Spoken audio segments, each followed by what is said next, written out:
isolated region, and for symptomatic individuals to find Kale.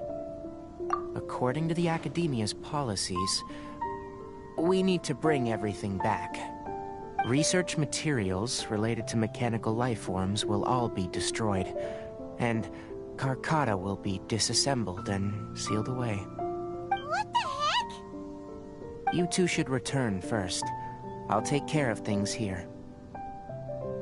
Although we've stopped the source of the effluence, the ley line energy in the air exceeds normal values. Your bodies won't be able to hold up if you continue to stay here. But... Listen, the Traveler hasn't rested very well, right? Also, it'll take some time to pack up all the research documents. You're not familiar with this research after all, so you won't be of much use here.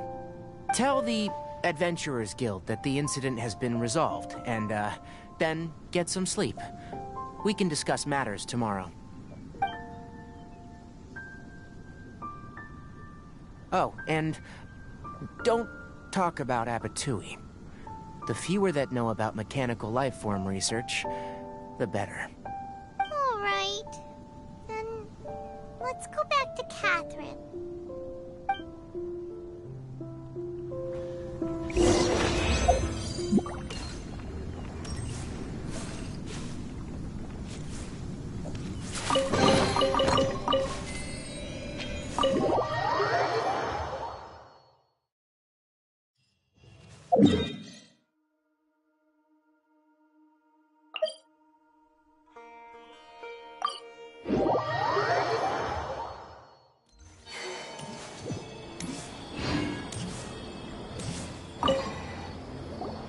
Anyway, so the contaminated region turned out to be a ley line effluence deep in the forest. Things are already getting back to normal. I see. Thank you for your hard work. Once the excess ley line energy dissipates from the air, we should be able to make an announcement for residents to resume their normal activities. This is the stipulated reward. Please accept it. Is Karkata going to be sent back to the Academia?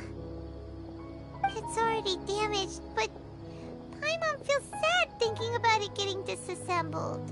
Oh, then how about we find Tighnari tomorrow and ask him not to do that? Paimon really wants to go right now, but Tighnari said that we would discuss matters tomorrow. We'll probably make him mad if we go now. Alright then, we'll find Tighnari tomorrow and tell him not to disassemble Karkata.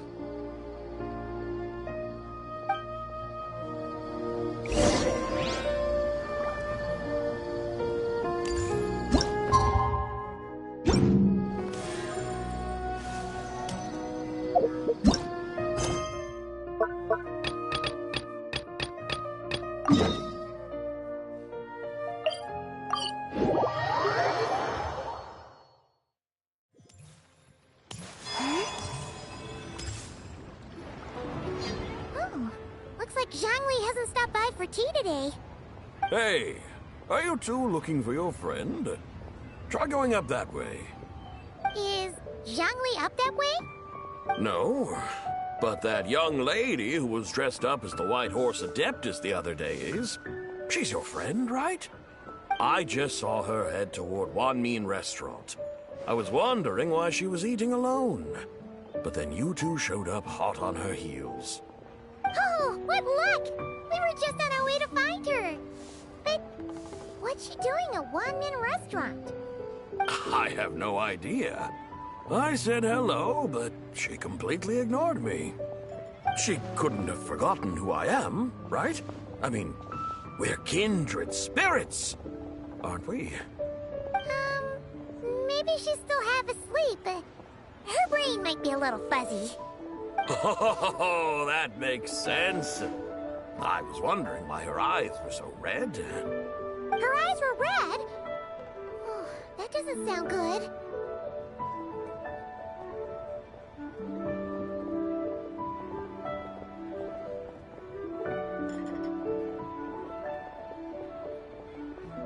You young people, staying up all night because you think you're invincible?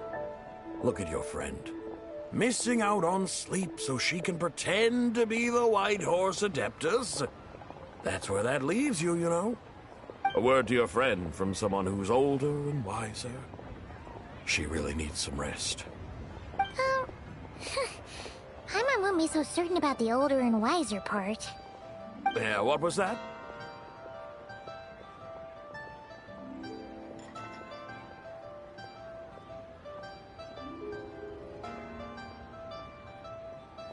Hurry along, then.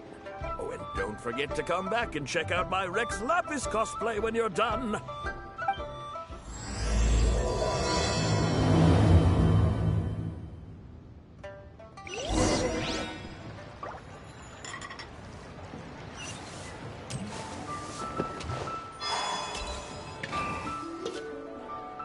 Where's the proprietor? Come out and see...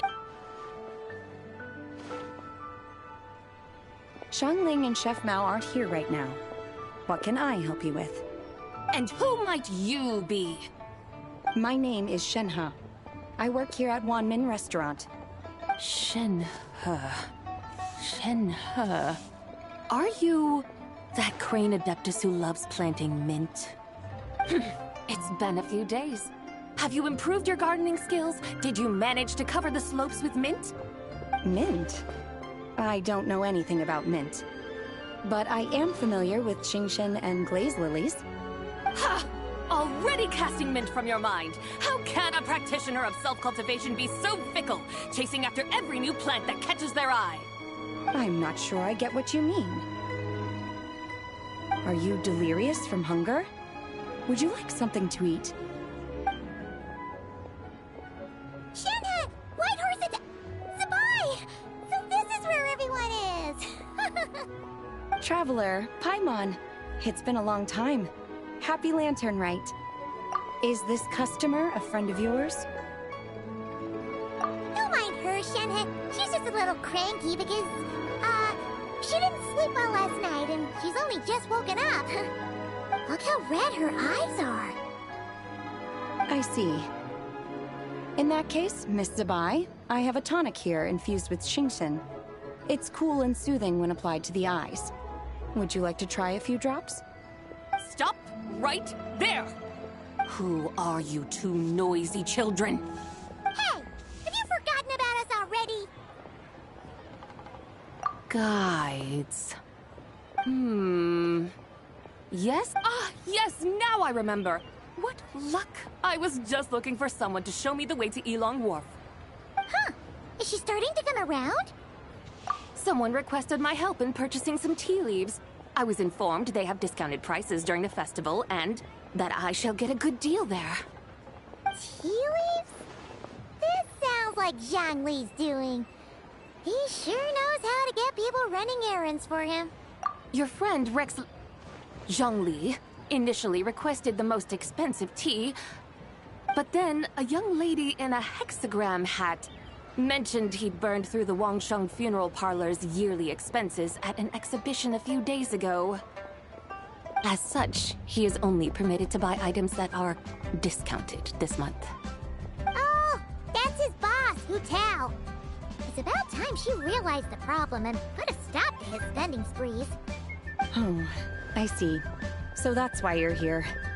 Unfortunately, Wanmin Restaurant doesn't sell tea leaves. If you're truly in need, I could gather some wild tea from the mountain slopes. You don't sell tea leaves?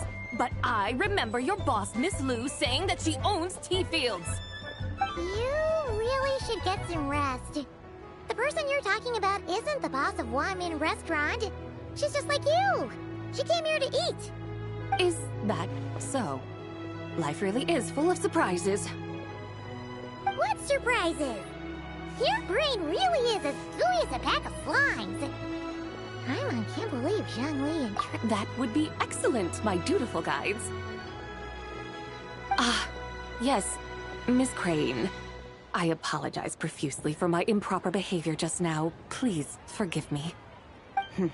I completely understand. Master often says that the human body is like a mechanism in need of regular maintenance. When a person cannot rest at night, they are sure to become irritable and on edge. Miss Crane, You appear reasoned and compassionate on the surface, yet I sense dark forces churning within your spiritual core. Those red ropes you wear are what bind them, am I correct? Oh. You can sense that? Indeed. I also sense that with your strength, you might try undoing one or two of those bonds when training. Untie Shen has ropes? Wouldn't that be risky? Though the use of red ropes to bind the soul is a wondrous technique, practitioners must eventually learn to break free from external aids and look within themselves for restraint. Master has told me similar things, but I am not ready yet. Your self-cultivation has progressed far enough. Then I will seek further guidance from my master. If you still have doubts, you can find me at the Baiju Guest House. I'll be taking up residence there for a while.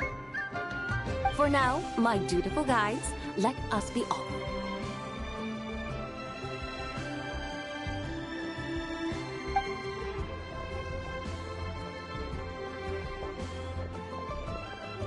How are you feeling? Sleep well? We should go find Kainari. How do you think?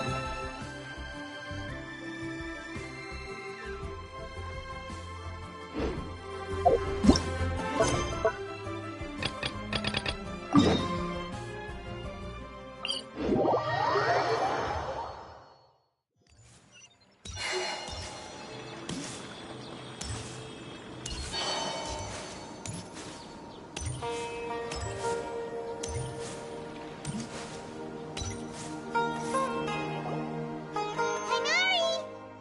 Shh, keep your voice down. The lilac daphne, a daphne of the genus Familiaceae, has a strong anticonvulsant effect. It can also be made into an anesthetic powder. Extrapolating from these two data sets, it would be particularly potent against Piscine species. Hey, make sure you're getting all this down. Karkata? I thought I told you all to keep your voices low. Plants aren't afraid of noise, but your shouting is making my ears ring. You didn't disassemble Karkata? Why would I do that? But Paimon thought you said, according to the Academia's policies... So that's why you two barged in like barbarians at this hour. Fine. I suppose I wasn't clear enough about this yesterday. What I meant was, according to the Academia's policies, all products of research must be destroyed. That's why we can't let the Academia discover... Anyway, the first thing I did was repair Karkata. During my time at the Academia, I took an elective course at the Spontamod. Who knew it would prove useful one day? We then buried Abatui together. After organizing the research materials, I kept some as a souvenir. Most of it was burned to hide the evidence.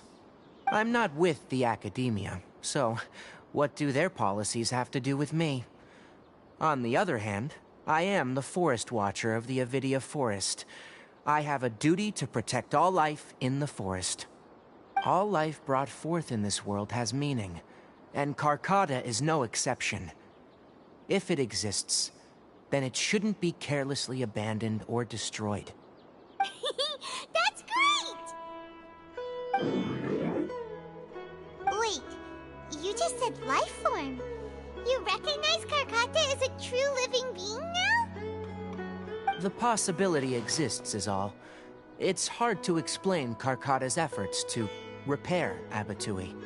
Abatui only left behind a small portion of his research. Who knows how many commands he installed? Maybe a conflict between all those commands resulted in this sort of behavior. From a more rigorous perspective, it is impossible to conclude that Karkata is a real life form. But the possibility exists. I am willing to believe in that. By the way, I'm not interested in continuing research on this subject.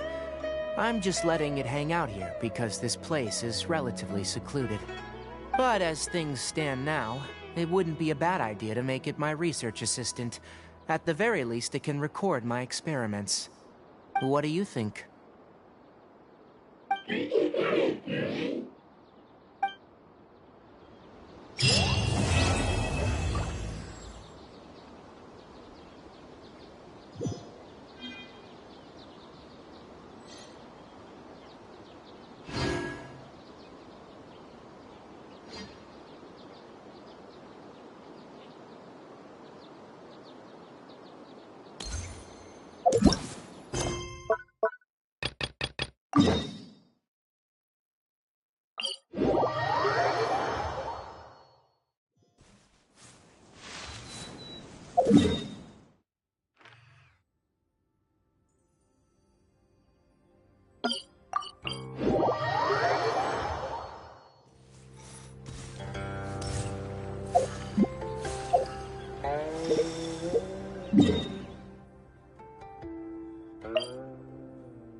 Aren't we going to Yilong Wharf?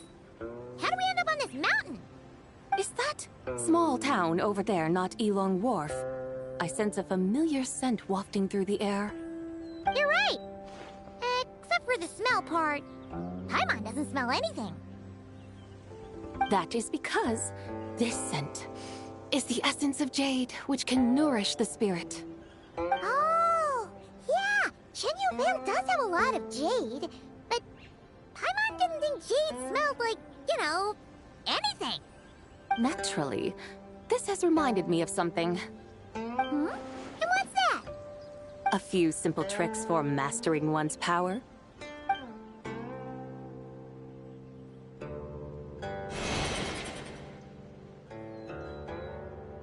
What is that thing?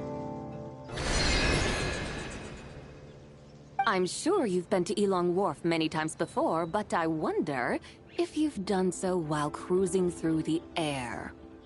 You've been such dutiful, dedicated guides, so allow me to offer this fresh experience as recompense. Please, step in.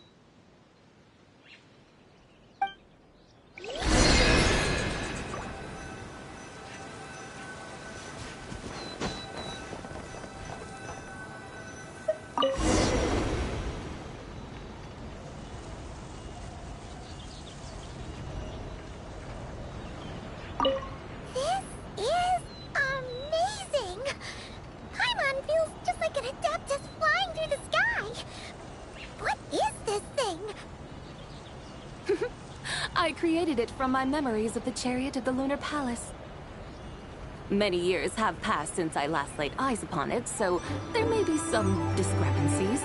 Nonetheless, it is functionally much the same. A lunar chariot? Wow! Paimon never imagined she'd get to ride in one! So, Sabai, does that mean you used to work on the moon? Work.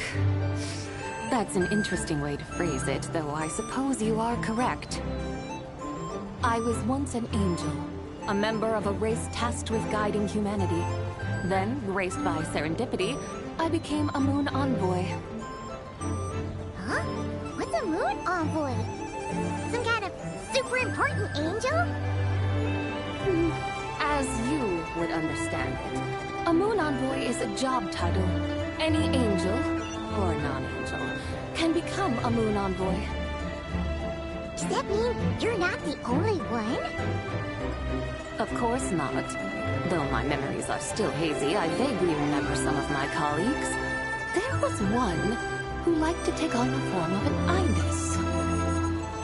An ibis? Could it be... Can all moon envoys turn into animals? Does that mean Rauma could take that job? She can turn into a deer, and moon chanters are some sort of Luna envoy anyway, right? Moon chanter? I have no idea what those are. Oh, okay then.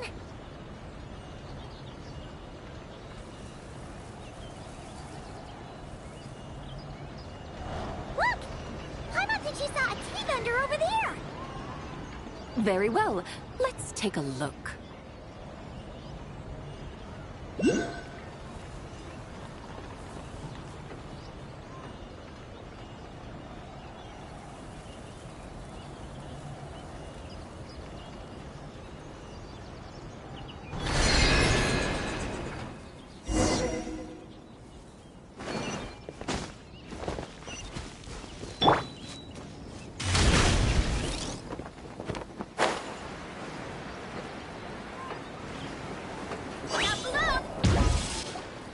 Welcome, please have a look around. We only sell teas of the finest quality sourced directly from Chaoying Village. Right now we're offering a special discount for Lantern Rite. Look over there! Discounted tea!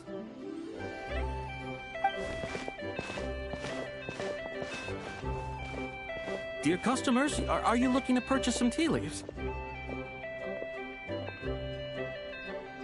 I can see from your bearing that you are no ordinary customers. My humble shop has some exquisite teas that should satisfy your more refined tastes. We're not here for quality. We're looking for a discount. A discount? Well, that's a coincidence. Our Sungla tea is on sale right now. A special festive offer. Something about the name of that tea sounds familiar to Paimon. Buy 3 boxes of Sungla tea during the festival to get 10% off. Buy 4, get 20% off. Buy 10, but...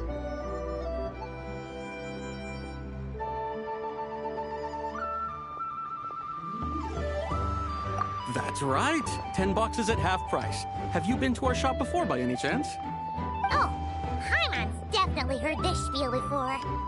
3, 4, 10, 20, 50. Zabai, what are you muttering about? When purchasing 3, 4, or 10 boxes, the corresponding discounts are 10, 20, and 50%. The intervals between the two sets of numbers are 1 and 6, and 10 and 30. Look! Her eyes turned blue! That's gotta be a first! If the differences between intervals remain equal, the interval after 6 should be 6 plus the difference between 6 and 1, which is 11. Similarly, after 30, the next interval should be 50. Therefore, extrapolating upward, the next two numbers in each set should be 21 and 100. You're making Paimon's head spin! Those numbers, what do they mean? They mean that if we buy 21 boxes of Sungla tea, we should get a 100% discount! 100% discount? You mean we'll get them for free? Oh, there was a pattern to the discounts. Is that right? The pattern we speak of is mathematics, little one. A pattern that is always right. That's amazing! You're a shopping genius, Zabai. Oh, wait. Something feels off here. I had no idea our shop's discounts were tied to the laws of nature. I've learned so much from you, dear customer. No need to thank me. Now, please give us our 21 boxes of free tea. Wait! What's the matter? Paimon just realized what it is that's not right. It took you long enough. We got the short end of the stick! Think about it. If we don't have to pay when buying 21 boxes, then if we buy even more, the vendor should be paying us money instead, right? Huh? Hey, Zabai, work this one out. If we buy 100 boxes, we'd make loads of money, wouldn't we? It stands to reason. Wait a moment, dear customers. Don't you think you're haggling a little too hard? You are the one dictating the discounts. We're simply extrapolating the numerical patterns within. As such, we are hardly haggling. You have a point. However, that's right. I'm so sorry. I just remembered. My supplier didn't come today, so we don't have any tea after all. Such a shame. Terribly sorry about this. Awful luck. Where can we find your supplier? Well... Not to fret. We'll save you the effort and go straight to the source ourselves. Well, you see, dear client, the supplier's discount isn't as generous as ours. You won't be able to get the same price from them. Huh? Does that mean they won't pay us for taking their tea? They might not even offer you a 100% discount. How very unfortunate. Nevertheless, as the original supplier, they must offer some sort of discount. Besides, we're not looking to make money. We just want a good deal. Well, that's great. My suppliers are all tea farmers from Chaoying Village. You can go ask around the village, but please don't say I sent you. Do not worry, we appreciate your generosity. Referring customers to your business partners, even choosing to remain anonymous, the demeanor of a true gentleman indeed. Your business will surely prosper. I hope you're right. Then let us head to Chaoying Village. Do you know the way, my guides? Of course! Just follow us!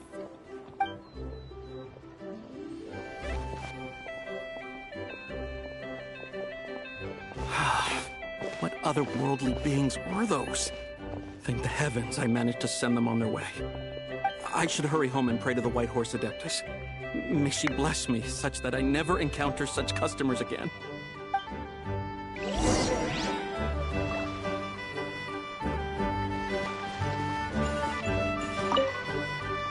I should hurry home and pray to the White...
The mountains and waters are pristine.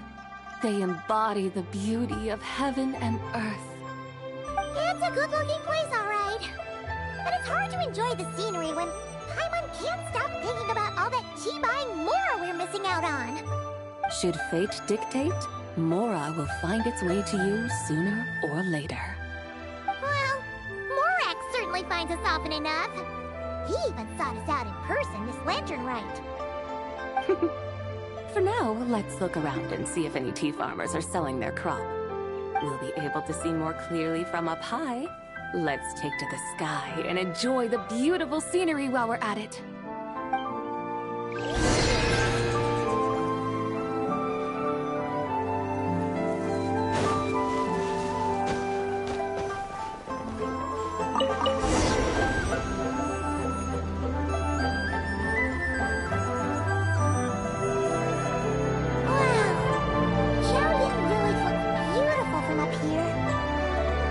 Indeed, the houses here are quite different from those in Liyue Harbor. They follow the natural contours of the mountains, forming unique, elegant structures.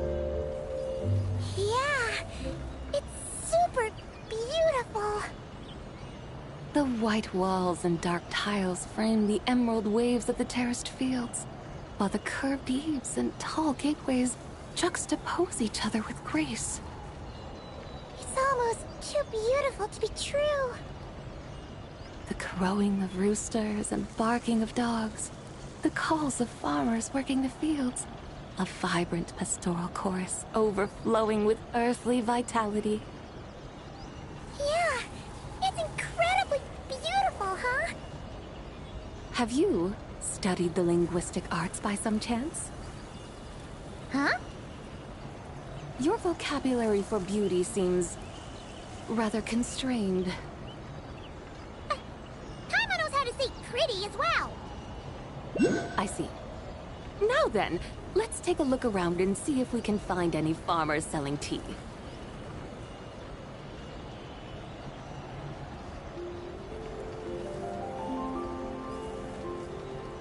Look! There's someone in that tea field! And they look kind of familiar. Wait, is that Lu Shanxiang? And who is that? Oh, you'll remember her once you see her up close.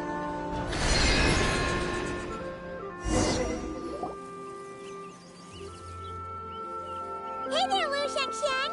It really is you! Huh? Paimon, Traveler, and the White Horse Adeptus. Fancy seeing you here. The White Horse Adeptus has a name now. You can call her Zabai. And you are... Wait. I remember now, you're... Don't say anything about food poisoning or fish. You're the young lady who wanted to rise above the rest, are you not? Yes, that's me, but I'm in a bit of a state right now. At best, I can say I've fallen below them. Fallen below them? What happened? Like I said the last time we met, I'm being punished according to family rules. My father, mother, grandfather, grandmother, other grandfather, other grandmother.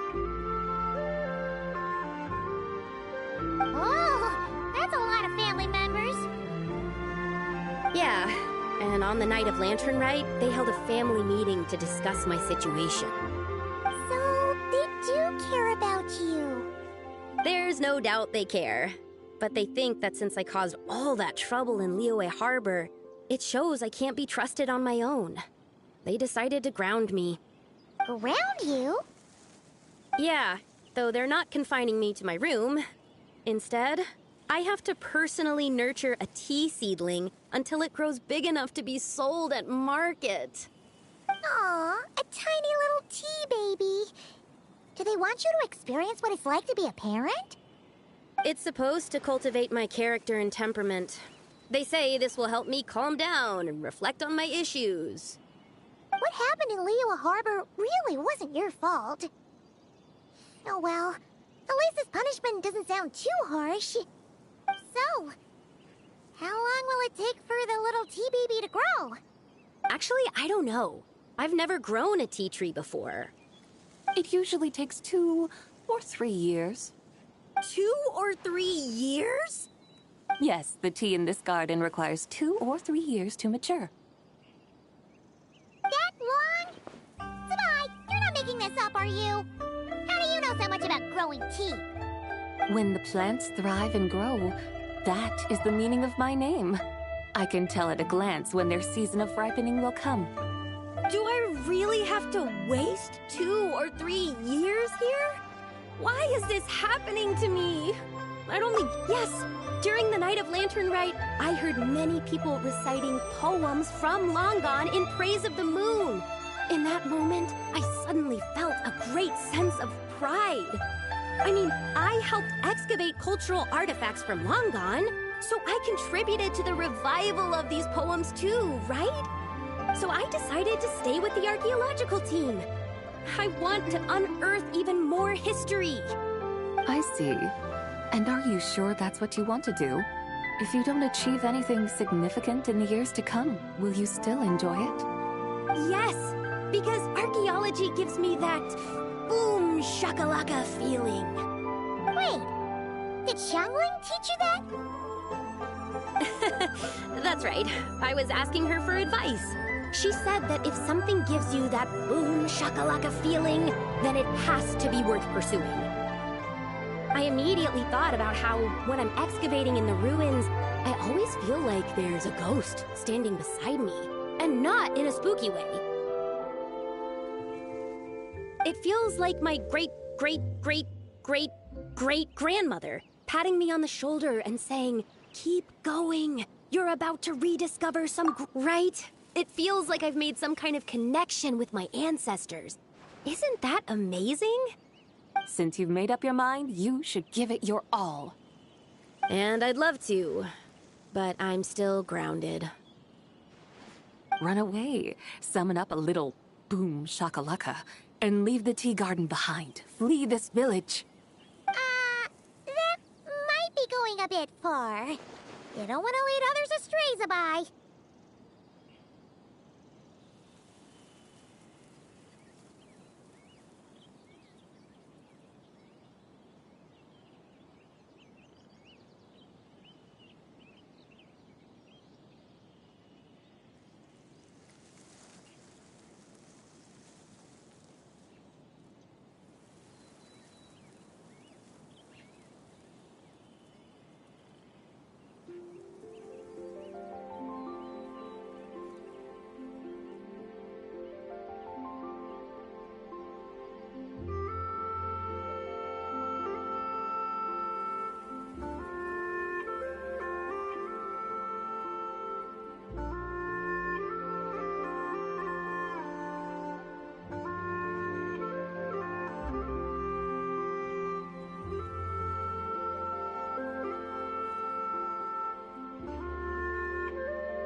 Yeah! Tell them about your great-great-great-great-great-grandmother. She must be the most super-duper ancestor to have ever risen above the rest, right? I'd be better off telling them about the White Horse Adeptus. After all, she's the supreme riser above the rest who saved my great-great-great-great-great-grandmother. Then it's settled. Tell your family that your decision has my blessing. Thank you, Tsubai, but I don't think cosplay is going to work on them. They won't listen. They don't need to listen. You need only follow the rules they've set out for you. What do you mean? As I'm sure you know, some ancient texts refer to the White Horse Adeptus as the Daughter of Time. My family history contains such records. But what of it? If the White Horse Adeptus were to manipulate time to make your tea-seedling grow overnight, then you'd be free, correct? Is that how it works? If the White Horse Adeptus were to really get involved, my grandfather would let me leave right away. But who really believes that she'd show up and help?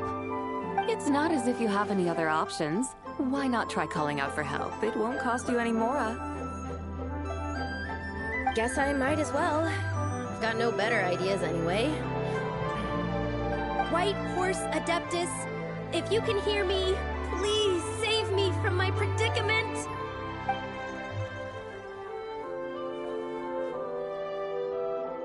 Ugh. Nothing happened, as expected. Perhaps the White Horse Adeptus has already heard your prayer. Why not come back here tomorrow and take a look? By then, the seedling you planted may well have grown into a thriving tea tree. Thank you, Tsubai, for trying to comfort me. I do feel better now, kinda.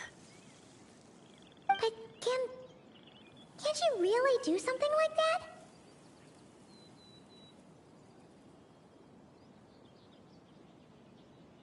Oh, it's getting late. Why don't you all stay at my house tonight? My family may be strict with me, but they're always welcoming to guests. That sounds great! Let's get some sleep and then come back here tomorrow to see if our tea baby has grown.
Oh, the tea tree!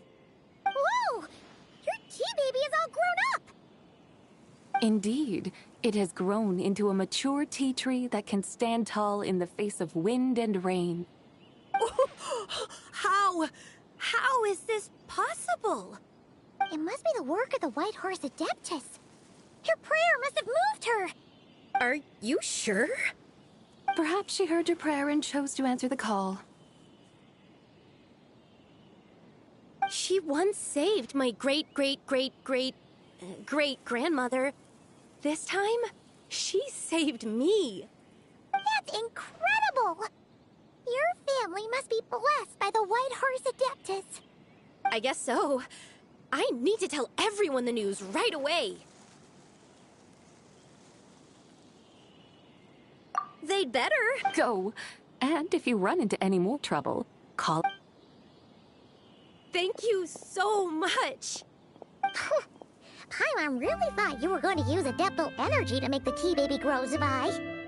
When an Adeptus exerts effort, consuming their energy, is that not using Adeptal energy?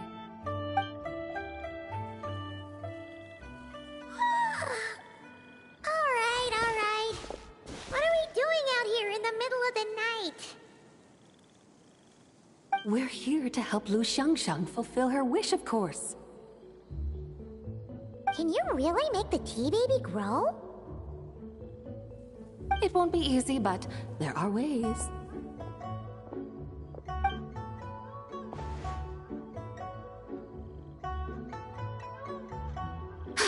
There, it's grown.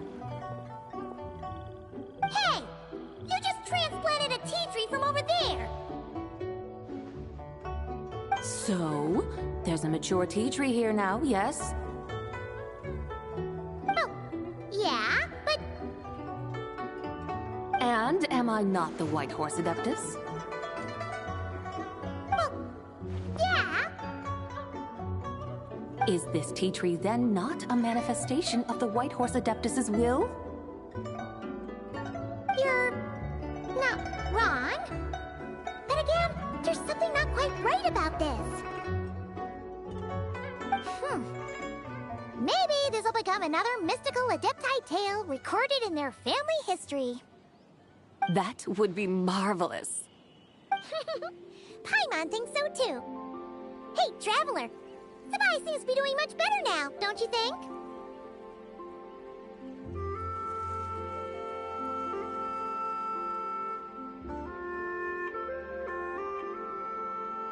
Oh! Paimon bets that's why Zhongli chose to send her on this errand. That's a great idea! We've already shown her Liyue Harbor, Yulong Wharf, and Xiaoying Village. How about we head to Qingce Village next? Qingce. That name sounds familiar.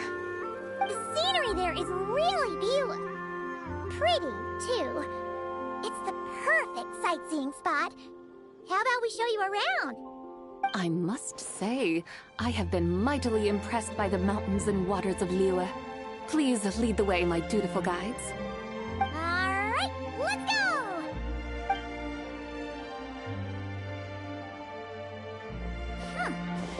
Paimon can't help feeling like we've forgotten something. Pay it no mind.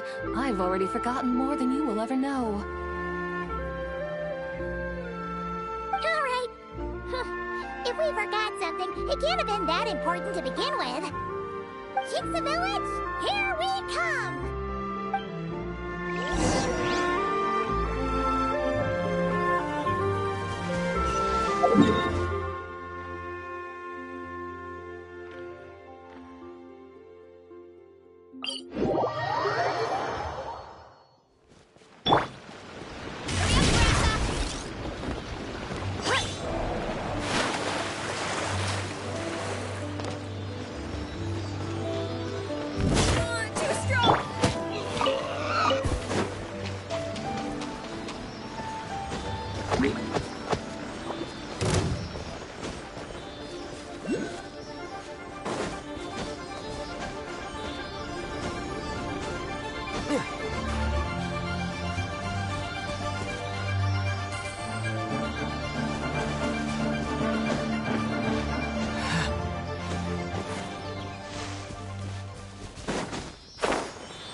joke this close.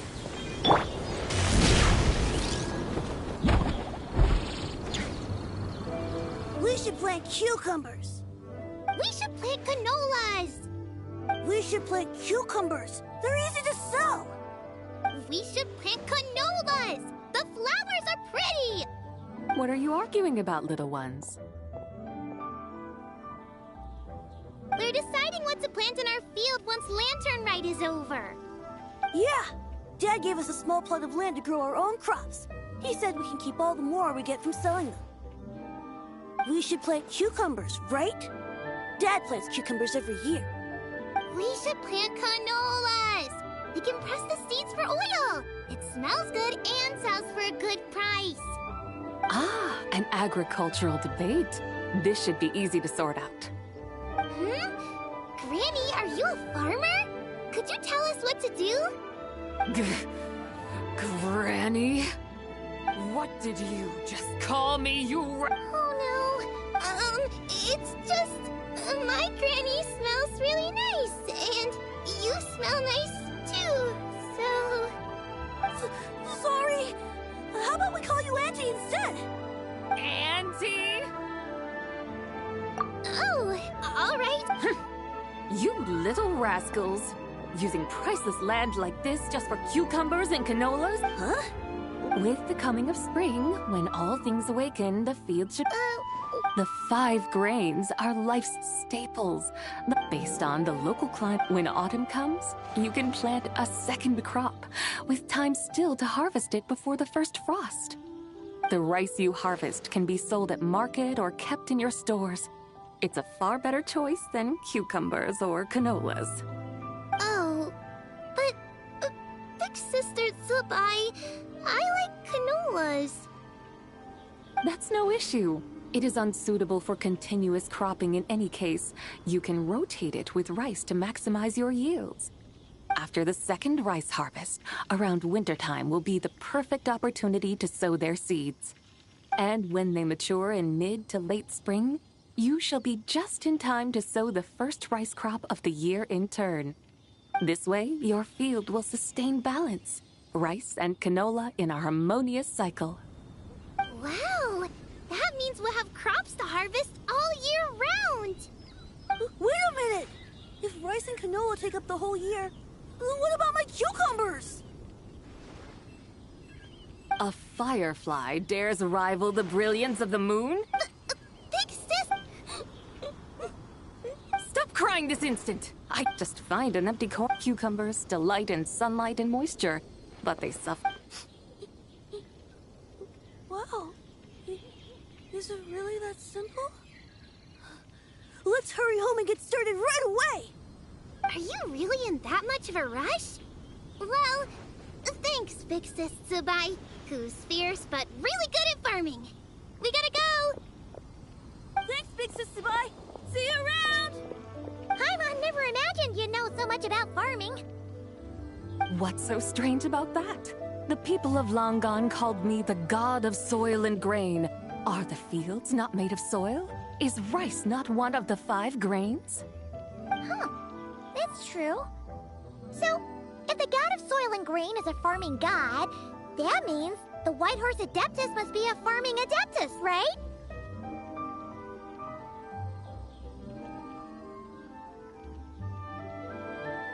Of course, the god of farming is down to earth. Mind your tongue, impertinent child. How dare you diminish the lofty bearing of an adeptus? Hey! You're the one who said the god of soil and grain is all about farming. Enough! It's time for us to take to the skies once more. Join me now. Witness the majesty of mountain, water, and field, and broaden your horizons.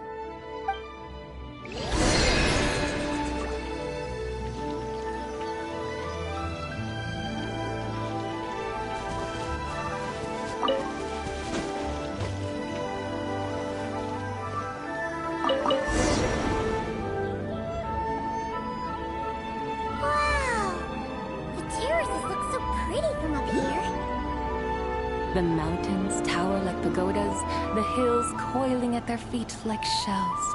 Layers built upon layers, rising and falling in harmony, A truly unique and mesmerizing sight.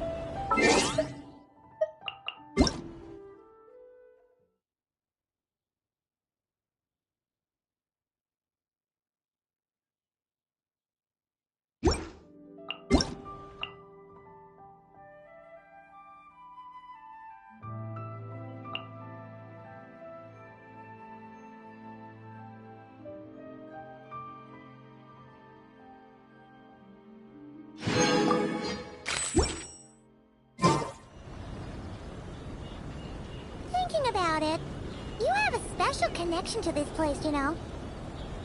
A special connection? Yeah! There's a local legend about a white horse leaping from a pure spring to follow Rex Lapis into battle. Don't you remember? He must have been living in seclusion around here. That does sound somewhat familiar. Oh, and if we keep going up this way, we'll reach a super-duper spooky spot. He might have a connection to that place, too. There's an ancient array that seals away the remains of a fallen god. A god's remains? Yeah?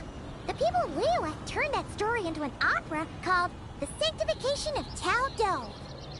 Does that ring any bells? Tao Do. Huh.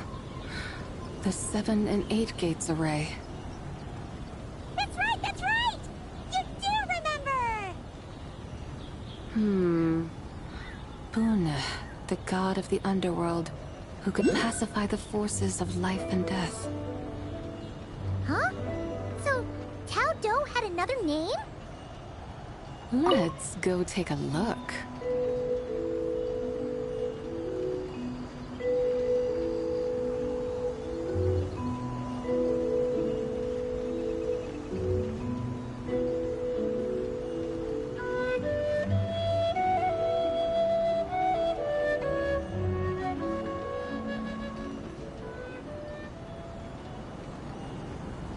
Whoa!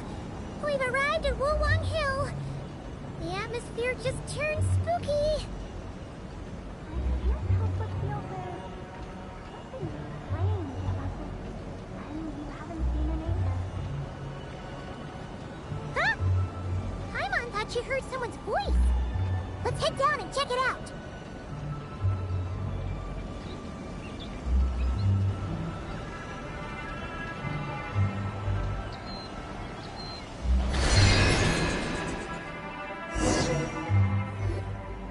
I can't help but feel there's something strange about this friend you haven't seen in ages. Strange? Whatever do you mean? Her strangeness defies description. This Miss Zabai is a full-blown enigma, don't you think? I'm afraid I have no idea what you're talking about. Aren't you worried about sending her all the way to Yilong Wharf on her own to buy tea? What if she gets lost? Where there are people, there are paths. Now I'm the one with no clue what you're saying. She can ask for directions. And then what? She will meet strangers in unfamiliar lands, build friendships, part ways. Hers will be a long journey indeed. The further the journey, the more footprints one leaves behind. The deeper those footprints, the harder it is for time to erase them. Ah, so you want her to make new friends. I see. But from what you say, it sounds as though she's not from Liyue. I believe she was not, but perhaps she will be. You're sounding stranger by the second. Huh. Oh, over there. Oh, look who's here. Hotel! Zhongli! What are you doing here? Traveler. Paimon. Fancy meeting in a place like this. Oh my, and Miss Zabai too.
Sounds like fate to me.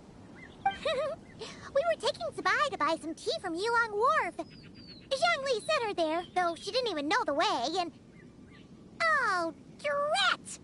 We forgot the tea! Oh, Paimon knew we were forgetting something. Why didn't you say so earlier then? What's done is done. There's no need to dwell on it. Fresh tea grows with each passing year. Let fate deliver it as it wills. Exactly. You can get tea wherever you go. You're hardly running low now, are you? Paimon feels a lot better now that you've said that. Still, I'm a little confused. If you were buying tea, how did you end up all the way out here? We're taking Spy on a sightseeing tour.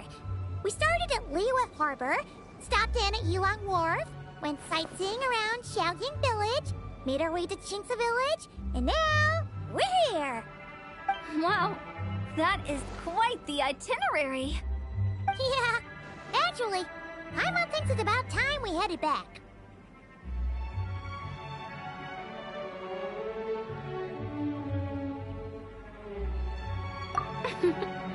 I'm here to pay my respects to my ancestors. My dear consultant kindly agreed to join me. It is Lantern Rite, after all.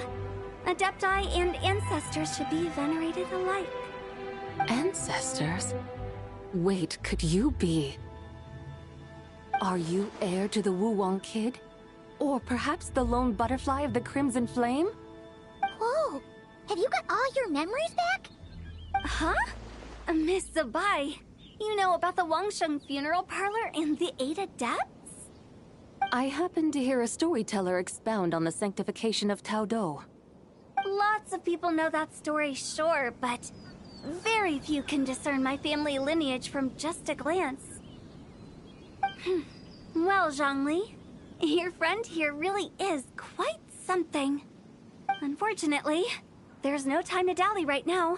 We have a hill to climb. Perhaps once today is done, we can find time to chat over tea, recite poetry, and admire the moon? That would be wonderful, Director Hu. Oh, and before we go, you've been traipsing around all day. I suggest you stop off at the Wangshu Inn on your way back for a good night's rest. Wouldn't do to exhaust yourselves, hmm?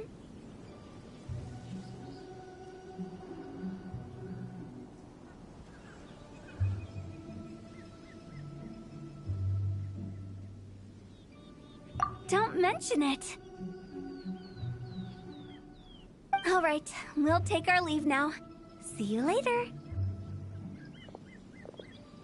Hotel's so thoughtful.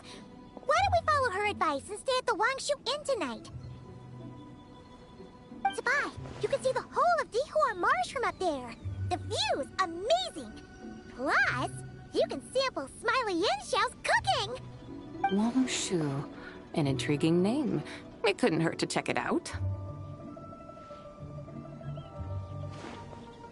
Awesome! Let's go!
Is that towering structure Wongshu Inn? Sure is. We can take the lift up from over there. Always walking the path long trodden. Does retracing others' footsteps not tire you? Come on, get in. We'll fly to the top.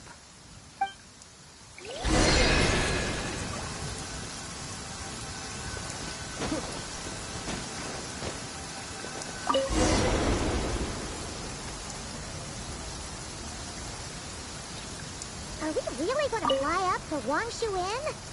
Isn't that a bit showy? All the guests are going to see us. Is that a bad thing? To be able to witness an Adeptus.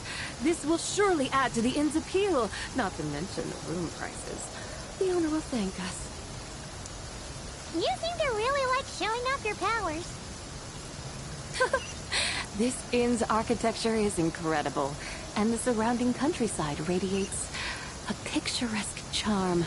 No wonder the new proprietor of the Baiju guest house thinks he can't compete and has decided to change his own establishment's name. The new proprietor? Ah, you mean Lu Shengsheng's dad. So you know about that, too. Personally, Paimon thinks we should go with something like Rex's Rest. That's a contender's name if Paimon's ever heard one. A fitting name indeed. So you think the guest house should change its name, too? Paimon kinda thought you'd say something like, such sacrosanct traditions must never change. Time flows ever onward. Why should the rules of yesterday be carried forward into the world of tomorrow? The people of today should determine what is to be kept. Huh. You're not as old-fashioned and stuffy as Paimon thought. The years ebb and flow, seas recede to reveal fields. In the vastness of time, I am but a wild horse in a boundless sea of dust. Even Rex Lapis, having waded through the waters of the river of time, is not quite the same as before. Zhongli? What was he like before? That is another story for another time.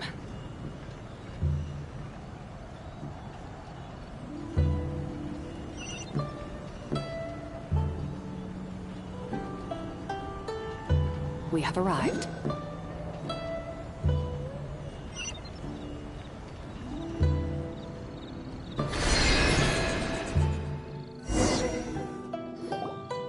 Whew.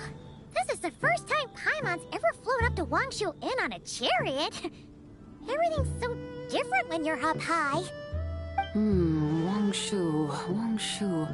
Like moon lanterns and shell lanterns. Might it all be a coincidence? What's a coincidence? Do you not know what Wangshu means?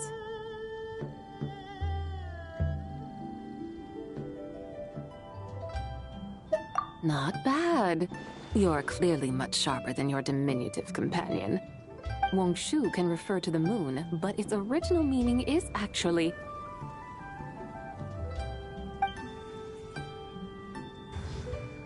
the goddess who rides the bright moon's chariot.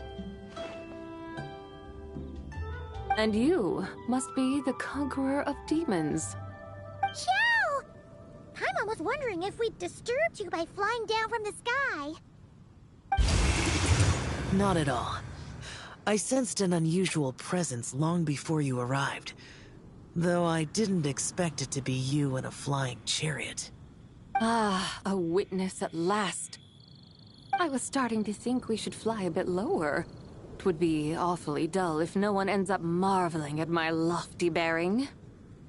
No need. This is already showy enough. I'm not one to do good from the shadows, as Rex Lapis is wont to do. Then you must be...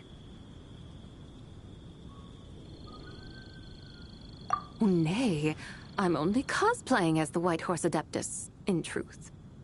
Cosplaying? What's that? Ugh, ignore her nonsense. She's the genuine article. The one and only, completely authentic White Horse Adeptus. It's just... Xiao, did Zhongli say anything about her being a teensy bit... not quite right? Mental instability, perhaps? Did Zhongli tell you that? No, this is my own speculation. Well, you pretty much hit the nail on the head. It's like her brain's filled with a bunch of slimes right now. All gloopy and messy. There's a hot-tempered pyro slime, a math-obsessed hydro slime, and a mischievous little animo slime. But don't tell her Paimon said that, or she'll come and tell us all off. You white-haired rascal! Do you think I can't hear you? Uh-oh! We're in for it now! White Horse Adeptus. You must be weary from your journey. Why not take a rest? Oh, yes, yes, yes! You must be hungry, right, Sabai? How about we get some food? Oh, the chef here is incredible!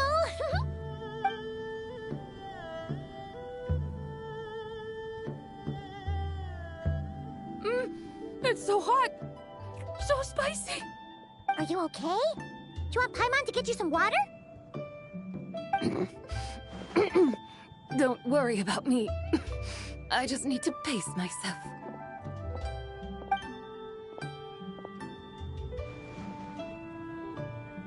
So, regarding your friend and her condition, does even the Lord of Geo have no solution? Zhongli said we should wait and she'll get better on her own. But who knows how long that's gonna take.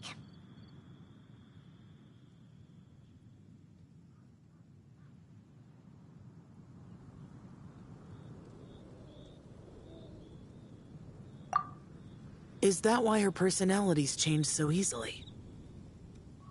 Paimon thinks that has something to do with her 3 deadly selves. Zhongli told us that the deadly selves are impure, affecting living things that get too close. The White Horse Adeptus's remnant spirit was attached to the deadly selves for a long time. It makes sense that her temperament and memories would have been influenced by them. But Paimon still doesn't really understand what the 3 deadly selves actually are. Paimon, as you do not practice self-cultivation, I cannot help you fully understand. But you can think of them simply as emotions and desires. The act of severing the 3 deadly selves is a means of exercising wicked desires and cultivating one's true self. I believe other nations have similar practices. In Sumeru, it is known as shattering Atmagraha. Oh, so it's about emotions, desires, and attachments, that sort of thing. It includes those. I wonder, does she still remember what happened in the past? Some of it, but right now, it's like she was suddenly awakened. Like she's still half dreaming. The half that's still dreaming might remember things, but the half that's awake doesn't quite get it. Conqueror of demons, are you looking to learn about Rex Lapis's past from me? You are an old friend of his, so please, call me by my name. But Conqueror of Demons sounds so much more imposing.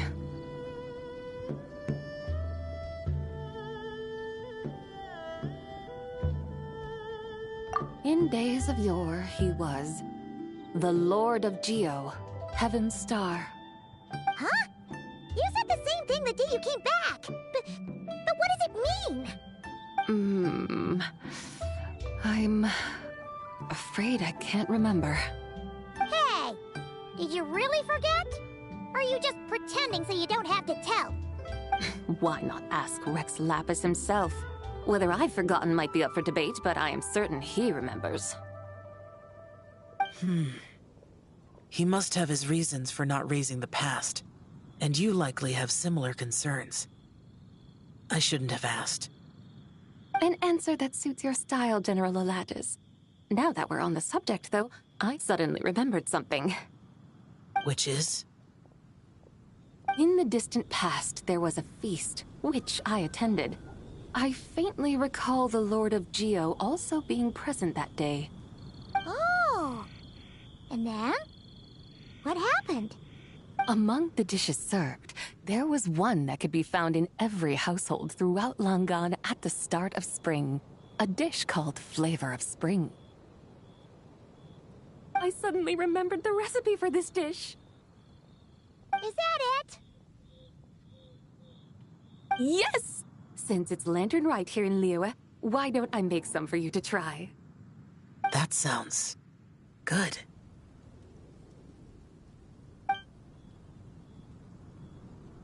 Wow! It might not have been the story Paimon was hoping for, but this looks delicious! The spring breeze stirs. Now is the perfect time to savor this dish. My dutiful guides have gone to great trouble to show me around Liyue. And even the Conqueror of Demons has graced us with his presence. I feel deeply honored. This Flavor of Spring is my way of expressing my gratitude. There's no need for such grand words.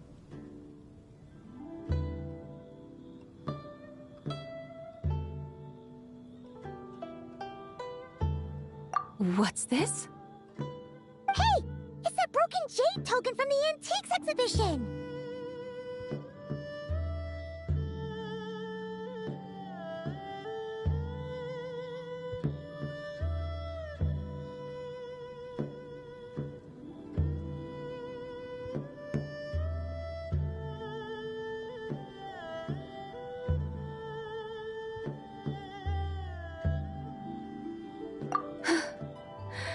Indeed.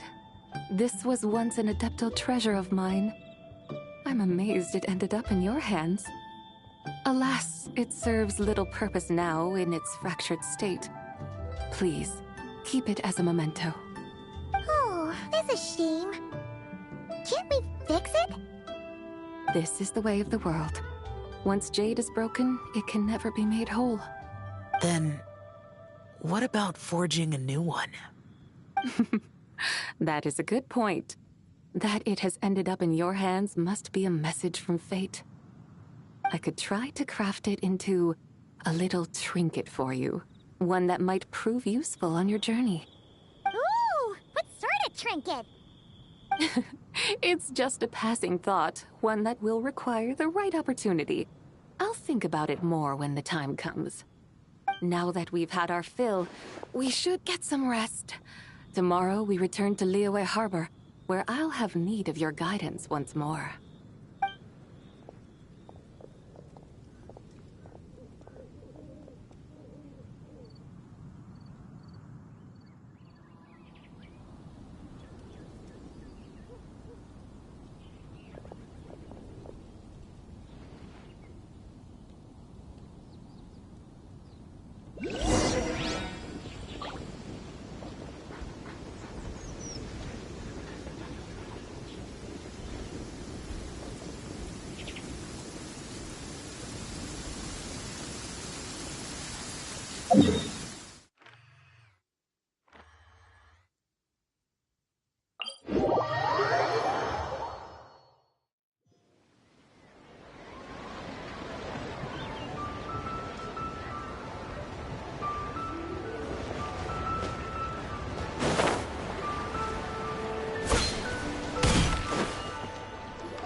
Chi-Chi, the lantern ride is almost over. Do you remember how to make a Shao lantern? Morning, split bamboo, traveler. And get silk, make Paimon. You've got it all mixed up again. They're here again. Yow! Looking good in that new outfit, huh? Hey, it's Paimon! Dr. Baiju gave this to me as a gift. How does it suit me? Thank you. Wow! What happened for Baiju to suddenly give you a brand new outfit, Yao Yao? Dr. Baiju is thanking Yao Yao for teaching me to make Shao lanterns. Chi-Chi and I were just playing together. Dr. Baiju's too kind. Oh, yeah, take a look at this. Dr. Baiju gave me these clothes, but it was Chi-Chi who wove this little basket. Wow, it's beautiful. When did you become so good with your hands, Chi-Chi? I learned to make Xiao lanterns. Thanks to Yao Yao. I also made a wish. What do I always say? The White Horse Adeptus answers prayers. Come, help this old man make an offering in thanks. Huh? Mr. Liu? What did you pray for? For my idiot son to finally come to his senses and not change Baiju Guest House's name, which he has. Huh? He's keeping the old name? Listen to this. My granddaughter planted a tea seedling in our village just a few days ago. She made a prayer to the White Horse Adeptus to help it grow. Overnight, her seedling flourished into a mature tea tree. Oh, that sure does sound like a miracle. Could the White Horse Adeptus really have helped it grow? Of course she did. Oh, White Horse Adeptus, how blessed is our family over whom you keep watch. Truly, this is an extraordinary miracle. You must record it in your family history without delay. Of course. Huh? Is that you, Miss Zibai? Indeed. I have a long-term booking at your guest house. Yes, I recall. Mr. Zhongli said to charge your expenses to the Wangsheng funeral parlor, if I remember correctly. That's Young Li. Always making trouble for poor Hu Tao. I noticed when you were here last that you bear a striking resemblance to the pictures of the White Horse Adeptus in my family history. You both have golden eyes. Perhaps fate has had a hand in our meeting. And a glad meeting it is, Miss Zibai. Now, why don't I gift you some tea from my garden to celebrate this encounter? We grow Sunghua tea there, and it has quite the reputation throughout Yilong Wharf. I hope you will accept it. Oh! Sunghua, buy 10 boxes, get half off teas, back on the menu. Buy 10 boxes, get half off? Don't be silly. This is a gift. It's free.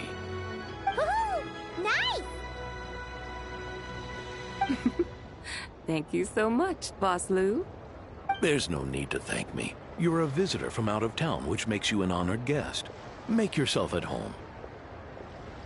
Lantern Rite may have ended, but the streets are still bustling with activity. Make sure to take everything in, meet some new friends, and enjoy your time here. And that goes for you kids as well. Happy Lantern Rite. Got it, Mr. Liu. Happy... Lantern Rite. Yeah! Happy Lantern Rite, everyone! Happy Lantern Rite indeed.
Traveler and Paimon? Are you here for some shopping too? That's right. Although there were a few hiccups here and there, the Sub-Zerus Festival turned out to be a grand success. And so, the theater wants to host a celebration event. Do you two want to come? It'll be a really fun time. It's something like a tradition of ours. Whenever we wrap an important performance, we'll get together and unwind. Rehearsals are exhausting.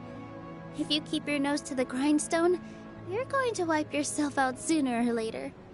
Mr. Zubair, our manager, always says that celebrations aren't just for fun, but that they should also be occasions for reflection and review. But no one remembers that once the celebration starts. It's not like he can't also have some fun himself. We've been to a lot of festivals during our adventures. Will your celebration also have lots of yummy food and drinks? Of course. We always do lots of eating, toasting, and gift exchanging. We try really hard to show our appreciation for everyone. Ah, so we'll need to bring a present.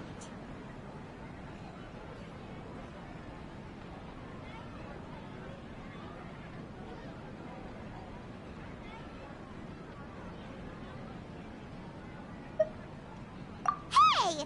Paimon's gonna put you in a box first! It's fine. No need to stress, Paimon. You can come, present or not. The gift exchange is just to make the celebration more entertaining. You two being there would be the best gift of all. It'll also be a good time to introduce you to the rest of the theater.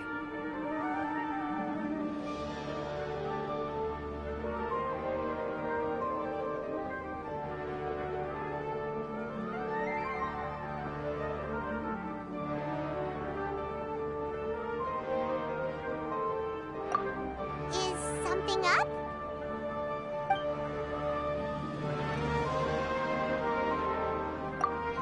You mean when I danced at the square right in front of the Academia? Not a single person came after me. I left really easily. After that, no one came to the theater to scold me either. We actually gained many new customers, and they were all Academia students.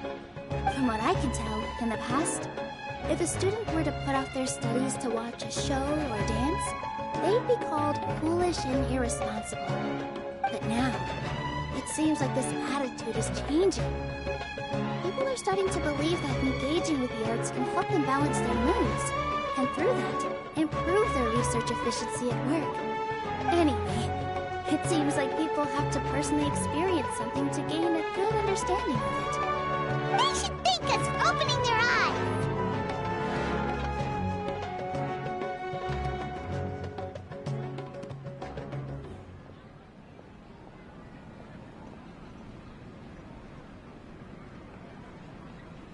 That'll probably take some time.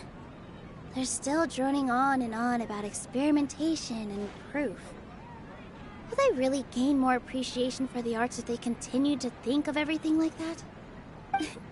Anyway, all that aside, are you thinking about coming to our event? Paimon thinks it'll be a great time! What do you think, Traveler? Alright, then let's head to the theater. Wait, I completely forgot about this pile of stuff! Whoa! Did you buy all of this, Milu? Just one box. The rest were given to me. I really don't know how it came to this much. That's way too many freebies! Many vendors give out samples for free, but Paimon's never seen this much! All I know is that whenever I start chatting with people, my hands would get more and more full until I can't hold everything anymore. This seems to happen every time. I was planning on making a few trips to bring everything back before continuing on with my shopping, but I don't think I'll have the time. So this isn't even all of it?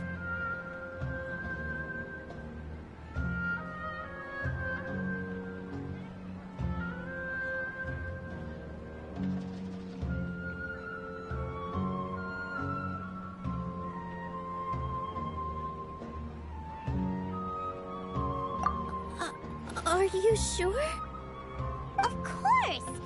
carrying stuff is a piece of cake for him. Right, Traveler? I'm so sorry to trouble you like this. I meant to invite you to our celebration, but now you're helping me instead. Well, let's hurry up and grab the last few things, so we can get back to the theater.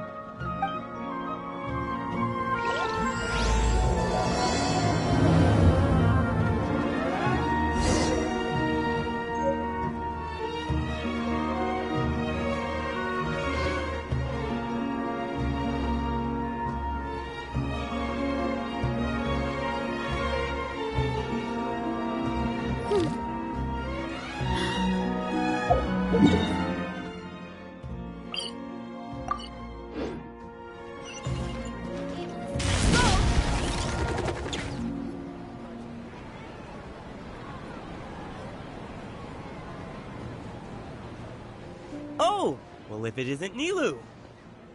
Greetings, Mr. Jute. Do you still have any food that's ready to go? Of course I do. I've heard that Zubair Theater is hosting a celebration event, so I reserved some food for you in advance. Although, it looks like you're gonna need 2 more portions. Please allow me to introduce them. This is the Traveler, a very experienced adventurer. And this is Paimon, his super reliable guide and helper. No. Paimon is... hold on. She got it completely right. Look, Traveler! She introduced Paimon correctly!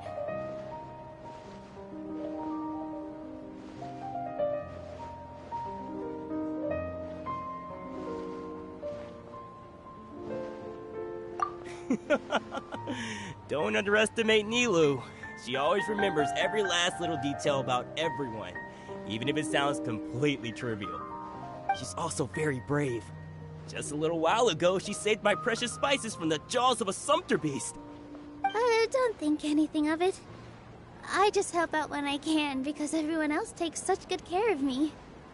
Anyway, sorry to get off topic. We're in a bit of a hurry. Mr. Jute, did you say you didn't reserve enough food? I was joking. Anyone who runs a business knows to keep some extra stock. After all, orders get changed all the time. Oh, that reminds me. It seems that these friends of yours aren't from here. Have they ever tried any delicious tachin?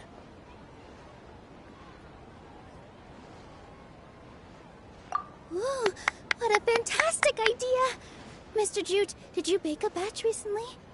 Tachin is a mixture of rice and meat that's baked into a cake-like shape. Mr. Jute adds special spices into his. Its aroma is just so wonderfully delicious. If you ever see kids crowding all around Mr. Jute's place, you know he's baking up a storm. But is it really just for the kids? Don't you often follow them in too? I just can't help myself. We're 2 peas in a pod. Who doesn't enjoy some good food? Wait here. I'll bring some over.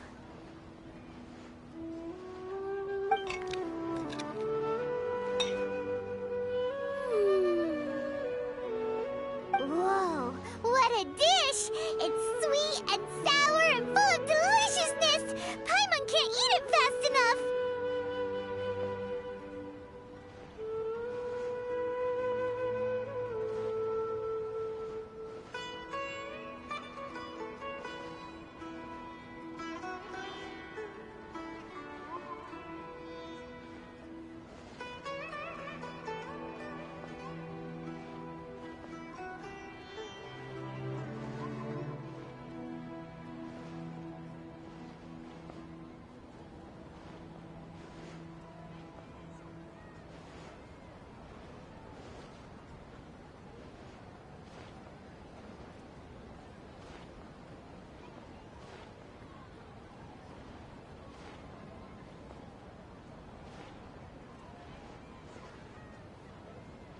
No matter how many times I eat it, it's still so delicious. I wouldn't have offered it as a treat if I wasn't confident in the taste. I baked a lot just now, and it's all packaged and ready for you to take back to the theater. You made so much. Is it really okay to take them all? It was nothing. Making 1 serving or 100 servings is all the same to me. If anything, I should be thanking you for helping me clear my inventory.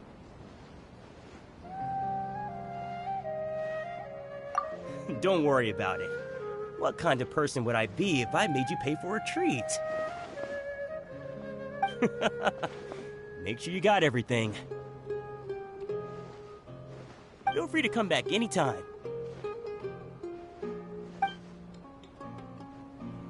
I'm starting to understand how you got so many things. Yeah. Everyone has their own way with words. And it's really hard to... Nilu, good timing. I have the textiles you ordered. If you took any longer, the Sumpter beasts might have gobbled them up. You and your jokes.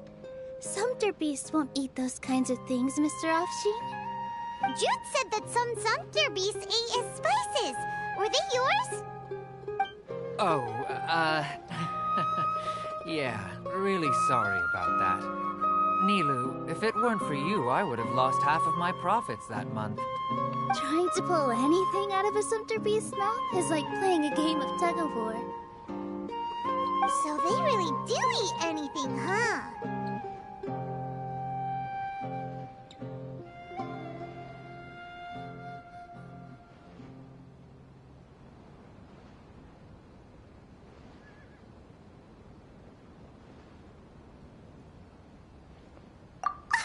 What's that supposed to mean? Come now. You know, Sumpter beasts sometimes eat not because they're hungry, but because they like gnawing on things. The textiles you ordered are highly durable and woven from the finest thread. So even if a Sumpter beast got snacky, it'd still have to chomp on it for a full day. You've tested this before? But of course! How else could I be so trustworthy? Well, that one time was an accident. I wouldn't dare experiment with such a precious product. True. It does sound like some good fabric. Ho ho! Have I piqued your interest? If you want to buy some, now's a good time. Buy 2 bolts and get 20% off. Ooh, that's a pretty good discount. What do you think, Traveler? No thanks, Mr. Offsheen. You can't use that kind of tactic on her. Look, you've already sucked her in. Tactic? So you mean everything he just said to Paimon was a lie? I wouldn't go that far. It's just that Mr. Offsheen is really good at spinning stories. A word from him, and you'll find yourself buying things you don't actually need. Mr. Zubair gave me a huge lecture the last time I bought too many things.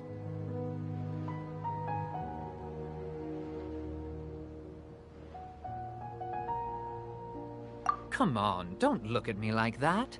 All she got was a talking to from Zubair, while I was nearly fed head first to the Sumpter beasts. My philosophy is that stories give value to merchandise. That's why my business started with such a boom. Our Nilu here is an extraordinarily good listener. Back then, she believed anything I said. After a while, I began to feel guilty selling things to her because of how happy she looked. Though she enjoyed the stories and I the Mora, I knew she didn't need to buy that much. Anyway, since then, I've come to realize 2 things. 1, that stories should just be a means instead of an end. And 2, that there's more to business than just selling goods. It's okay. We're all friends now. There's no need to dig up the past. That reminds me. Some of the goods from my latest shipment aren't in the best condition. They're fine for general use, but my customers have high standards, and I don't have the time or resources to find new buyers right now. Nilu, why don't you take them? Huh? No, I can't do that. Just think of it as a favor for me, all right? The theater can use them for props and whatnot. It costs me Mora to store or ship, so I'm just losing money every day continuing to hold on to them. Even so, let me buy them at market value. Nah, these goods are hard movers. Besides, if I let you pay, wouldn't it mean that I'm just using stories to sell my goods again? Just take them. If you really feel that bad about it, give me some theater tickets later. Oh, yeah, you should also take some while you're at it. Adventurers are always in need of materials, right? Wow, even we get a share of this? Hurry and take it. Just looking at it all is giving me a headache. Thanks for the huge favor. There's still one more store. Are you alright holding on to that much stuff? Paimon, why don't you lend a hand? He must be tired. If Paimon were to refuse, would you then think less of Paimon than even a sumpter beast? Enjoy a proper meal when you get hungry. What I like to do is stack my plate up high, then squash it all down. Take a deep breath, and wolf it down in one go. That way, I get to eat. About time, Nilu. Farhad here was snooping around your props. Please, I was only looking at them to get a better idea of what your new show may be about. Wouldn't spoiling yourself just ruin all the fun? Yeah, please wait for our official performance. These two look familiar. I think I've seen them before. Ah, weren't they at the Sub-Zerus festival? Yeah, and they're coming to today's celebration too. Oh, the more folks the merrier. I was actually just talking to Farhad about also stopping by tonight. Oh yes, please do. I'm sure Miss Raykar and Miss Nadja would also love to have a chat with the two of you. We even prepared a small gift. Let me show it to you. Ta-da! It's a flower wreath. I really think we should wear some of these to give the event a more celebratory feel. Wow, it's beautiful. Did you make it? Farhad did most of the work. What a surprise, huh? He actually knows a lot about crafts. That is pretty surprising. Hey, why can't I have a little side hobby? I worked really hard on that. I know. I watched you make it. I wasn't making fun of you. Oh, right. Why don't you also try some on? We've got some wreaths in your size.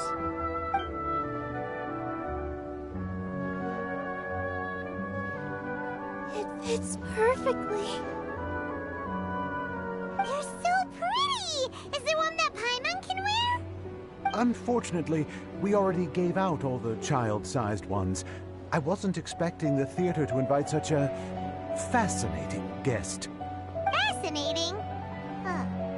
That sounds kind of weird, but Paimon will let it slide. Oh, you all sure got a lot of stuff there. Let me help you carry some.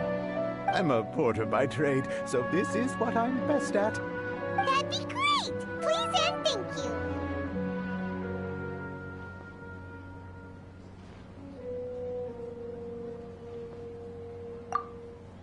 But we have a pro now!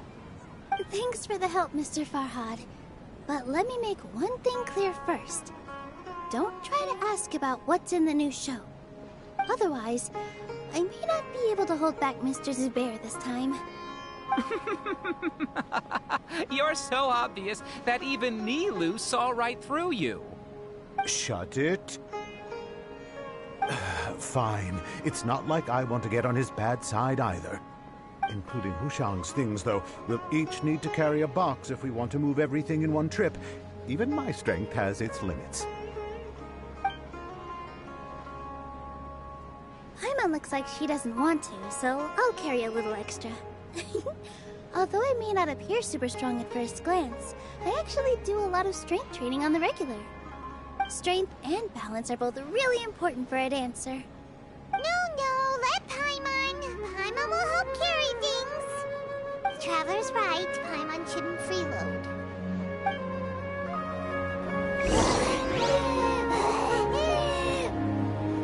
Paimon can't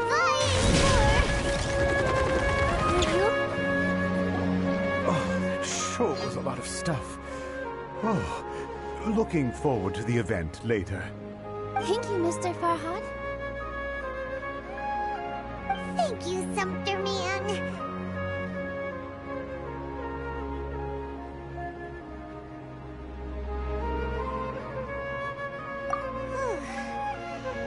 Someone's definitely going to eat it all back later. All right, I'll leave you all to it.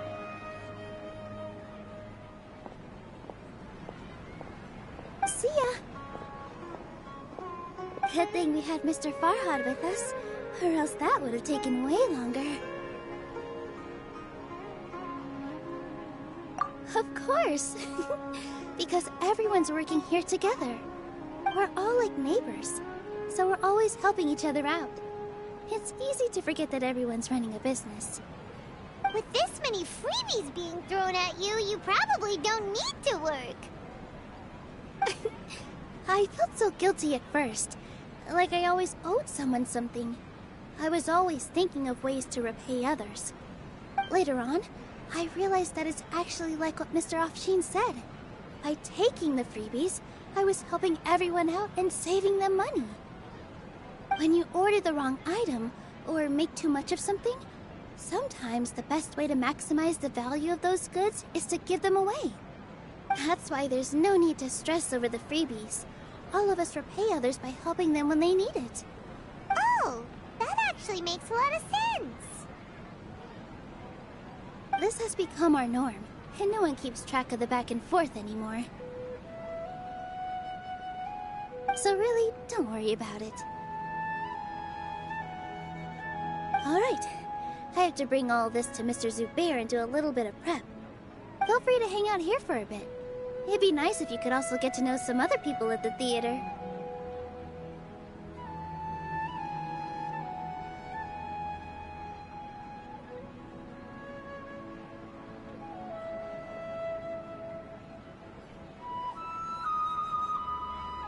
Nope. Mr. Zubair's really on top of everything. You two are our guests, so please, just relax and look forward to the celebration. The atmosphere here is so nice! Let's take a break and immerse ourselves in this warmth.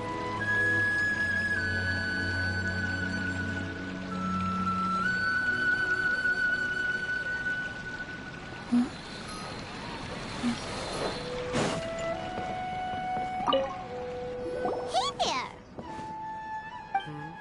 Ah, a newcomer. Doesn't look too bright. Hey! Talk about judging a book by its cover! You, on the other hand, you're a special one. How would you describe the concept of art? Mere curiosity is all. It makes no difference whether you answer or not. So that's what you think, hmm? Unremarkable. Better than an average person's thoughts, but nothing exceptional. Is art a product that we create and bring forth? Or is it a naturally existing resource? I, for one, believe it to be the latter. Paimon doesn't follow. I've been staying here for a long time. On occasion, I'd assist them in penning lines of dialogue, but most of my time I just stand back and watch. I prefer to abstain from writing as it spoils the viewing experience. The existence of the theater, of Nilu, and of humanity itself. All of these can be considered as forms of art. It is not some intangible construct beyond the horizon. How does that have anything to do with us? Let me ask you this. What do you think is the meaning of art?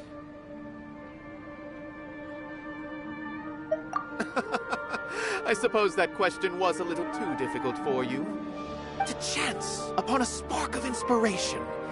I have been closely observing you, the players on the stage, and those watching in the audience. Art is already all around us.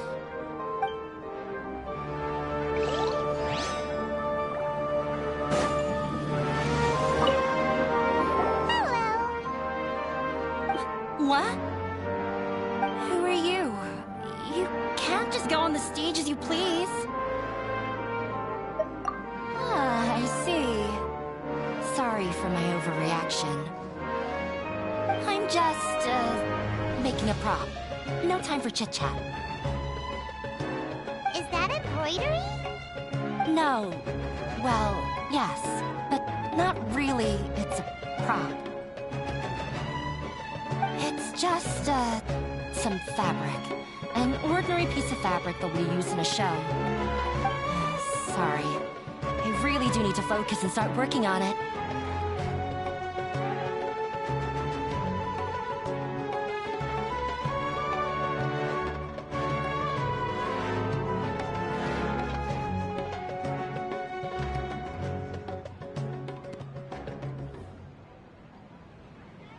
What an oddball!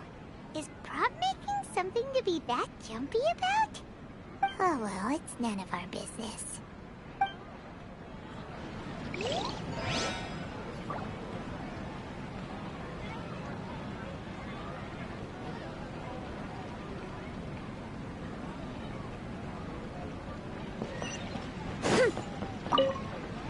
Hey there. I saw you two helping Nilu move some stuff.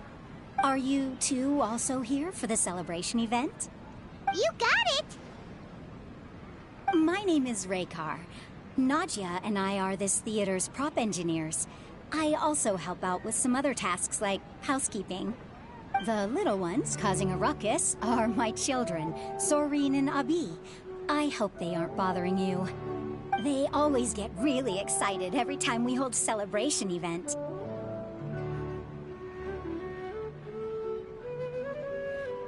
Yes, they are. Everyone here takes great care of them. There's good work here, the pay's always on time, and Nilu and the others will often volunteer to play with the kids. I'm quite content with this current way of life. Do you mean your life wasn't nearly as good before?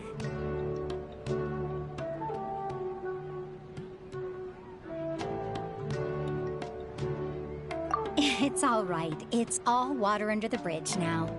My husband and I were both adventurers, but he passed away from an accident. Material struggles can always be overcome, but ever since then, I haven't been able to spend much of my energy on anything else. But I still consider myself lucky. Mr. Zubair has helped me a lot, and the atmosphere here is tolerant and kind. Sorry for bringing up such sad memories. Oh, it's all right. I don't mind. Once the event starts, you'll be able to see for yourself the kind of atmosphere I was talking about. Look! Rizu's back! Let's meet up with her. The event's probably about to start.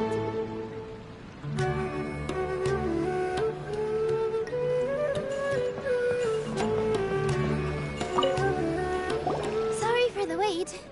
Preparations for the celebration are finally done. I'll call everyone over, and then we can start. Let us give you a hand. Thank you.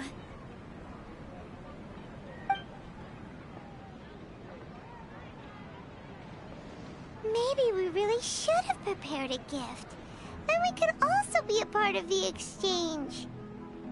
As it is, all we can do is wait and watch. Maybe we shouldn't do this after all. I didn't do that great of a job, and who would even like it? Oh, don't think like that. Remember our promise? We're going to give everyone a pleasant surprise.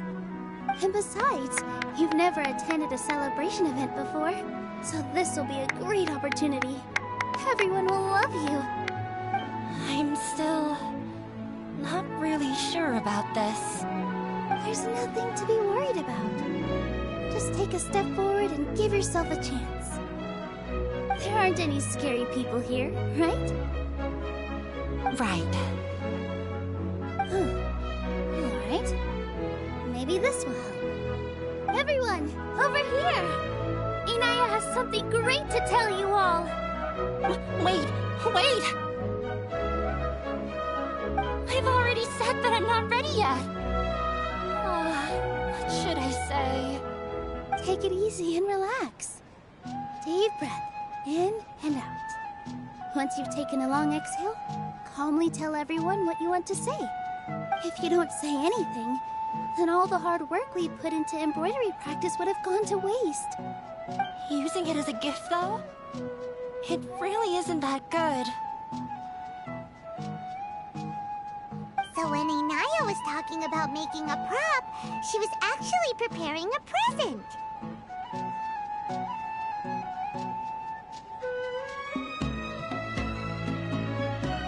Yeah, it feels like she still doesn't really see herself as part of this community. But it looks like Milu's trying to ease her through. Actually, Inaya had prepared a special present for everyone before the celebration kicked off.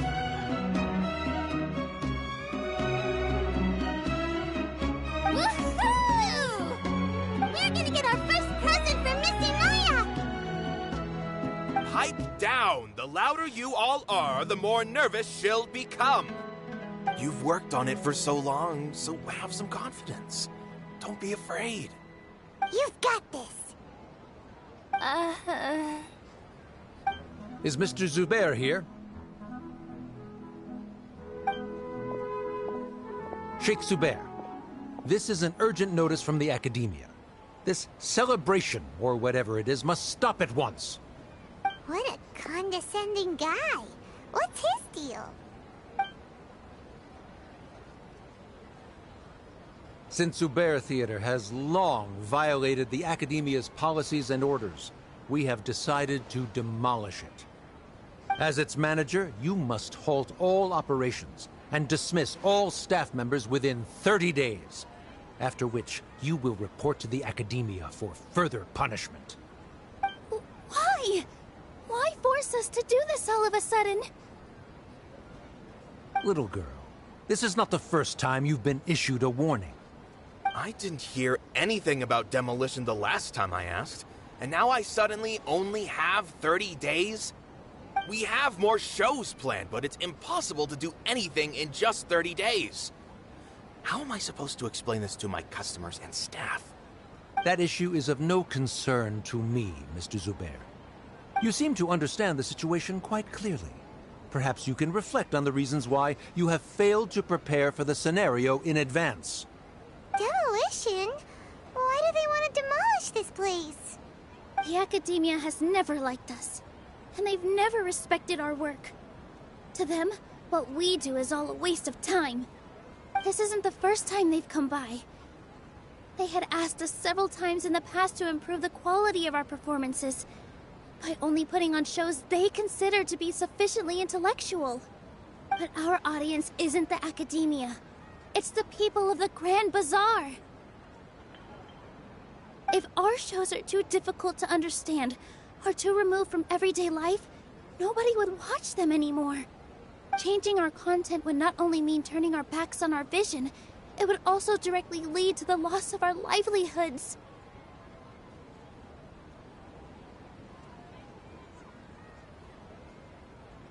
Yeah, the theater is very important to each and every one of us. The way they're doing things is so scummy. But I also don't know how we can stop them.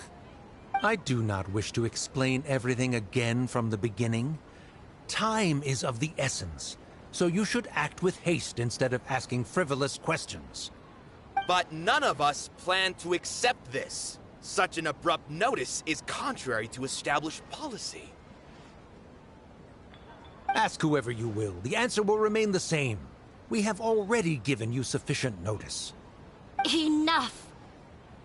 Does your audacity know no limits, Father? Huh? Father? Their family? What academia? This is all because you don't like Zubair Theater. You're just using the Academia's name to threaten us. Let me tell you, even if you manage to tear down this place, nothing is going to change. You've always been awful. But even I never thought my father would sink this low. This is strictly business. It has nothing to do with where you are, what you do, or what you think. I hope you all have not been irrevocably blinded by folly. I will not waste more time on pointless arguments. Wrap everything up, and make preparations to shut down at once.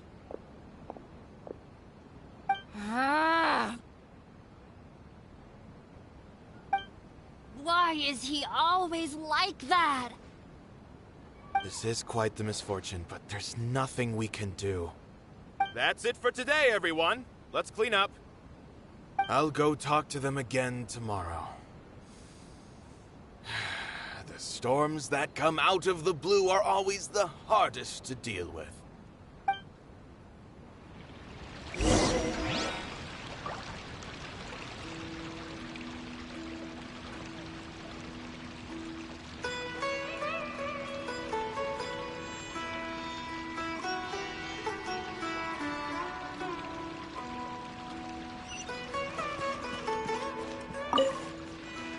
Sorry.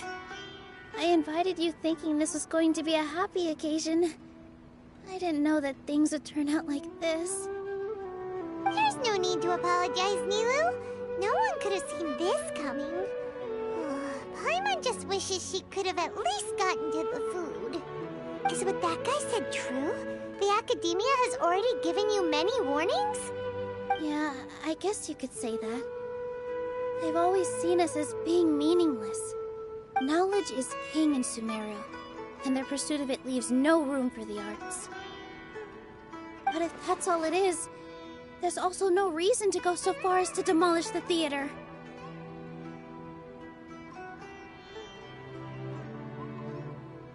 After Inaya ran away from home, I brought her here to Zubair Theater. She rarely talks about her family. All I know is that she didn't get along with them. I never expected it to blow up like this. If you did nothing wrong, then there's no reason to listen to the Academia, right?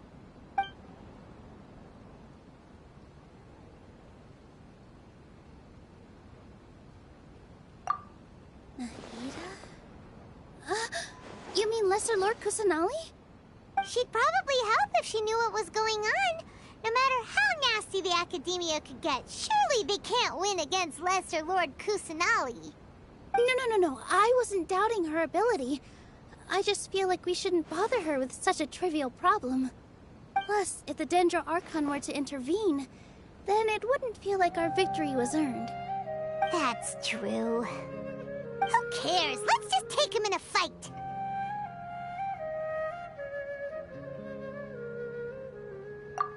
That's true. I'll try to think of something. We can't just let everyone suffer in a perpetual state of fear and uncertainty. What to do? Can you pretend to shut down, but secretly continue to hold your shows somewhere else? Or we could go through a list of customers and try to see if anyone in there might be willing to help out. That also doesn't sound like it'll work.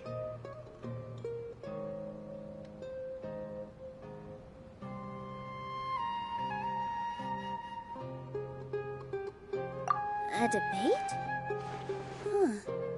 Well, scholars do love to use them to solve their problems, but how would that work in this case?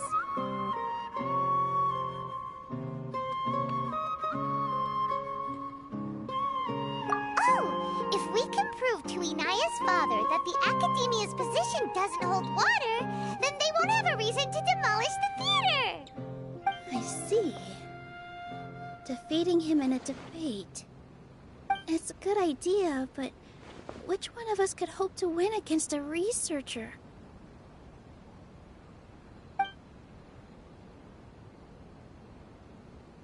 Huh? Me? No. I'm the literal worst at arguments. I can't debate. Nilu, you are only so stressed out right now because you care so much about protecting the theater. This theater holds a special meaning in all of our hearts. It's irreplaceable. But I just don't know. Can I really take on such a huge responsibility?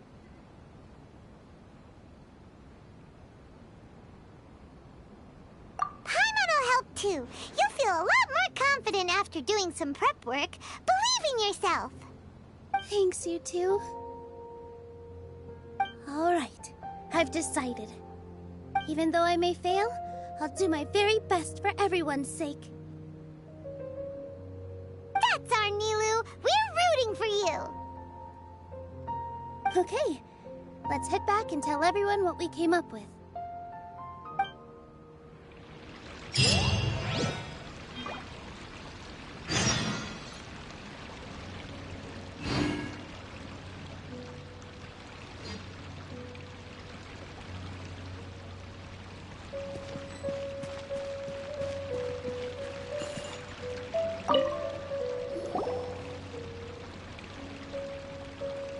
Trying to best the academia in a debate is attempting the impossible.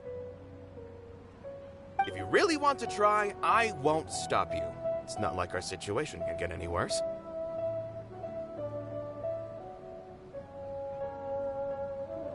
I don't think it's entirely hopeless.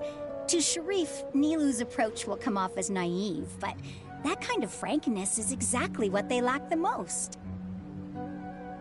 Things might turn out differently from what you expect. I am in favor of such a romantic feat. No playwright will turn down a compelling underdog story.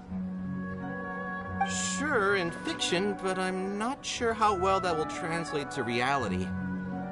I'm not saying that I don't support you, Nilu. If you need my help, just say the word. Anything is better than just standing aside and watching the theater get demolished. I'm also pitching in. Let's show the academia that we have some fight in us. Thank you, everyone. I feel a lot less nervous with your support. Not to rain on your parade, but my father is a real hard guy to deal with. He's erudite, meticulous, demanding, and exceedingly familiar with rigorous logic. It'll be extremely difficult to beat him in a debate. You all already knew that. But you just didn't want to hurt Nilu's feelings. When all's said and done, aren't you hurting her just the same? That's enough, Inaya!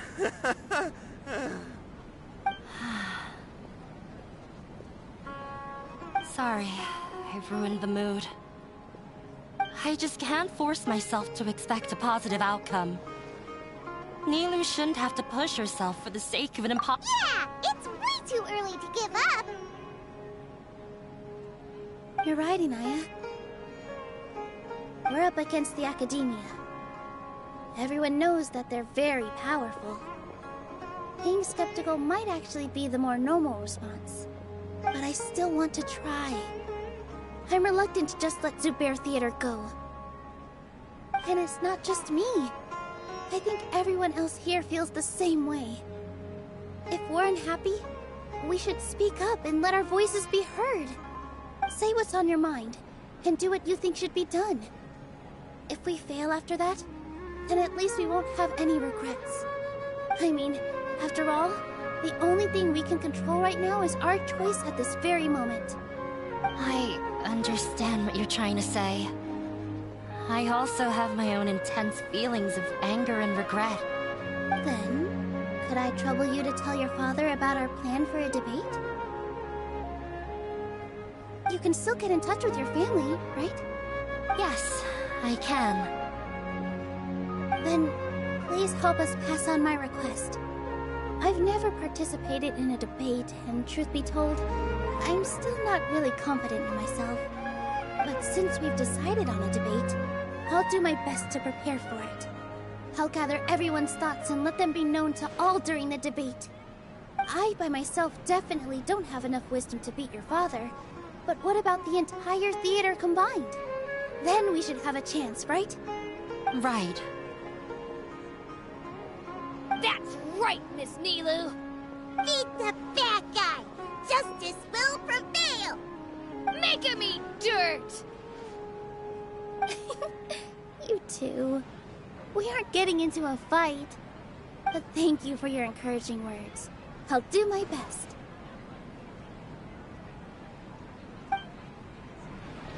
What's that back there, Nilu? I felt that I might have said a bit too much. Anyway, we better start preparing now. First, let's see what everyone thinks about the situation. Alright, time to pull everyone's thoughts.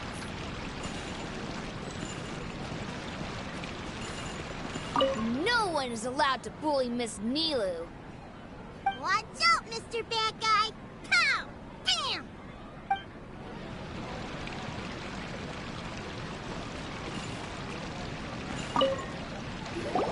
Mr. Zubair, we're trying to put together a list of arguments that might be useful. Any ideas? It won't be difficult to explain our position. They're in the wrong, and they know it. I have meticulously managed this theater's affairs for years, and I have abided by every procedure and obtained every permit. I did all of that to protect ourselves if something like this were to occur. I didn't expect them to disregard the rules altogether.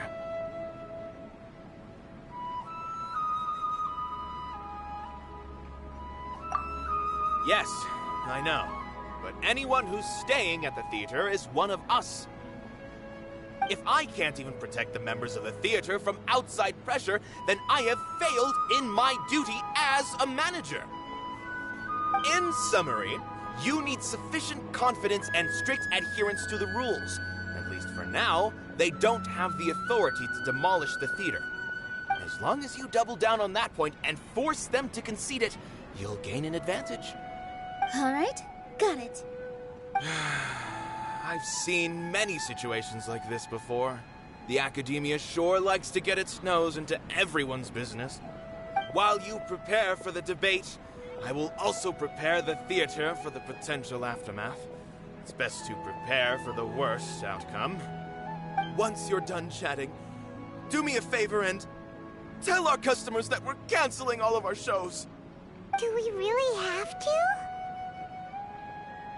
Right now, no one's in the right frame of mind to perform. I have to consider both our staff and our customers. This is the only way. Nilu, you are incredible. With your talent and youth, you had the least to lose out of all of us. And yet you were still the first to take a stand. I've never thought about leaving your theater, Mr. Zubair. I truly love this place, and I want to keep dancing here. I also want to keep dancing with everyone else. You're becoming more and more like her. Do your best. We'll do all that we can, and leave the rest to fate. Her? My teacher. She was an excellent dancer. But Inaya was right. It wasn't out of pit after all. I'd be a terrible... She knows better than...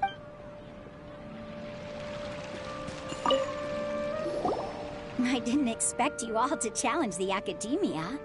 And that reminded me of my younger years. Back then, I feared nothing and no one, and I was always charging into the most dangerous of places. I can't do things like that anymore, but those were some of the best times of my life. Sorry. If the theater really ends up getting demolished, then you, Soren, and Abi will all... It's all right. There's no need to think such heavy thoughts. Even if the building gets demolished, its people will still all be here. Have faith in the resilience of an adventurer. We can always figure something out. But won't you have regrets if things just come to an abrupt end? It'd be like when you were forced to stop adventuring. Oh, so that's what you were worrying about. Relax. I've had a lot of experience with regret. Things are painful at first, but as they say, time heals all wounds. Look at us now. Soren and Abi are happy.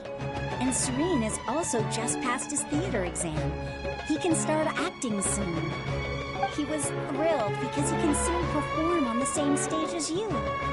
We wouldn't be here if it weren't for our past struggles.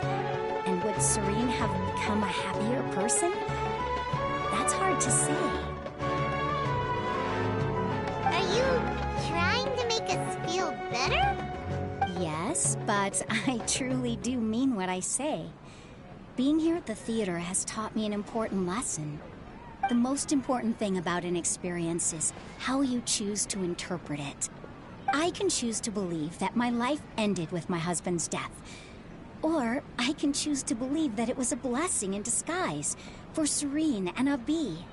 Similarly, even if this theater disappears, a new beginning might just be around the corner. Good and bad are all human-made concepts. It all depends on how we choose to see things. You have a point. Nilou, I know how important Zubair Theater is to you. You don't have to be so nervous. We're all here with you. The theater won't go down so easily. Thank you, Miss Raykar. No need to thank me. If anything, you inspired me with your bravery. You might have what it takes to become an excellent adventurer.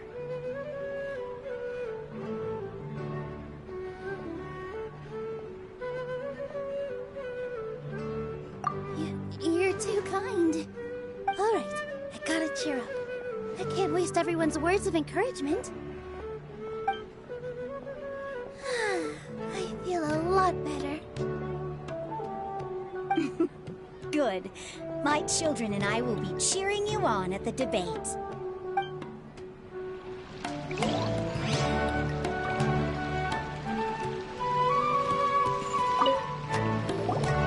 Paimon doesn't really want to talk to him. So, you've already developed some prejudices against me. And to think, I was just about to put forward a suggestion. Oh, Paimon will listen to that. Although, I know not if you have a new answer to my previous question. Now seems like an appropriate time to revisit it. What do you think is the meaning of art? This again?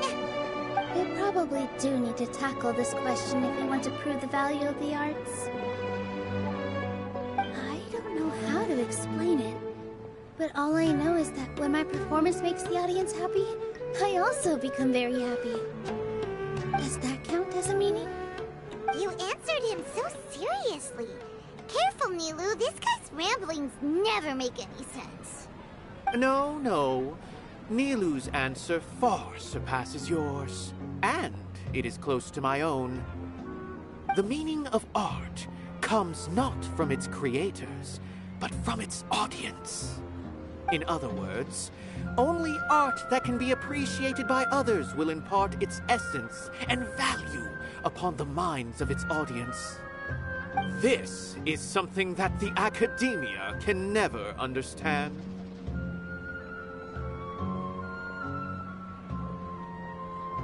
I once pursued the mastery of art, much like how a researcher would chase wisdom and knowledge. However, the more of a connoisseur I became, the less I felt I understood. I began to question what it truly meant for art to be understood at all. I knew that the most sophisticated works are often the least appreciated, and yet somehow that provided me with little solace. I remained even perplexed about this conundrum until I visited this theater and watched one of Nilou's performances. It was that life-changing? Everyone here had a joyous part in the overall experience. The actors upon the stage basked in the love of their audience, while those in the house immersed themselves in the wondrous ambiance. In all honesty, from a purely critical point of view, the performances here are exceedingly average. Hey, don't say something like that. But what bewildered me was how, despite the performance's middling quality, they captivated their whole audience. They captivated even me. I realized then that I had walked the wrong road. The mastery of art was never what I truly wanted. I left the so-called frontiers of artistic research and came to this theater, for this is where I can finally find what I seek. Art will no longer be a castle in the sky.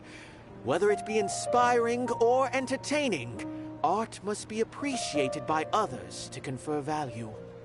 If art cannot accomplish that, then it is meaningless. When you put it that way... Mr. Zubair and I refused to follow the Academia's orders to change our shows for a similar reason. To put it simply, we were afraid that our shows would lose their meaning if people couldn't understand them. I once stood in the spotlight, but I relinquished fame and acclaim for the freedom I enjoy today. I care not for where my feet may take me next, but Nilou, you need to remember one thing. You already stand upon the finest stage there is, and that is a rare gift that should never be taken for granted. You cannot give it up, not even to the Academia. I understand. Thank you for your words of encouragement, Mr. Kasani. Dust the cobwebs away from the eyes of those scholars.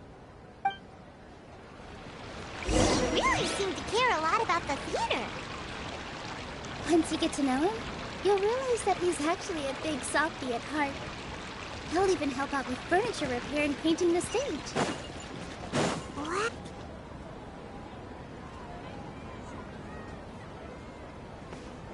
You're here. Is the theater actually closing? He's been worried sick for a while now. He wouldn't stop talking the whole way back. Hey, you two. What exactly happened? Did someone come down from the Academia? Yes. He told us that we have to shut down the theater within 30 days, and that it's going to be demolished. What the heck? That came with no warning. They're messing with us again. Don't tell me you'll have to listen to him. Come on. You know the answer to that. Yeah, it is a direct order from the Academia. There's no need to worry, though. I'm preparing for a public debate with the Academia. If I win, we might be able to overturn things and change their minds. Really? That's terrific. You have my full support, no doubt about that. Mine too. So what was their excuse anyway? They still not a fan of the theater's programs? Yeah, something like that.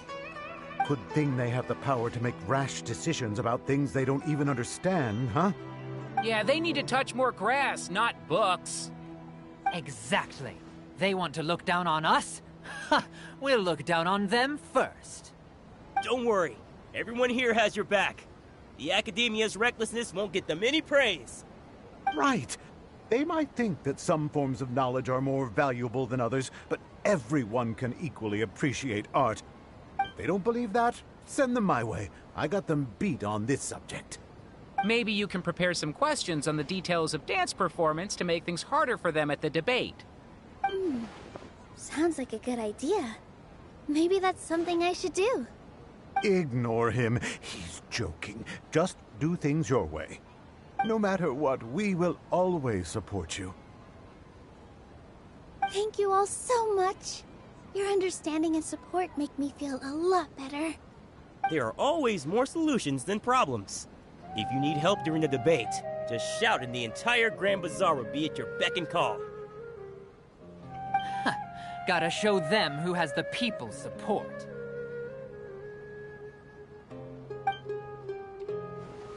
I feel like the pieces are starting to fall into place. Let's head back to the theater and organize our thoughts. Sounds good. Inaya should also be back soon.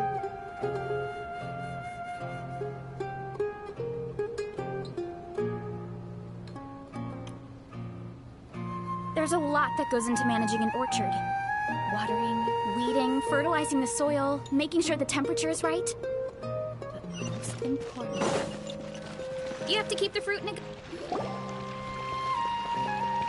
Puppy? Have you seen Miss Inaya? No, Miss Nilou. Miss Inaya isn't back yet. Wasn't she just passing on a message? Does she really need this much time?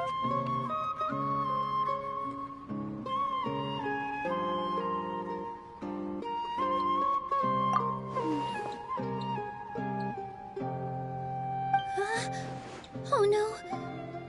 Traveler, Paimon, I think I've messed up big time.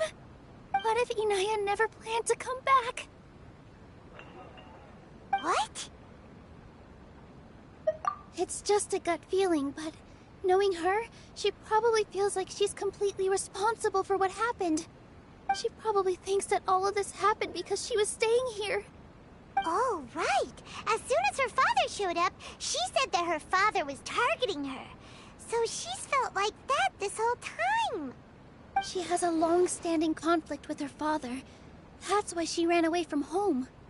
She doesn't think that we can win the debate, and she doesn't want to implicate us, so she thought leaving was the best thing to do.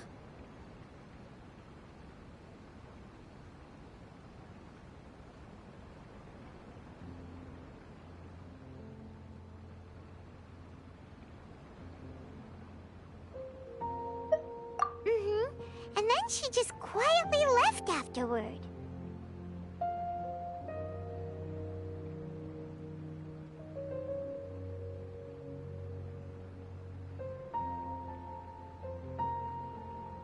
Exactly.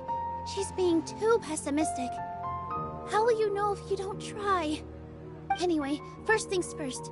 We have to get her back. But where should we start? Sumeru is huge! I think I might know. Let's start by looking outside the city. Before I brought her to Zubair Theater, she was staying at a remote campsite. She got a fever from drinking unclean water, so I carried her back. If she has nowhere else to go after leaving the theater, she might go back and strike out on her own again. Then let's go take a look. Yes, let's hurry.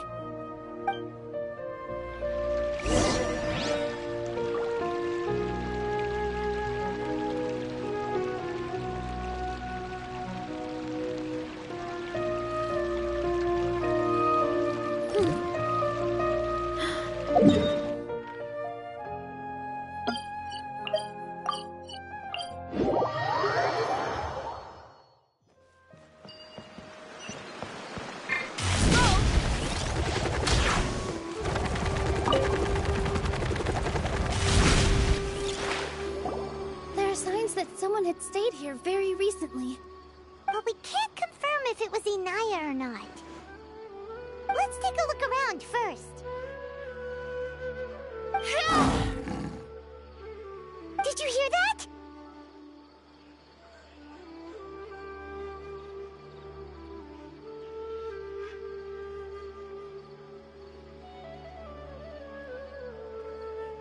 I heard it too. Let's investigate.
Thank you. There weren't so many big animals in this area before. They chased after me for a long time. Sorry. I'm causing trouble for you again. Why did you leave by yourself? You really don't think we have a chance at winning the debate?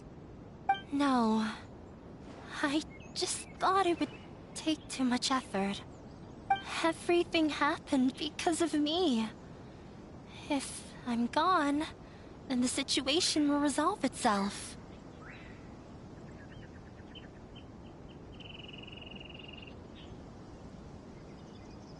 Yeah! Everyone's working together towards a happier ending. No one should be singled out for blame. It's all right if it's me. As long as the theater won't get demolished. You guys are the kindest people I've ever met. You shouldn't suffer so much because of me. Listen to me, Inaya. Even if you were the reason that all of this happened, no one would blame you. Mr. Zubair said that you're one of us, so that means we will protect you. No matter what happens, we'll stand as one. Nilu, there will always be a victim. Whether it's me or the theater. You can't eat your cake and have it too. You can't win a debate against the academia. Especially since your opponent will be my father.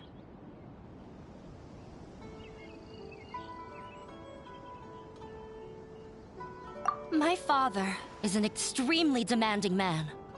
He's always wanted me to become an exceptional researcher and his academic successor. I tried my best to meet his expectations and did everything I could. But he still wasn't satisfied.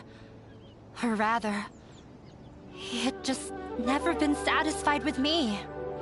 I'm no genius. But whenever he berated me, it was always as if he was asking me, "Why aren't you a genius?" Yeah, like I'd know. So that's why you ran away from home? At first, I thought the father would slowly come to terms with reality. But he just wouldn't stop berating me. For one exam, I earned the 3rd highest score.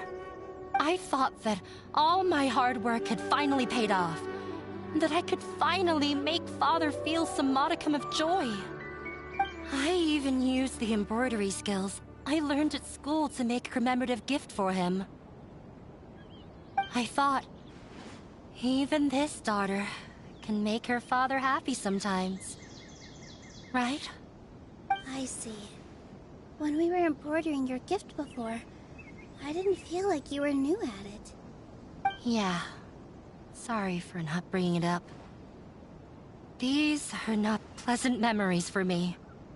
I was tired of him yelling at me every day. All I wanted was to see him smile at me. But he was more angry than ever before once I'd given him my embroidery and told him my score. He flung my present to the side. You think you should be proud of 3rd place? Reflect on why you weren't first. I forgot how long I'd cried for. I only remember my parents arguing. My mother also thought he went overboard. They argued for such a long time. My father eventually stormed out and slammed the door behind him. I didn't get a single sentence of apology or any words of comfort. I've completely given up. We're destined to never understand each other. How horrible! I don't think you can beat him in a debate. Because he doesn't even understand what kind of place a theater is. He can never understand the relationship performers have with their audience. His life is devoid of camaraderie or friendship. He just wants everything to happen according to his wishes, as if the world revolves around him. What we cherish, our little place in this world, means nothing to him. It sounds like your past has had a huge impact on you. I understand now, Inaya. But when we were preparing for the debate, I heard something quite wise. Maybe it'll help you.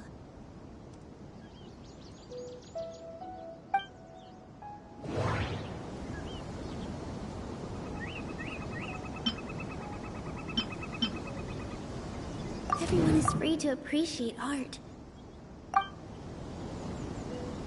No, there should be something else that's more relevant. Mr. Zubair has been meticulously managing the... Art must first be appreciated. No. The most important thing about an... Miss Raykar has gone through a lot in her life, but she told us that she's very happy to live at the theater now. Although she ran into misfortune, it led her down a new path in life. She sees that as a blessing. She told me that the most important thing about an experience is how you choose to interpret it. Interpret it? I can sympathize with your unhappiness at home, but after you ran away, You ended up at the theater and became one of us. Those unhappy experiences allowed you to really cherish your bonds with everyone, and also gave you the opportunity to become friends with us. Don't let your past suffering keep you from the new life that you've worked so hard to find. Oh. Let the past stay in the past.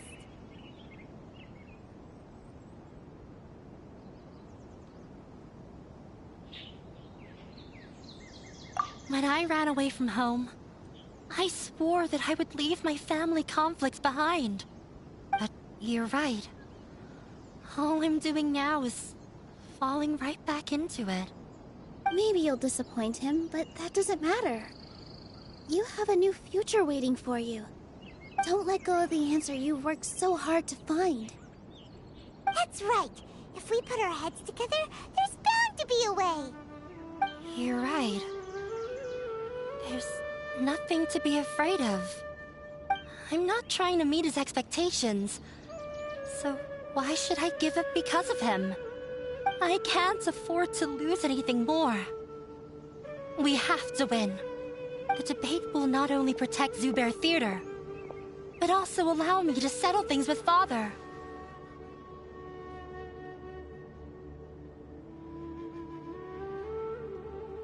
That's the spirit! Let's go. I'll tell my father about the debate. I know him very well. Even if he looks down on us, I know how to make him accept. All right, let's go.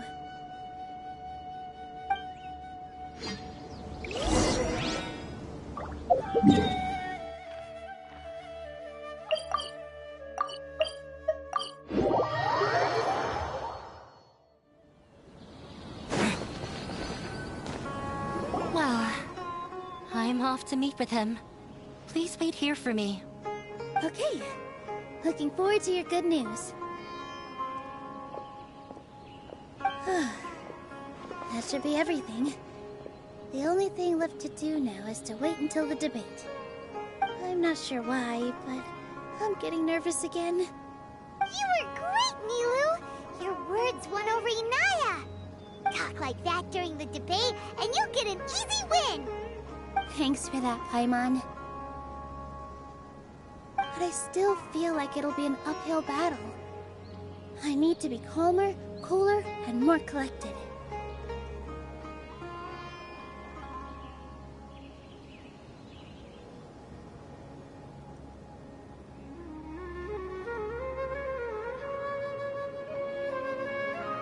Yeah.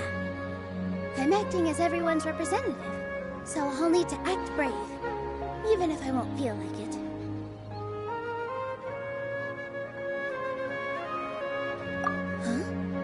What's left?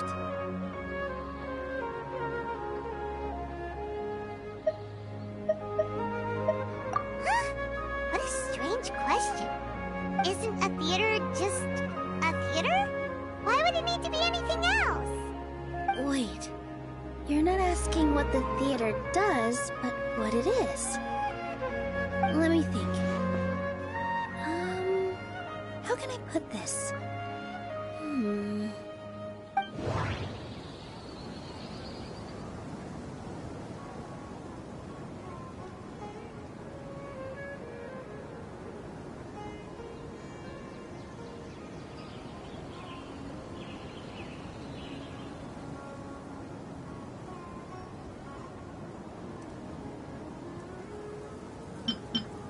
Everyone is free to... Well, I'm off to meet with him. Please wait here for me. Okay. Looking forward to your good news. That should be everything. The only thing left to do now is to wait until the debate. I'm not sure why, but I'm getting nervous again. You were great, Nilu! Your words won over Inaya! Talk like that during the debate, and you'll get an easy win! Thanks for that, Paimon. But I still feel like it'll be an uphill battle. I need to be calmer, cooler, and more collected.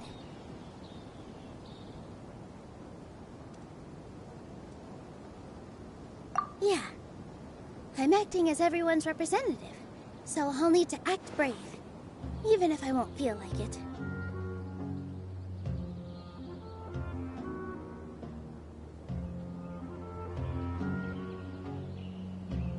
Huh? What's left?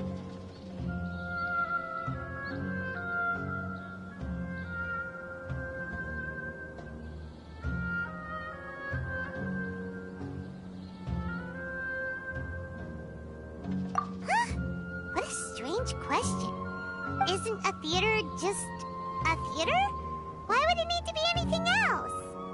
Wait. You're not asking what the theater does, but what it is. Let me think. How can I put this?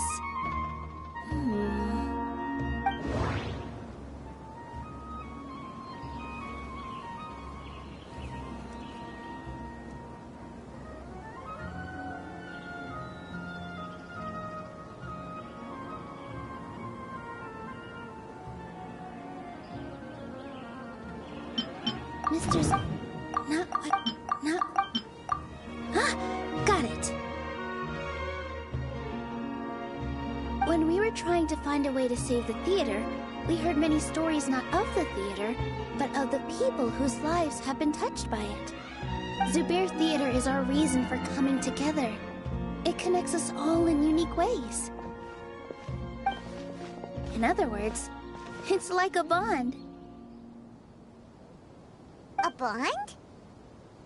The theater provides money for Miss Raykar and her children, inspiration for Mr. Kasani, and enjoyment for the people of the Great Bazaar. It also gives Inaya shelter from her family.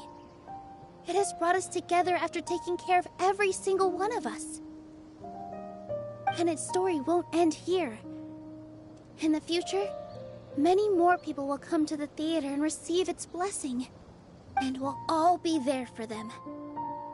Our warm, welcoming community will show them the same kindness we were shown in the past. Aside from the delivery of performances, isn't this another reason for Zubair Theater's continued existence? Yeah, that makes sense.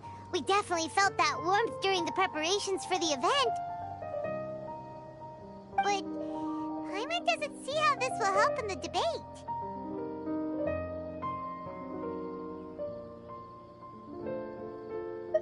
Oh, gotcha! No matter how strong an opponent is, they'll have to go on the defensive if pressed on a weak point. I feel like that's another prong in our attack. Thank you so much. Paimon also feels a lot more relieved. Let's show him what we got! Sorry for the wait. I'm back. Things went a lot more smoothly than I expected. It didn't take long for him to accept the debate. It is set for 2 days from now. Why are you all smiling so much? Did something good happen? We realized that your dad might not be as scary as we had thought. We just finished our prep. Rest easy. It will all turn out well. We have to win. No, we will win, Inaya. Fingers crossed.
What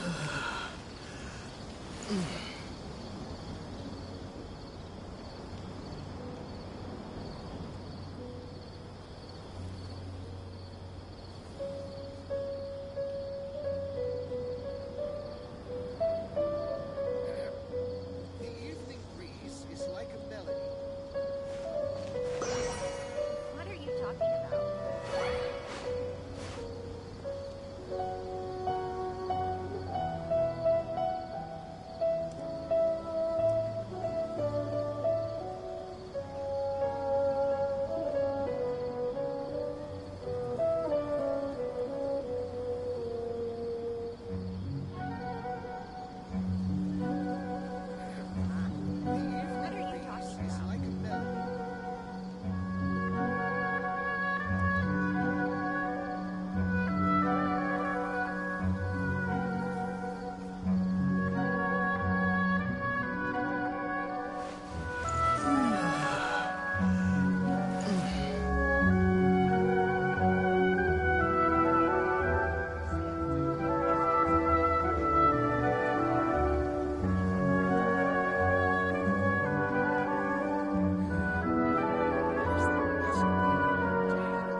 Blink of an eye, it's already debate time! We did a lot of preparations with Milu. Hopefully they were helpful.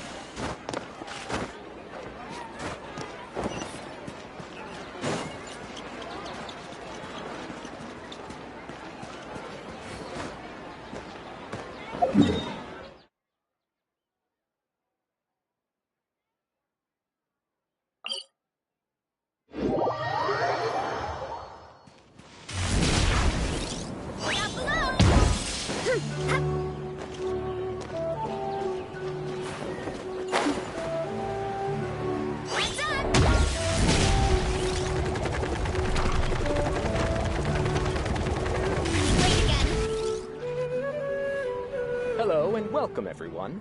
I am Safwan, a scholar from the Academia, and I will serve as this debate's adjudicator.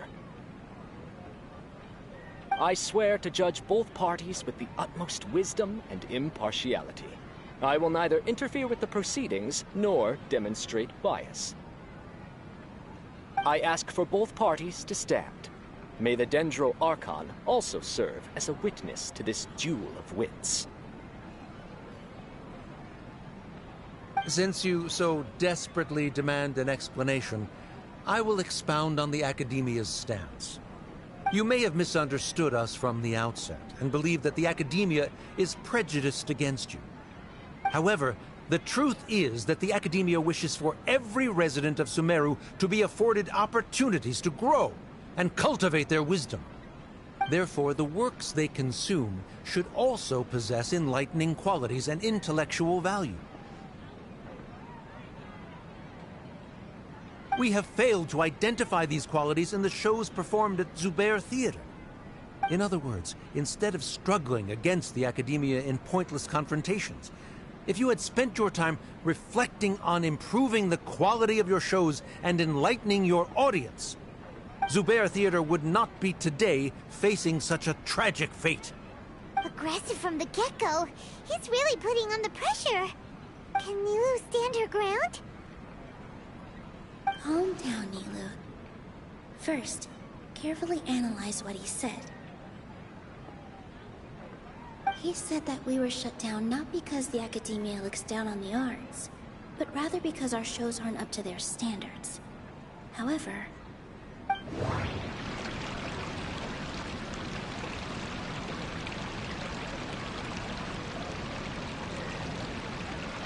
the most... Don't think... Art! Don't think Mr. Zubair has... Don't think everyone... In your eyes, our shows can't meet the Academia's expectations. Shouldn't it be the audience who decides if a show is intellectual or enlightening?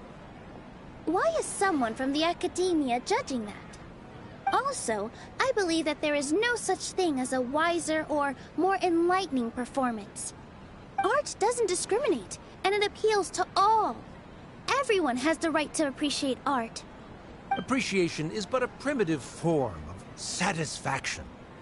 Guidance and enlightenment are necessary if we are to induce growth in the performers as well as the audience. This stance holds performers to a higher standard and encourages the development of the arts. If all performances are simple-minded, require little effort to comprehend, and lack any impetus for the betterment of society, then the people will not be able to develop a greater level of artistic understanding. Nurturing the populace's understanding requires a long and arduous process, and guiding this process is the Academia's true goal. He changed the topic without batting an eye. Good thing I'm prepared. If I remember correctly, what I should say here is...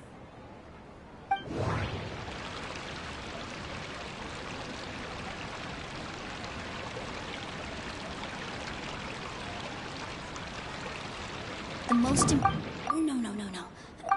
Art! Someone at our theater has tried that before.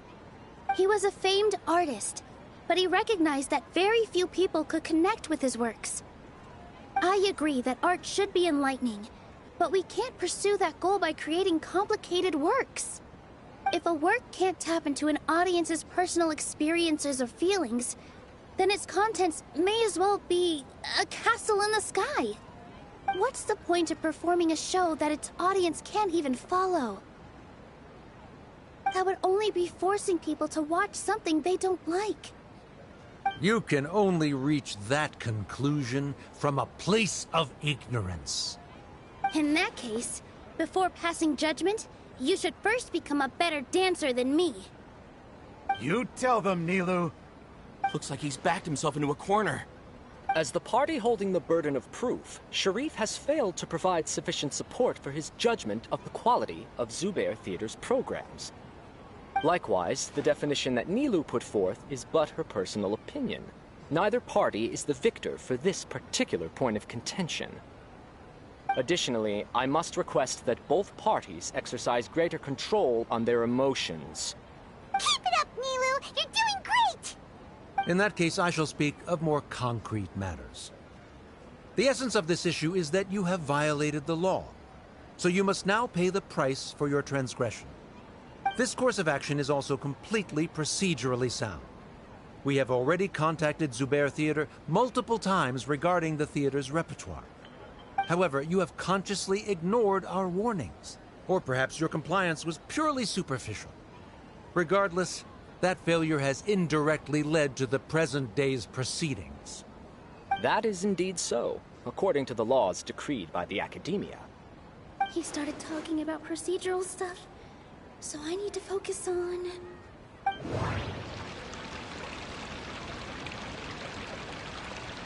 The most important thing about an experience... Art must Mr. Zubair has been... Mr. Zubair has already provided signed copies of all documentation related to our operations. Everything is perfectly filled out and valid.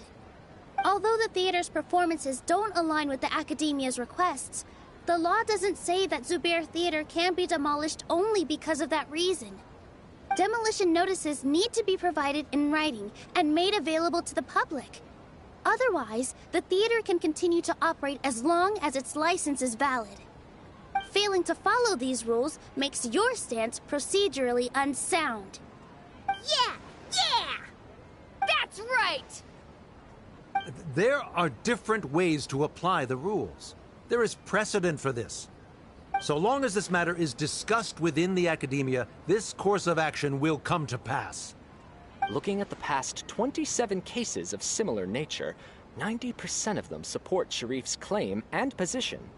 However, the demolition process in those cases was only started after discussion at the Academia.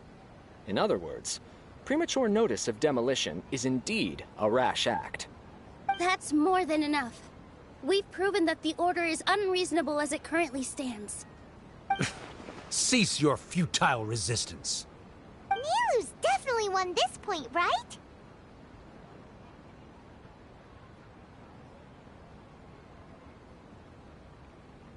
You're right. Stay focused, Nilu. Even if permission for demolition has yet to be obtained, it is a fact that your performances violated the Academia's policies on numerous occasions. Based on that fact, we can permanently revoke your right to perform in Sumeru. Under the current system, it is indeed possible to immediately revoke Zubair Theater's performing rights. That's a thing?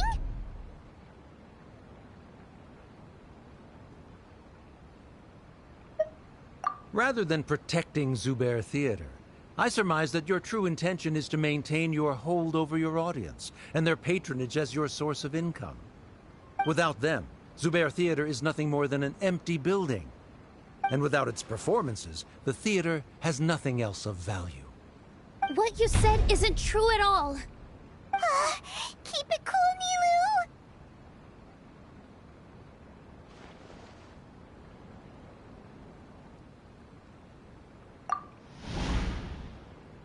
Right. I need to keep calm, but he... Just a little more. Zubair Theater isn't just a performance venue to us.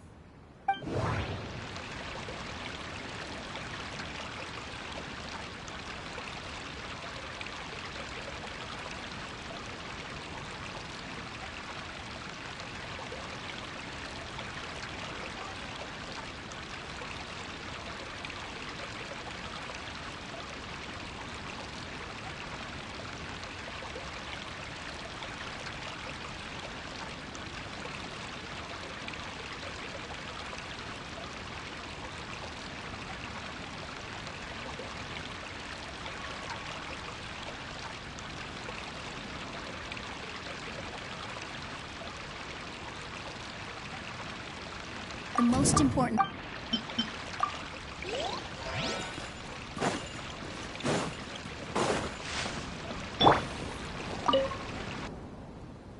Hello and welcome. I swear to... I ask for both parties to stand. May the Dendro Archon...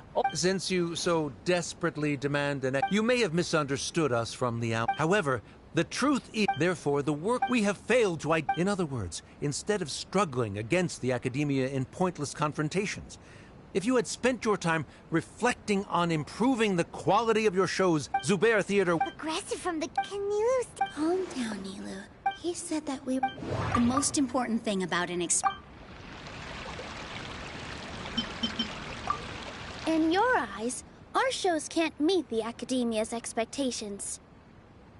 Shouldn't it be the audience who decides if a show is intellectual or enlightening? Why is someone from the academia judging that? Also, I believe that there is no such thing as a wiser or more enlightening performance.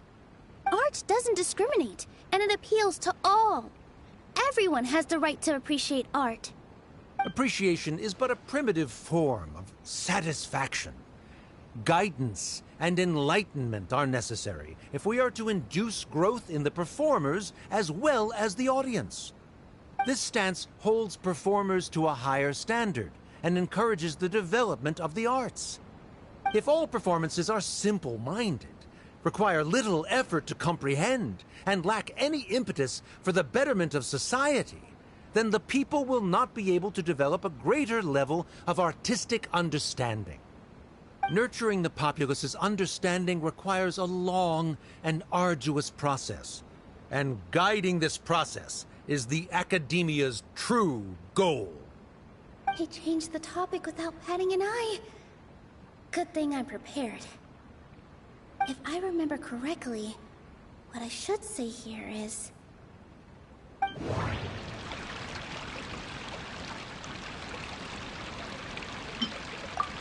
Someone at our theater has tried that, but he was a famed... I agree that if a work can't tap in, what's the point of... That would only be... You can only reach... In that case... You tell them... Looks like he's back to... As the party hold... Likewise, the definition... Additionally, I'm... Keep it up, Nilu! In that case, I shall speak of this course of action. However, you have... That is indeed... He started talking... The most important thing about... I need to read... Art must first be... I need to read... Mr. Zubair has... Although the theater demolition notices failing to follow... Yeah, that's right! There are... So long as this matter... Looking at the past, however... That's more than... Nilu's definitely won this... You're right. Stay focused, Nilu.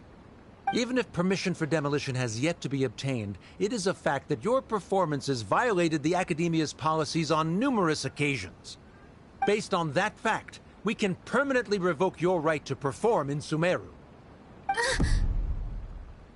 Under the current system, it is indeed possible to immediately revoke Zubair Theater's performing rights. That's a thing?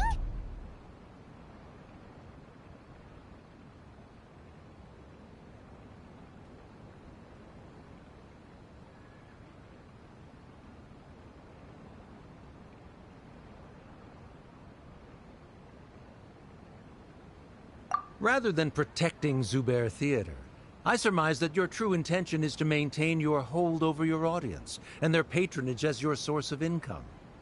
Without them, Zubair Theater is nothing more than an empty building. And without its performances, the theater has nothing else of value. What you said isn't true at all. Keep it cool, Nilu!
I need to keep calm, but he...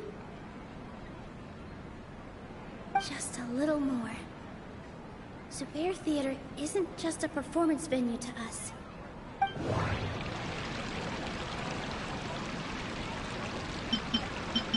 Naya really wants to win. The theater carries everyone's... Zubair Theater isn't simply a performance venue to us. It means more than that. It's been our home for a long time. Miss Raykar can't go on adventures anymore, but she has found a stable career and a new life at the theater. Her son, Soren, has already passed his theater exam, and he'll soon be our newest member.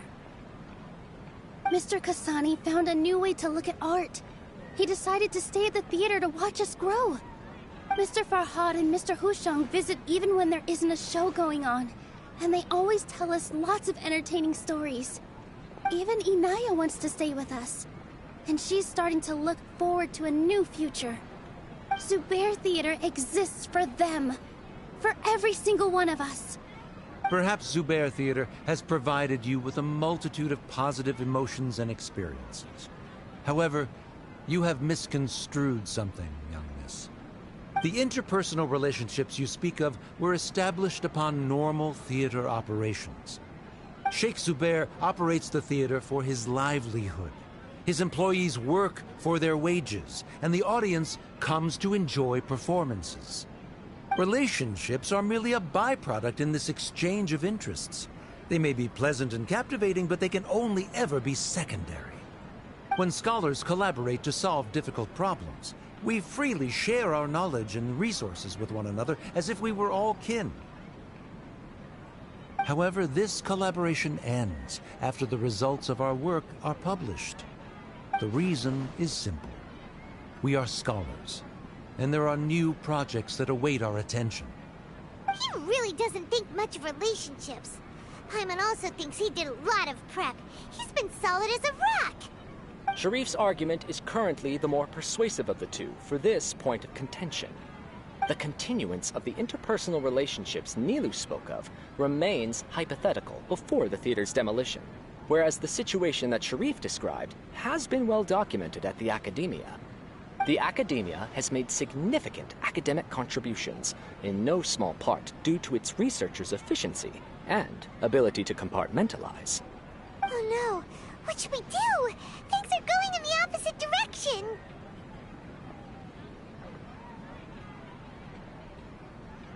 A setup? So Nilu's got him? Good. He said what he said. The next argument could decide this debate. But... is this really the best thing to do? It might be too cruel to Inaya. Inaya really... She already agreed to this. She wants to win, no matter what. Me too. Mr. Sharif believes that interpersonal relationships are a byproduct of working towards a goal. Once that goal is achieved or abandoned, those relationships would have no more reason to continue. Then, if someone has failed to live up to his expectations... If someone has failed to live up to your expectations and ran away from home, then she shouldn't be your daughter anymore. Right? Inaya... Sorry, Nilu. As expected, I should be the one to say it. You don't need to shoulder this responsibility for me. If in your eyes, the purpose of my existence is to become your academic successor, then that goal has ended in complete failure. By your logic, that means there is no more reason to sustain our relationship as father and daughter. Members of the audience who do not belong to either debate party, please speak with caution. Let her speak. What she does not say, Nilu will. No matter how many disagreements we've had, the truth is that you are still my father. You're so immersed in your own world, you can't understand why we come together for the sake of relationships. Yeah, don't look down on us. You can watch a dance anywhere. but there's only one Zubair Theater. I'm almost starting to feel sorry for this guy, what with the idiotic things he said. Order! Order! Members of the audience, do not interrupt debate proceedings. I confess that this is the final argument we had prepared. Disown me, and you will win the debate. But before that, Father, I have some final words to say. I've been doing some soul-searching. Not about whether I should have run away from home, but whether there was any point to my personal rebellion against you.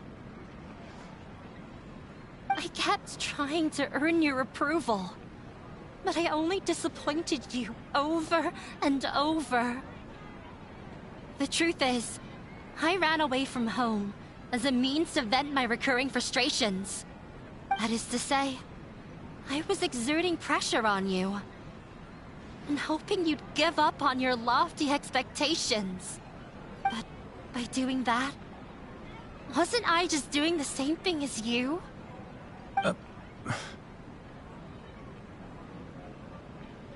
I won't force my expectations upon you anymore. At Zubair Theater, I have found the life I've always wanted. I will move on from my family troubles and strive towards my new goal. But if you dare to harm this place, then I will stand with my friends here and fight against you. This is not the time to space out, Sharif. The debate is still underway. You already consider them to be your friends. You should be asking us that question. Of course we are! Miss Inaya is a really good friend.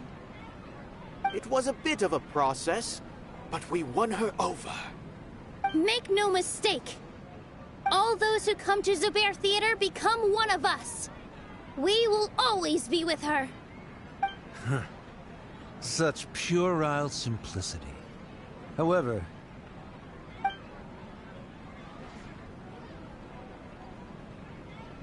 it is surprisingly a relief. Wait, what are you... never mind. They left? Does that mean we've won?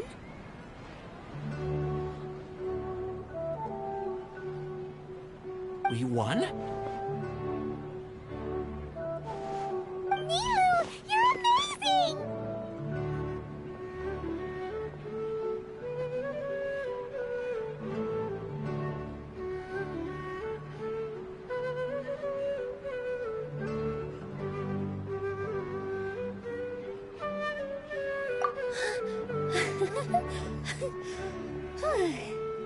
I relaxed for a moment and I feel a little faint. It looks like he still has a place for her in his heart. Terrific work, Nilu and Anaya. They likely won't cause any more trouble for us. Didn't know you could get so fierce. I have a lot of newfound respect for you two. This really took a lot out of me, though. I don't ever want to do this again. Both Miss Nilu and Miss Inaya were so cool! Should we throw a second round of celebrations?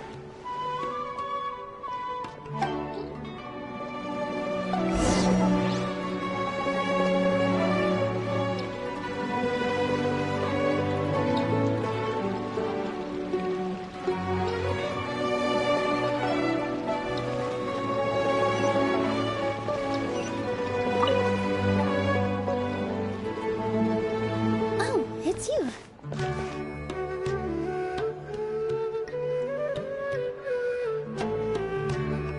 Yes, I feel a lot better. The more I think back on everything, the more surreal it all feels. I don't think I could repeat what I did a second time.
Yes, and it's all thanks to you.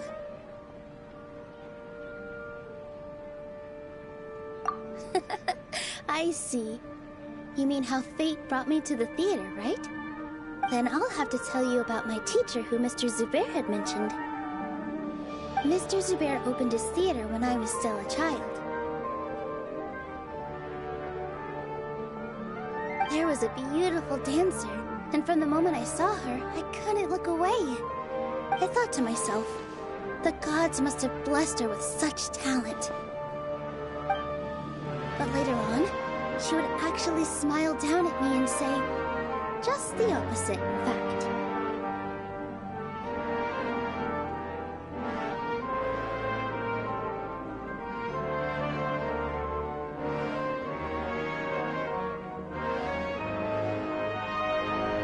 Yeah.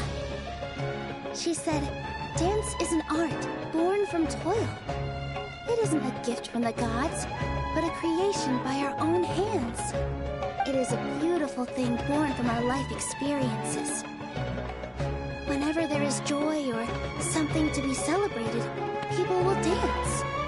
In other words, any place where people can effortlessly begin a dance will for sure be filled with the blessings of everyone's happiness. She wasn't looking for flowers and applause.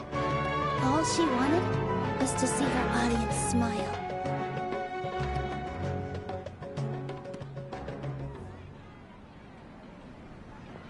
Right. The same as what Mr. Kasani believes. I was completely moved by what she had said, so I started taking dance lessons from her. And later on, I began to dance here in her stead. Before she retired, she told me, for as long as you live, never forget what dance means to others. This is why Mr. Zubair and I never intended to listen to the academia. Even though it ended up causing everyone a whole lot of trouble, thankfully, everything worked out in the end.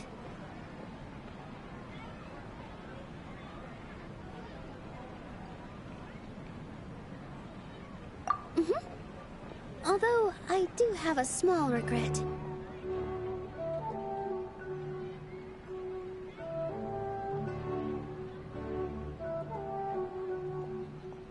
Yeah. Even though she has already decided to stop fighting with her father, they never managed to have a real conversation with each other. Before he left, Mr. Sharif looked like he had a lot on his mind. He probably has a lot of things he wants to say, but will now perhaps never get a chance to.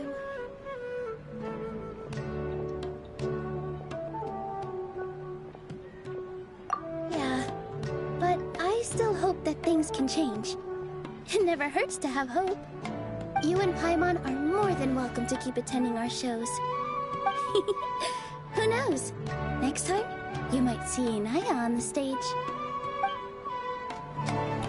So worried about Inaya? Let's be sure to come back often.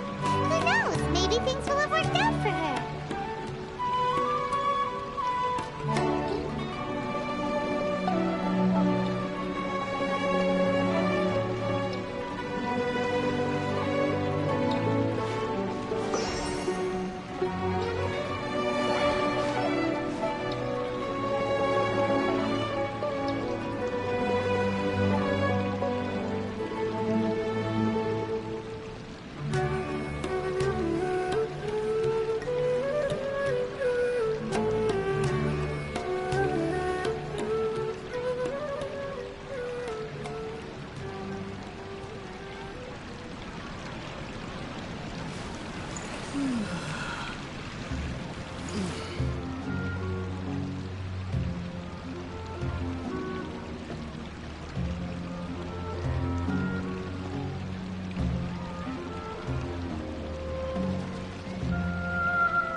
Would you like to go moon gazing?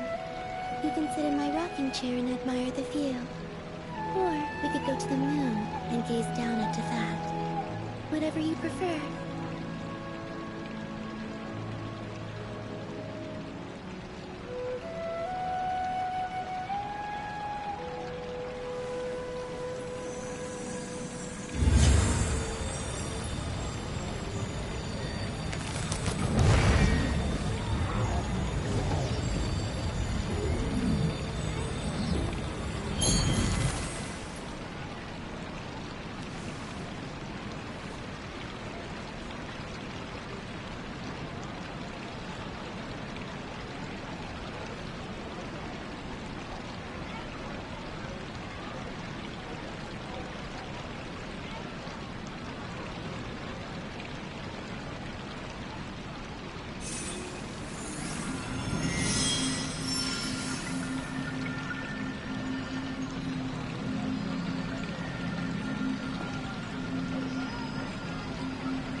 I don't sing for anyone in particular. Still, if someone stops to listen, I hope it provides a moment of peace all the same.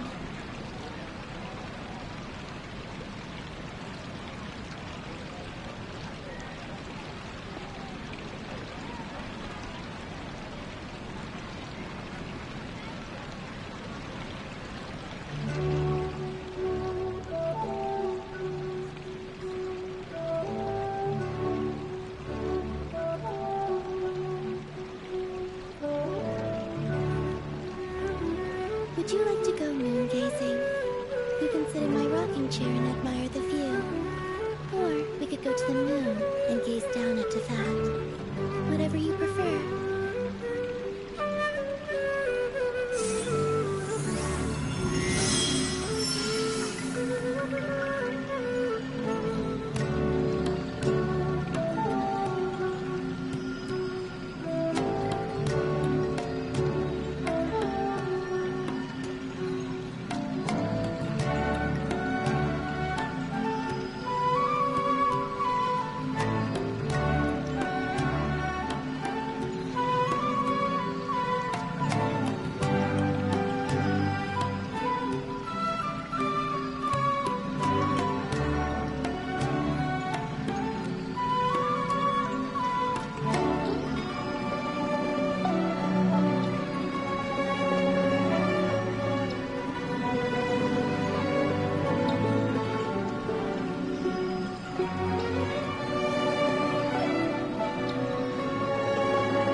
long walks in Silver Moon Hall every day. So don't worry about me. I can keep up.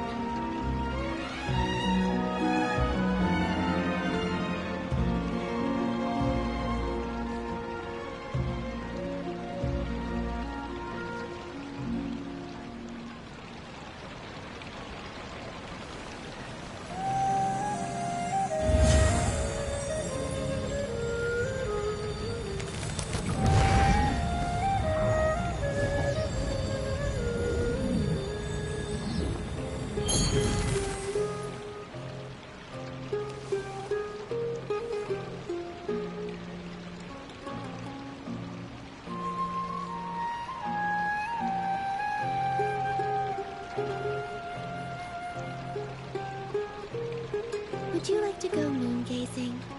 You can sit in my rocking chair and admire the view. Or we could go to the moon and gaze down at Tefat. Whatever you prefer.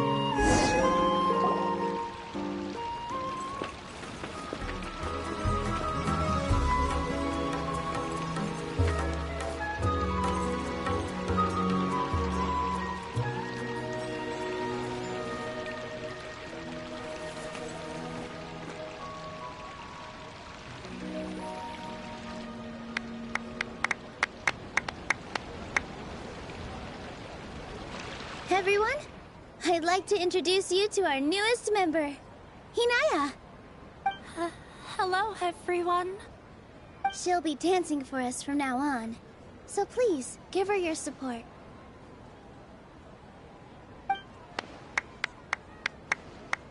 Hinaya's taken her place on the stage! Oh, Paimon wonders how she'll look when she starts dancing. When you stop and think about it, happy endings like this sure aren't easy to come by.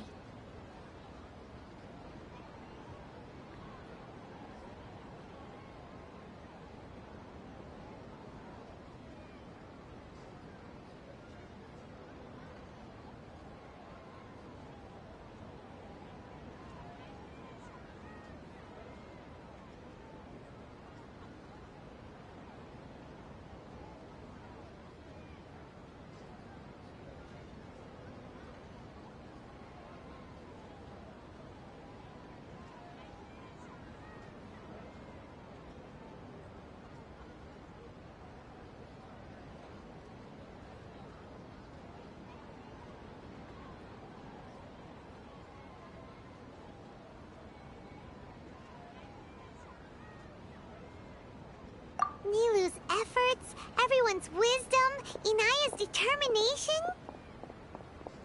Huh? What do you mean by that?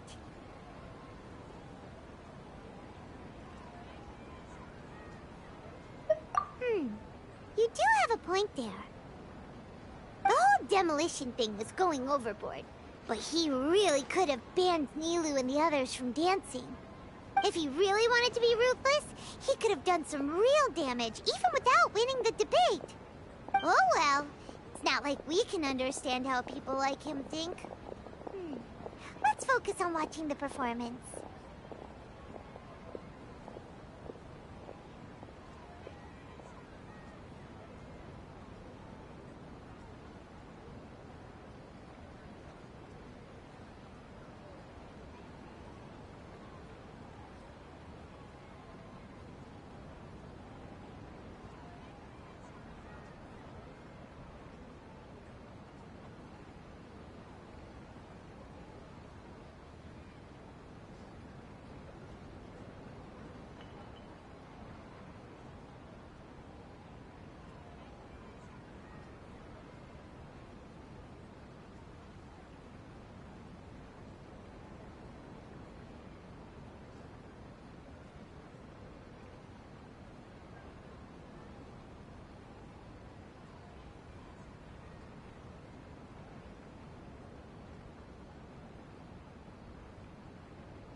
Captain! Isn't that Inaya's father?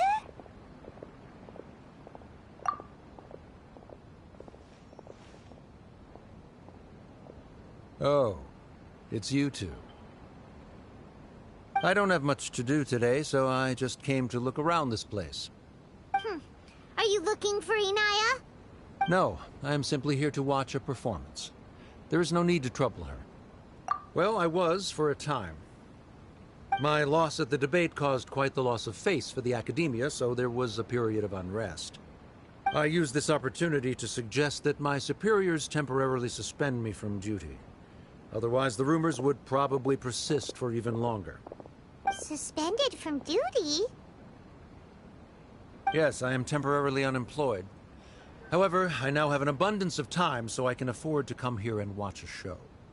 I admit that I do not understand the magic that this theater possesses, but my curiosity has been piqued. I still cannot forget that young lady's perseverance. Inaya would almost certainly mature in the presence of such a person. There are no parents who do not worry about their children. I suppose she managed to hit a weak spot of mine. Never mind. I do not have the right to say that. You're already here, so you might as well go see her. No, that is not necessary. I will take my leave after the show concludes. Do not tell her that I was here.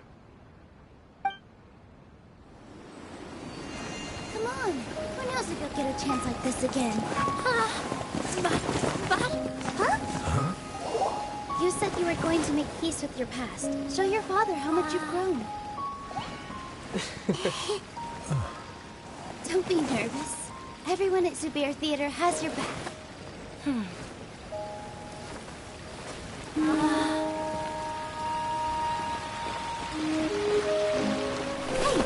let's go somewhere else. We should give them some space. You're sure they'll be okay? I don't know, but I think we should have faith in them.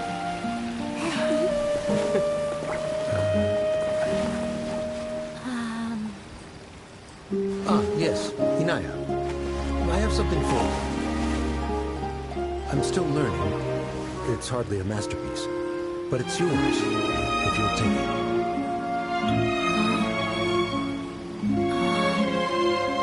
You don't have to take it.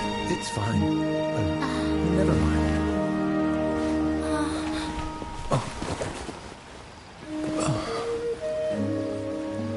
Let's have a heart-to-heart, Father. Like father, like daughter. They're both so awkward with their feelings. Yeah. She probably would have snuck away as well if I didn't drag her back. Do you think they'll be able to reconcile? I'm not sure.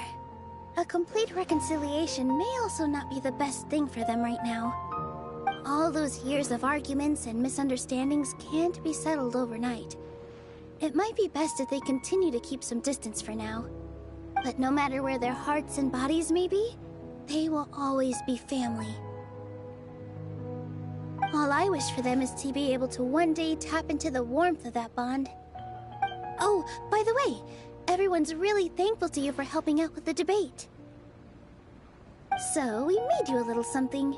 Hope you'll like it. Isn't this Zubair Theater? Whoa! This is amazing!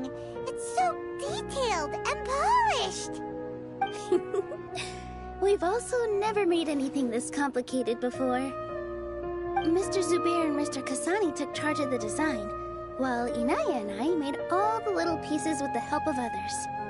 Miss Reikar and Miss Nadia made and assembled the centerpiece. As adventurers, you two will doubtlessly travel to many more lands and see many more things. That's why we hope that your time at Zubair Theater will become a fond memory of your journey. You two are welcome back anytime. We'll come back and watch you dance whenever we get the chance.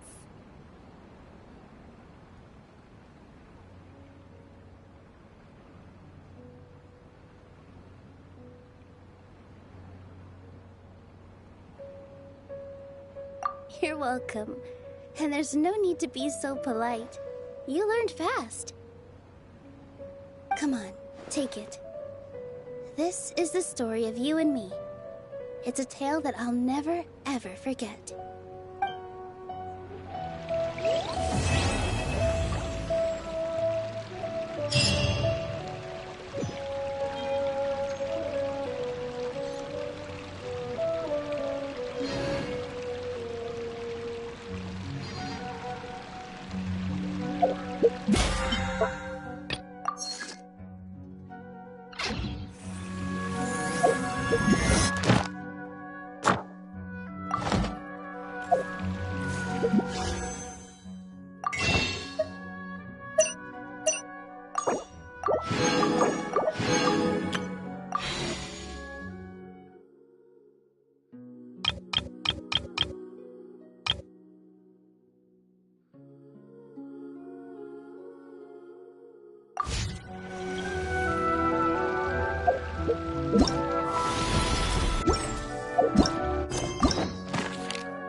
How's everything going with your thesis? I should be able to publish it next month.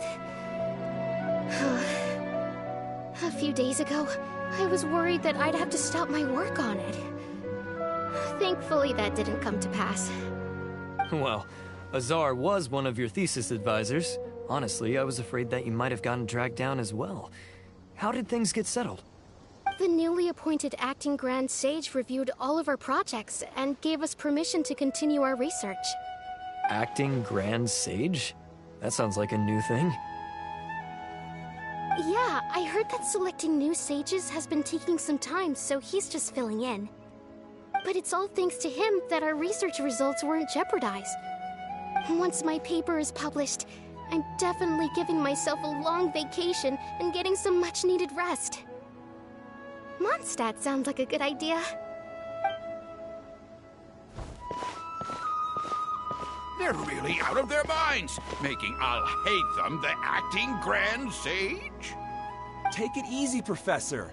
I'm puzzled as well. Just going by qualifications, you're one of our most preeminent scholars. I don't know why they picked a stripling like him. Fool! Do you think I'm angry because I wasn't chosen for the position? No! It's because I don't understand why they chose him! He was one of my students, but he rarely attended class. When I asked him about it, he retorted that self-study was better use of his time.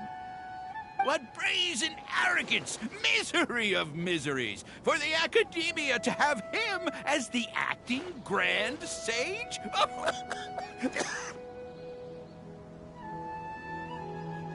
Professor, don't get so worked up. I'll go get you some water. Psst. Want to hear a secret? I've heard the new acting Grand Sage is from Haravatat. Really? Who is it? Someone named Al-Haytham. Never met him myself, but he's a real hot topic right now. Lots of things being said about him. Hard to tell what's true and what isn't, though.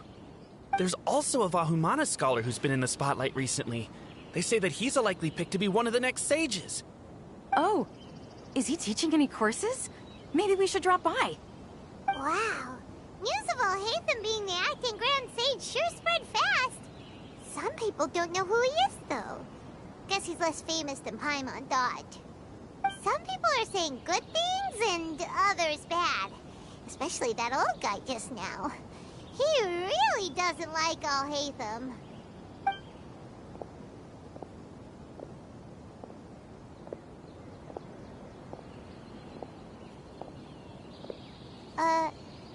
Hey, are you okay?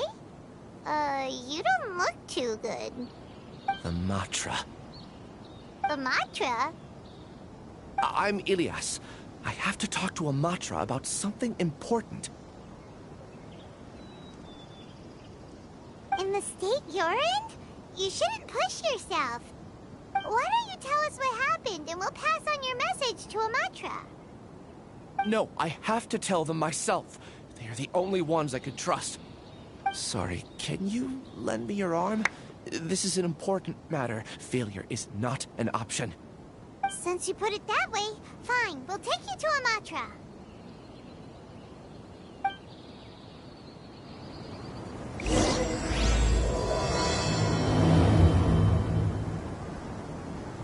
We promised to take you to Amatra, but we don't know that many, do we?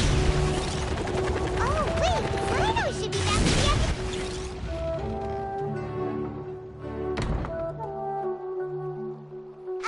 hey there! Excuse us, but is Cyno at the Academia? You two look familiar. Are you friends of Mahamatra Cyno? I'm afraid he's out on a mission right now. But if you'd like, I can pass whatever message you might have on to him. We ran into this guy by the gates, and he seems really eager to speak with Amatra. It sounds like something urgent. Oh? If you don't mind, why don't you tell me about it first? Siraj. Siraj. That name sounds familiar. Isn't he a Vahumana researcher? Vahumana researcher? Yes, one of their most renowned, in fact. I hear he's as daring as he is intelligent. There are rumors he'll become Vahumana's next sage. But please continue, good sir. What about Siraj? I want to report him for conducting a dangerous experiment. He kidnapped me, tied me up, and took me to that horrible cave. Experimental equipment everywhere. I ran as fast as I could, a little slower, and he would have caught me. There's no rush. Please, take your time. What kind of experiments was he conducting? Where is this cave? I don't remember. Huh? You can't remember? All I remember is Siraj walking towards me, and then my head started feeling weird. It's like a nightmare that I can't recall. I just know that that place is dangerous, and that they must be stopped. Oh, I heard they conduct business in the tavern. We have to hurry. Even if what you say is... All right. I'll have some of my colleagues look into Siraj. But before that, I would like to administer the Matra lie detector test. You think I'm lying? Please don't take it the wrong way. This is just standard protocol. Sorry, but can you two wait out here a little while? We'll be back soon.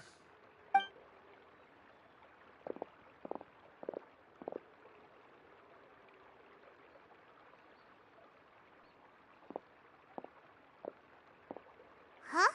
I'll hate them. Let me bring you up to speed. First things first, Ilyas passed the lie detector test. This indicates that what he said is highly credible. As such, we've decided to launch an investigation based on the leads he provided. Per protocol, this matter was reported to Acting Grand Sage Al-Haytham. After hearing about it, he left a message for Mahamatra Cyno and then asked to join the investigation. Huh. It's kind of weird for you to be working with the Matra. Is there a special reason? You're overthinking things. My interest was piqued is all. Really?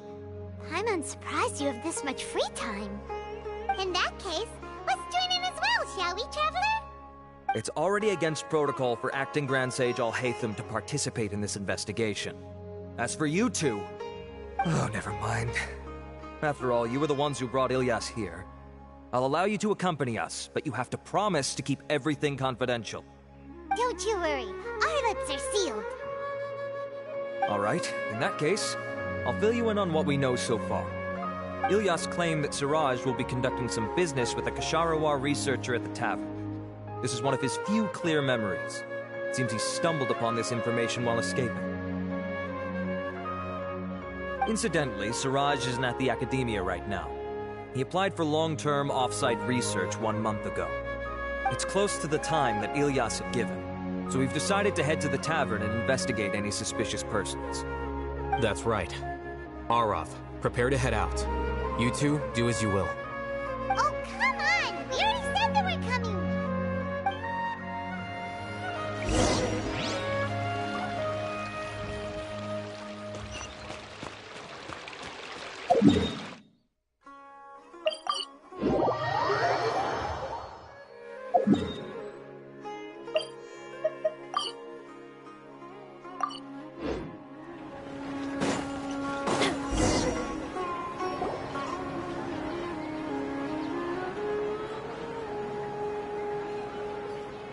We're here, Acting Grand Sage Alhaitham. What's our next course of action? Acting Grand Sage Alhaitham? Looks like you haven't read any memos lately. The new Academia decree clearly states that even a sage doesn't have the authority to interfere with the Matra's actions during an ongoing investigation. If your superior were here, he wouldn't be asking me what to do. Instead, he'd be telling me to stay out of the way. You're right. Understood. Then please wait here as we lock down the perimeter and search for suspicious persons. Ilyas, please stay here. Acting Grand Sage Alhaitham, I'll have to trouble you with the protection of our primary witness. Sure. Though I'd rather he just protect himself.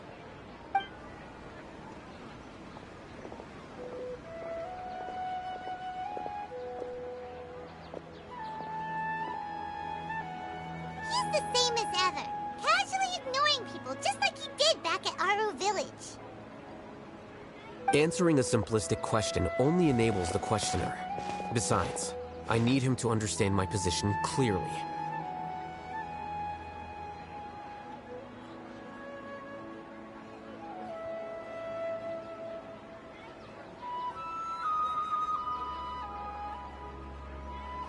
Arav has just as many doubts about my coming along as you do. But unlike you two, he's making this matter more complicated than it is, with his considerations like the acting Grand Sage is trying to seize the Matra's powers. That question was obviously bait. The Matra were once under the influence of the sages, and so were often subject to these bureaucratic traps. The test was strictly unnecessary, though. I hope that our exchange will assure him that I won't interfere with their work this time. Why is this so complicated? This is why I was against becoming the acting Grand Sage from the very first. Titles and rank inevitably make a lot of things more troublesome than usual. Excuse me, Acting Grand Sage Alhaitham. I've had a question on my mind, and I need to know the answer no matter what. Have we met before? No. I have no recollection of ever meeting you. Haha! I thought so too. I probably wouldn't have had anything to do with someone of your caliber. Then why did you ask? Well, for some reason I felt a sense of familiarity when I met you for the first time. Really? A misperception, perhaps. Or... Acting Grand Sage Alhaitham, we've apprehended a suspect. Siraj? No, it's the Ksharawar researcher who has dealings with him. His name is Narendra.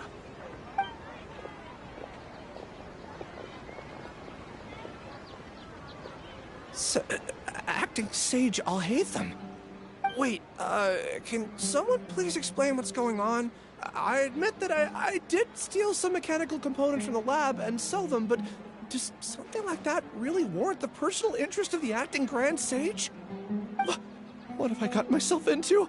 I know I let greed get the best of me, but please, I promise that this won't ever happen again. I would like to ask him a few questions. Of course. Do you know Siraj? Yeah, that's the name of my buyer. He asked to make the transaction at the tavern, but he never showed up. What were the details of this transaction? He's doing some kind of experiment that seems to require many power generators and electrical components that can only be found in our project. He contacted me in private and said that he'd pay a large sum of Mora if I was willing to put some aside for him, under the pretense of them being defective parts. We had originally agreed to meet at the tavern earlier today to do the trade.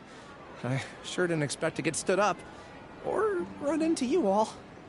Perhaps Siraj was aware that Ilyas might leak information, so he intentionally didn't show up. Whatever the case, it seems that this lead ends here. The good news is, regardless of what Siraj was planning, his progress will now be severely hindered by a lack of power generators and electrical components. We still have time to conduct our investigation.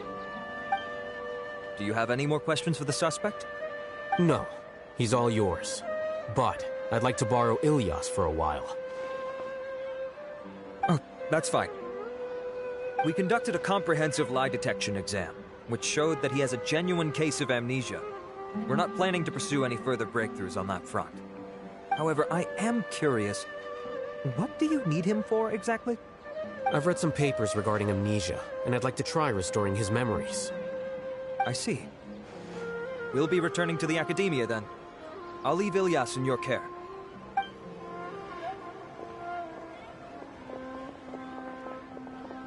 Follow me.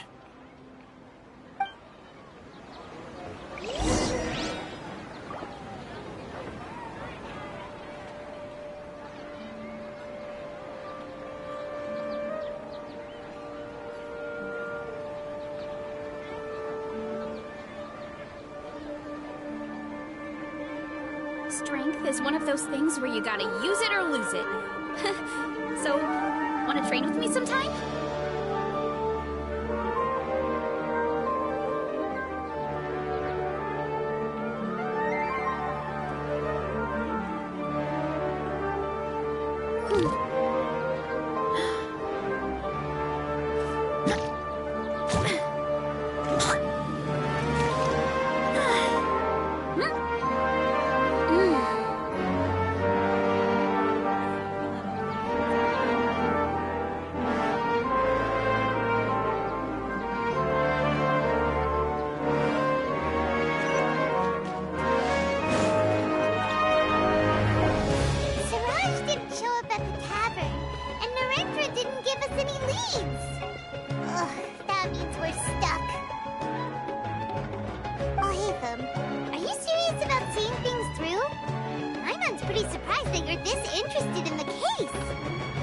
I thought you would have guessed the reason by now.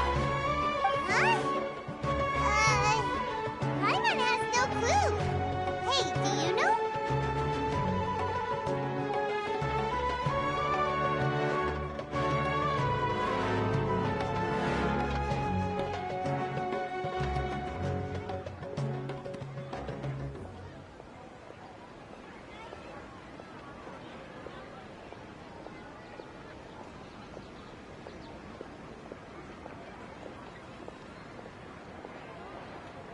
Yes, we were classmates. Oh, so that's why you asked to come along when Arav briefed you on the situation. So you're not here because you're interested in the case itself, but because you know the suspect? You couldn't be further from the truth, but I wasn't expecting much from you to begin with. For the time being, all you need to know is that we were once classmates. I became the scribe afterwards while he continued his academic endeavors. He submitted a thesis 1 year ago, and the Grand Sage at the time asked for my opinion. I did not approve of it because it committed one of the 6 cardinal sins by touching upon human evolution. From violating matters regarding human evolution to attempting the forbidden and fearing none, the 6 cardinal sins are the origin of all evil in this world. They are also what the sages use as a reference when formulating or amending the rules of the Academia. My opinion was that Siraj's research was both overly naive and in violation of various core principles. The Grand Sage took some of my suggestions on board and ultimately decided to reject the application. So that's why he's buying energy sources and electrical components. He's most likely trying to circumvent the rules and conduct his experiment in secret. That sounds super suspicious. Oh, we gotta stop him. Ilyas, can you try to remember things again? Maybe something new will pop up. I'm sorry, but I've already tried many times. And no matter how hard I try, it feels like everything in my mind is shrouded in a thick mist. It is possible for a person to subconsciously forget some of their memories as a defense mechanism against extreme stress. However, these memories aren't truly lost, but merely sealed away. They can be restored with the appropriate stimulus. Now, try to recall things you care about. They don't need to be related to this case. Well, actually, I feel like I've forgotten more than just the memories of the time I was kidnapped and experimented on. The kind of person I am, the things I've done, I can remember some things, but I can't recall some others no matter how hard I try. But I do vaguely remember that there are 2 things that I have to do no matter what. Do tell. The first is to get my paycheck from the Academia, and give it to my younger sister in Gandharvaville. I'm not sure about the details, but it seems that I would send money to my younger sister every month to pay for family expenses. And the second thing? What's the second thing? I can't remember. Sorry, there's just so much I can't recall. Not unexpected. However, you're the only one who has seen Suraj and knows the exact location of his cave at present. As such, we'll do everything we can to help you regain your memories. Losing your memories must be really painful. But don't you worry, we'll help you get them all back. Oh, thank you so much. This feeling, it's more than just pain. I don't know how to describe it. I have so few memories that I don't even have a clear idea of who I am. And my head's always ringing. It feels like I could faint at any moment. But amidst all that, it also feels like I've been set free somehow. Nevertheless, I have you all to thank for bringing me what clarity I do have right now. Now, I do remember that I worked part-time at a place in the academia called the Research Preparation Center. That's also where I got my monthly paycheck. I see. In that case, let's go and find whoever's in charge there.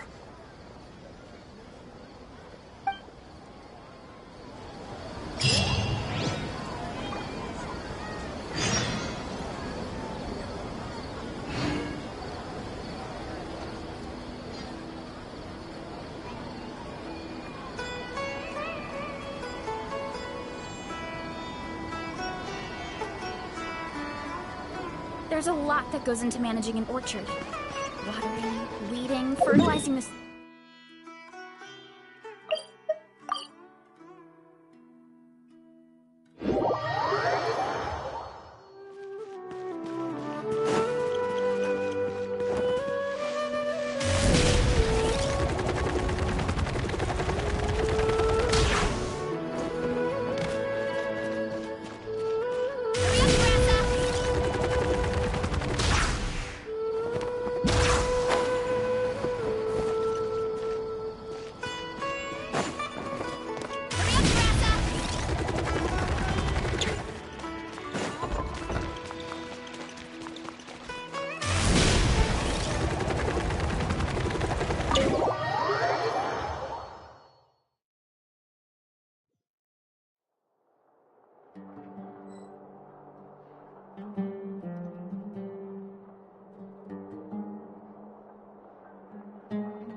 Acting Grand Sage Alhaitham.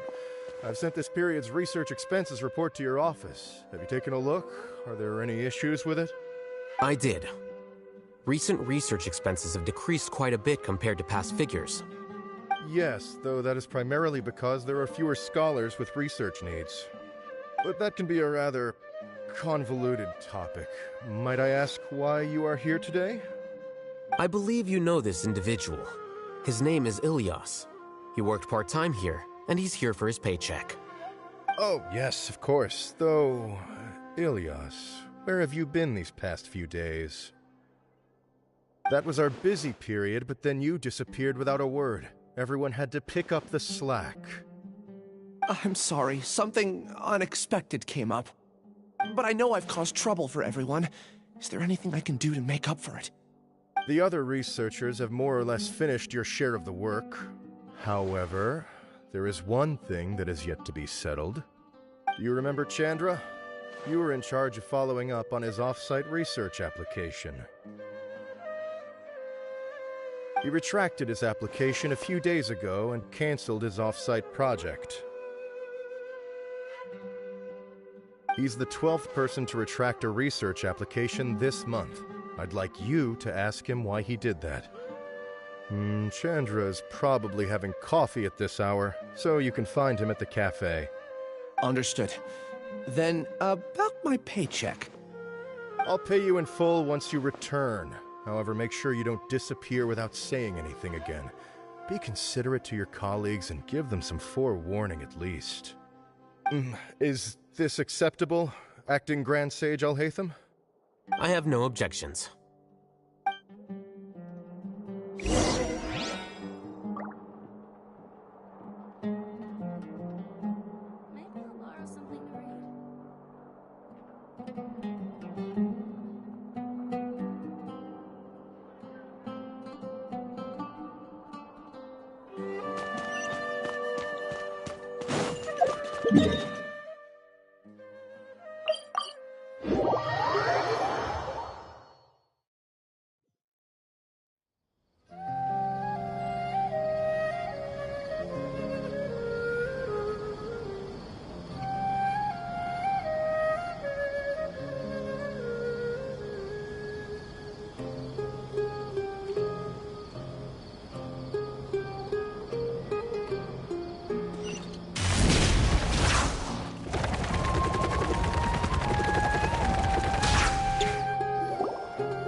Elias? Long time no see. What can I do for you? I heard that you canceled your research project, so I'm just here to ask you why. Oh, that... it's really nothing special. I just don't feel like going anymore. I'm not the only one who canceled, right? I mean, people have had no motivation to conduct research lately, haven't they? No motivation to conduct research? Yeah. Say, who might you be? You look sort of familiar. Oh, don't mind me. Please, continue. Well, with the downfall of the Sages not long ago, many of the projects that they led were put on hold while they were being investigated. With the situation being so volatile, people are picking up random things to do to kill time. No one wants to risk starting any new research until it's clear how things will pan out in the future. When you say how things will pan out, you actually mean what the new Sages would have interest in, right? Wow, talk about blunt. But that isn't the only reason for the lack of motivation to start new research. So what are the other reasons? Well, because the Akasha terminal shut down. I'm sure you're all aware that we require all kinds of knowledge to perform any of the research we do. Back then, the Akasha would respond to any of our requests for the knowledge we needed. It was beyond convenient. We didn't have to spend an extended amount of time studying, so we were able to immediately run various tests and experiments. I see. You get it, right? After having had a taste of something so amazing, who can be bothered to manually sift through data and files ever again? There are only a handful of people at the academia who are starting new projects or performing research. Most people are like me, waiting for a recognized researcher to start a project before immediately applying to join. Although our names will be further down in the paper, we'll have a much easier time. We don't have to do most of the mental heavy lifting. All we have to do is focus on our assigned tasks.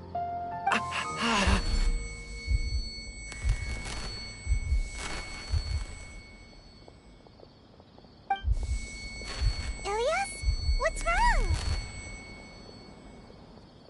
My head... it hurts.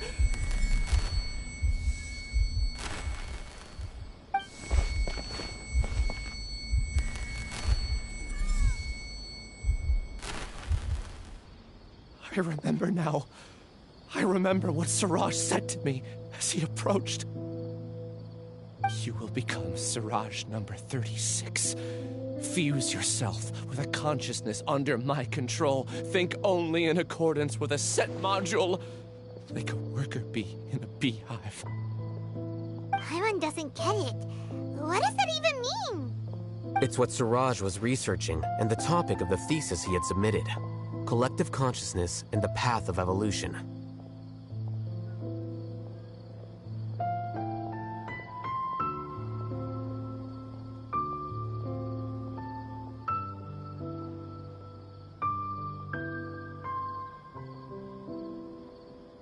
Siraj believed that by achieving 3 objectives, he could create a collective consciousness in human society and drive humans toward their ultimate evolution. First, he would rank test subjects in descending order of ability, with number 1 serving as the Overmind. This overmind would then divide tasks into numerous modules and delegate them to the collective's members based on their assigned number and the task's importance. Lastly, this system must support the rapid exchange of information within the collective, or even better, allow its members to share their memories and emotions.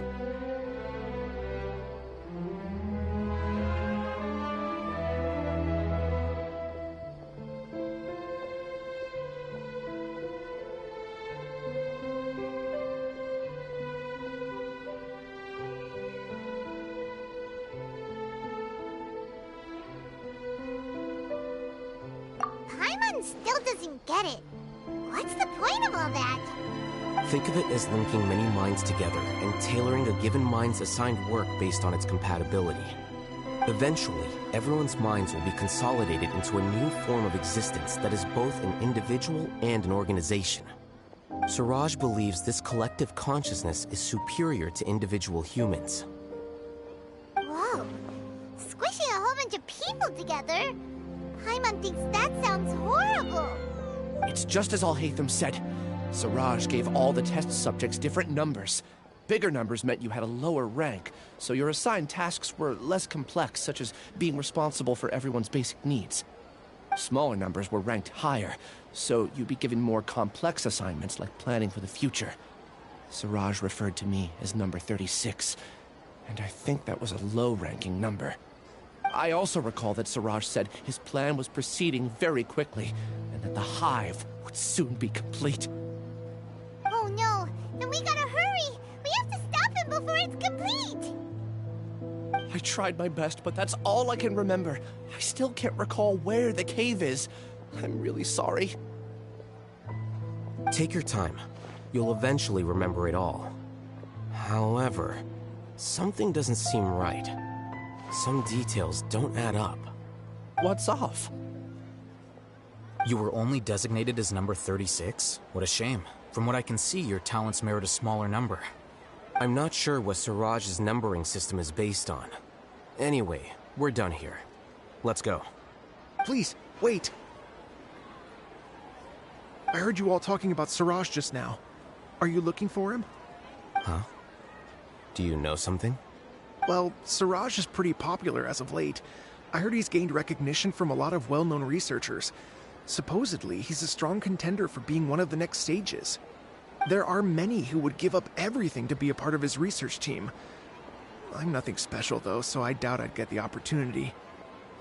That said, I do know a researcher who received an invitation from Siraj but declined it. Her name is Janaki. If you're interested, you can try to find her. She's usually reading at the pavilion in the garden.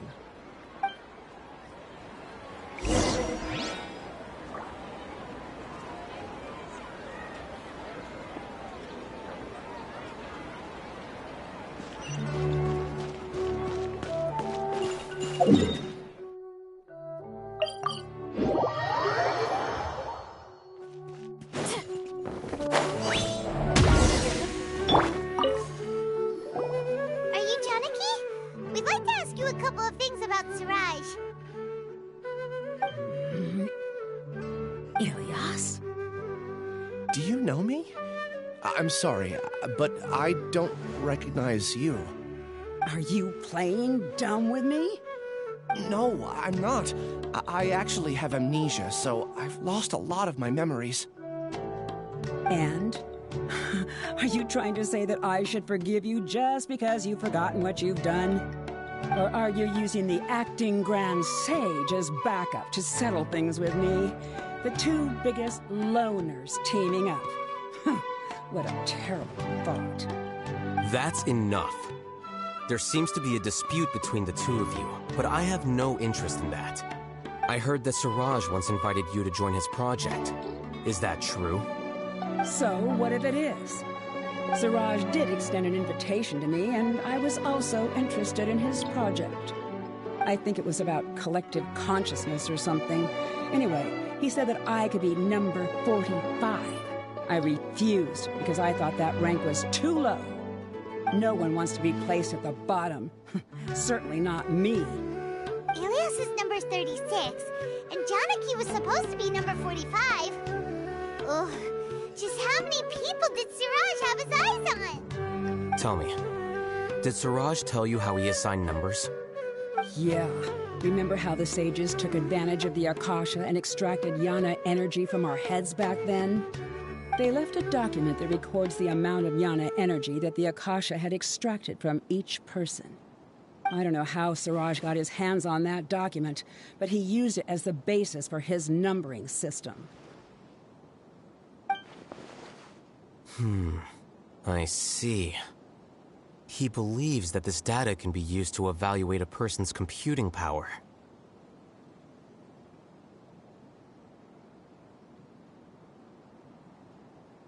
Putting aside the validity of the data, it is meaningless to judge individuals based solely on their Jnana energy. At most, Jnana energy can only be seen as representing a portion of a person's abilities. Humans are complicated beings, so it is impossible to evaluate them using a single criterion. See? I knew I couldn't have only been ranked as 45. What else do you know about Siraj? That's it. He came to me, I refused, and that was the end of it. Is there anything else you needed? If not, I'm out of here. I've had enough of this eyesore.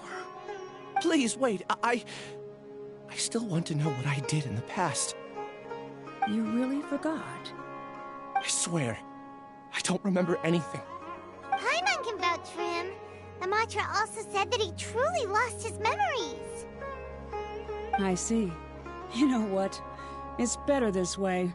I get angry just thinking about it, so I really don't have the patience to fill you in. All you need to know is that you got a lot of people in trouble back then, including me. That's all I have to say. Goodbye.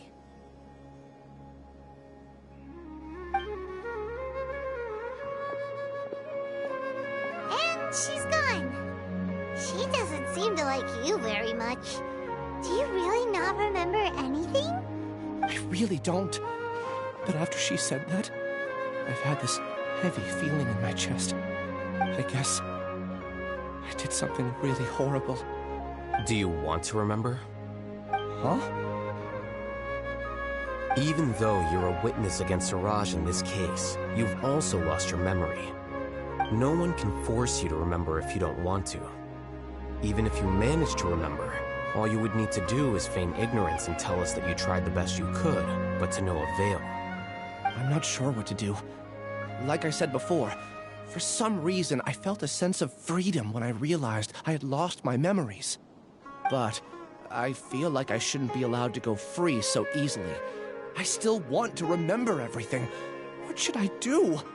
I can look up your file. Something that caused trouble for a lot of people in the past must be on file somewhere. Would you like me to look into it? Yes, please. All right. Then let's return to the House of Dana. We've spent enough time here, and you should go and get your paycheck.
Let's split up for now.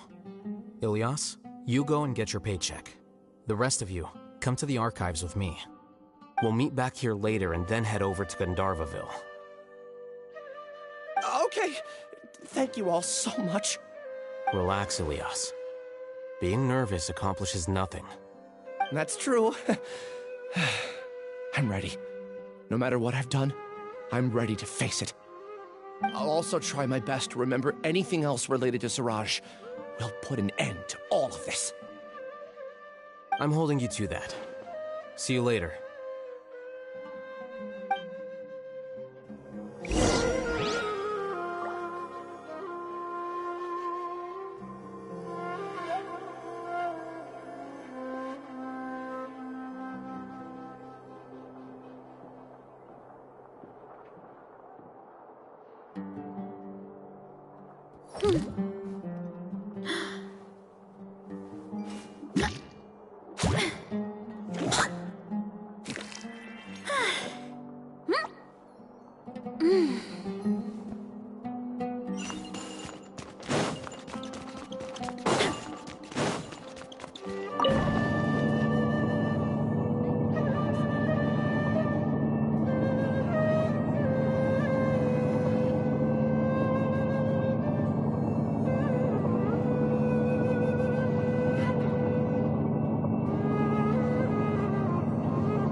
My parents always say, no matter how busy life gets, you should always sit down and enjoy a proper meal when you get hungry. What I like to do is stack my plate up high and squash it to the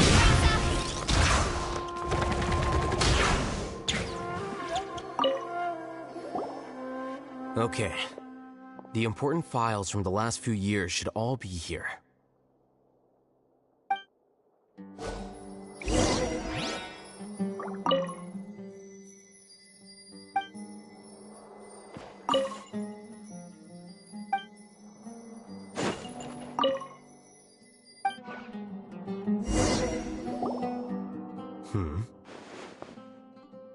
What's wrong? Nothing. Anyway, I found Ilyas's file. Let's meet downstairs.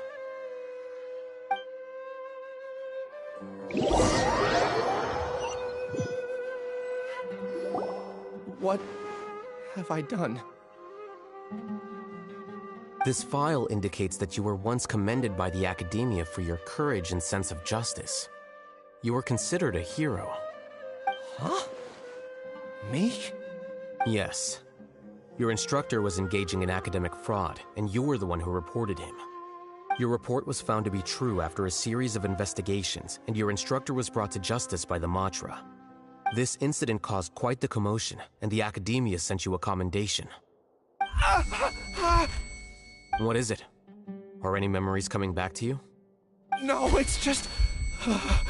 my head feels like it's being ripped apart again. It hurts. Did I seriously do that? Then why? Let's put this matter aside for now. It isn't directly related to Siraj, so there's no need to push yourself over it. I'm sorry.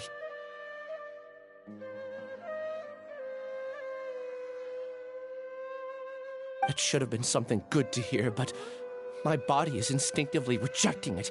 I feel like I'll black out if I try to remember. Take it slow.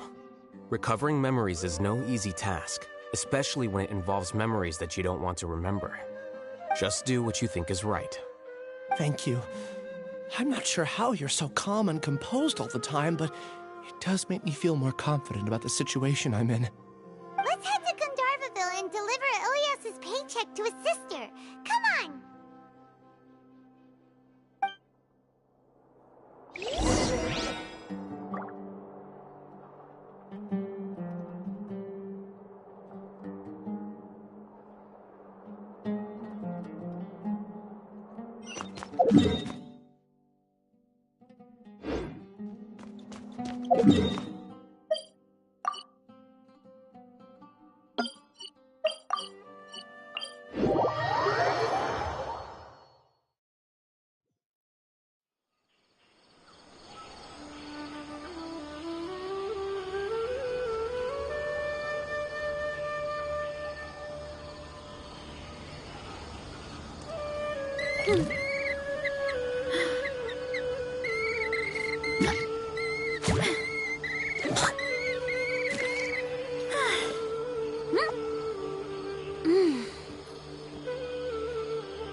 should be close.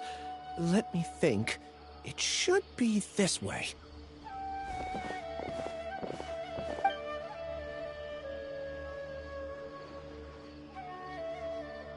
Ilias, what are you doing back here?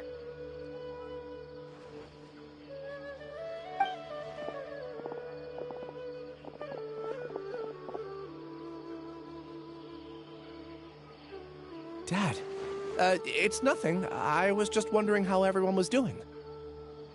You sure everything's okay? Did they bully you again?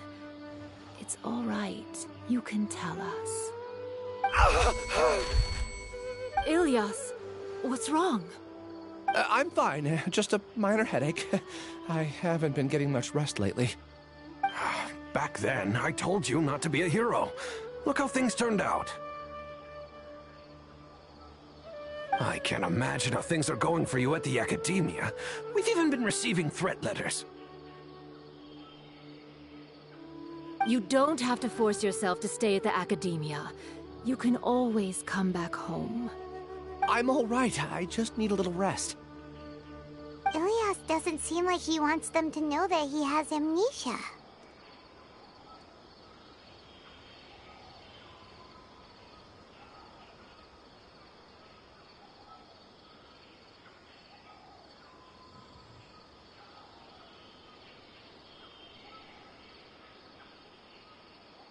Hey! That's enough, you two. Ilias isn't feeling well. You can keep nagging him once we get home. Ilias, let's find somewhere to talk. So, how's your headache? It's much better now. Oh, here. It's this month's paycheck. How's everything at home? Same old, same old. It's just that everyone's worried about you. Don't mind their nagging. Deep down, they know that you did the right thing. It's just that after hearing a lot of bad rumors about you and seeing all the threatening letters, well, they're mom and dad. Maybe they just want you to conform a bit more. Conform. Yeah. You don't remember? After the incident, you... Ilias? What's wrong? Ah, I see. I remember now. Don't worry, I remember now. You're acting a little weird today, you know? Anyway, I understand your decision. But Mom, Dad, and I just want you to be happy. I don't care if you're a hero or not. I just want you to enjoy life and relax more. Your understanding is a great comfort to him. Is it? That's good. Are you a friend of his? More so these two. My name is Alhaitham, and this is the Traveler in Paimon. Oh, that rings a bell. At any rate, I feel more at ease knowing that my brother has friends. Would you like to join us for dinner? I just happened to buy some extra food. Sorry, but I still have things I need to take care of. Well, that's a shame. Okay, I'll get going then. Take care of yourself, Ilias. Don't worry. I won't do anything to make you guys worry again. You remember now? Yes, I do. Thanks for that. You know, you don't seem like such a bad person. Is that your way of conveying gratitude? Oh, my apologies. But I meant every word. Remember when I asked at the tavern if we had ever met? I said that there was a sense of familiarity, but what I really meant was a sense of loathing. Loathing? Yeah, but having spent some time with you, I realized that you're not someone I dislike to that extent. Strange, isn't it? Why did I have those thoughts at that time? My strength is that I don't care about what others think. If you could also develop this quality, then you won't be as bothered by complicated social relationships. It'd be great if I could think like you. But first things first. I remember where Siraj's cave is now. I'll take you there. Really? That's great! Paimon remembers that you said there are 2 things that you had to do. We've only checked off 1, right? What about the other one? Are we not gonna do that first? There are more important things at hand. We have to stop Siraj before he completes his collective consciousness, or it'll be too late. You're right. Let's head out.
There's a lot that goes into managing an orchard.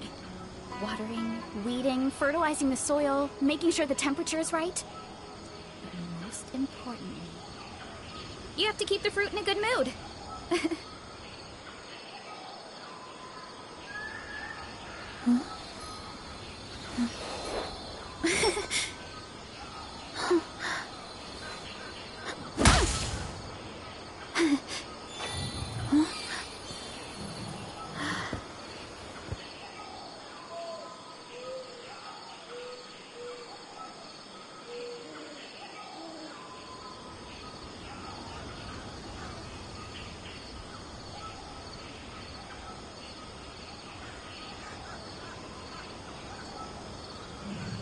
My parents always say, no matter how busy life gets, you should always sit down and enjoy a proper meal when you get hungry. What I like to do is stack my plate up high, then squash it all down. Take a deep breath. And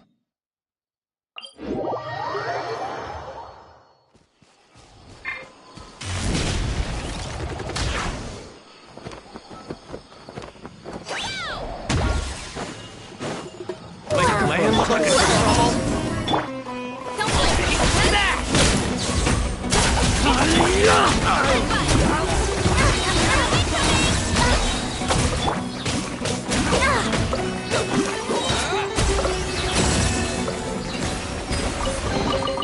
A reward on the road.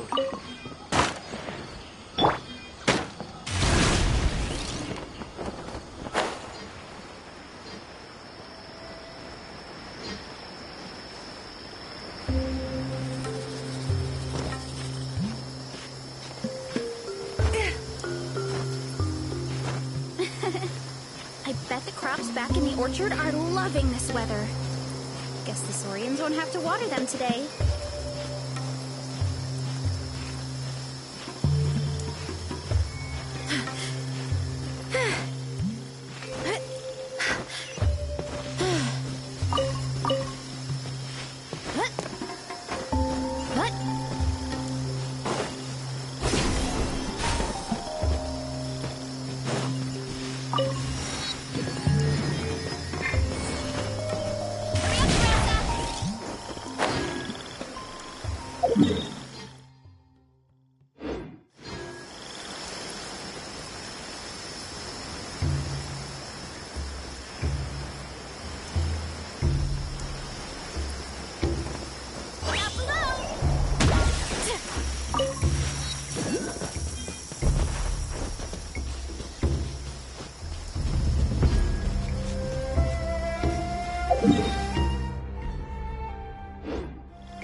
This is the place.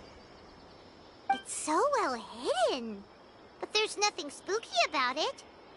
Let's go inside and take a look.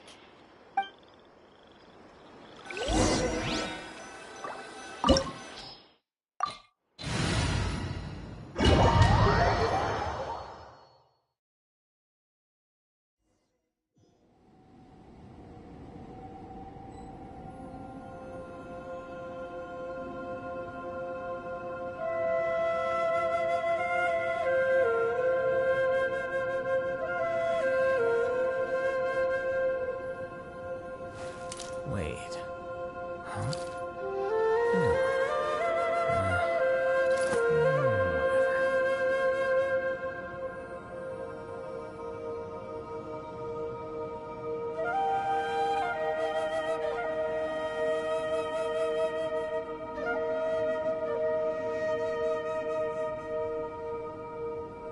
The scribes...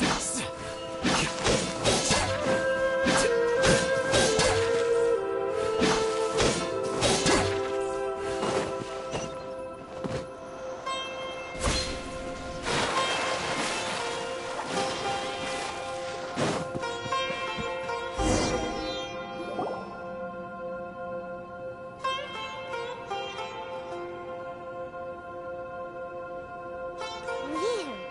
It's bigger on the inside than Paimon imagined. Are you sure it's still a work in progress? Ilias, do you remember this place?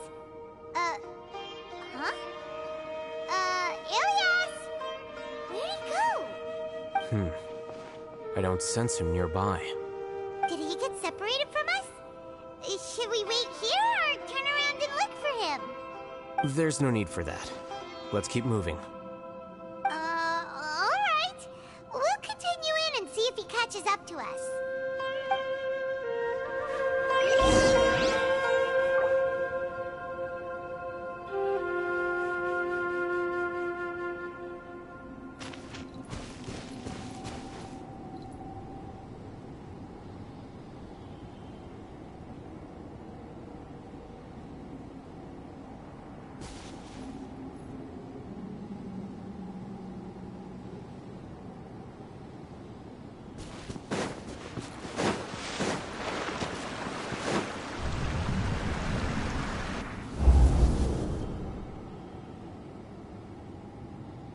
It's okay, Ilias.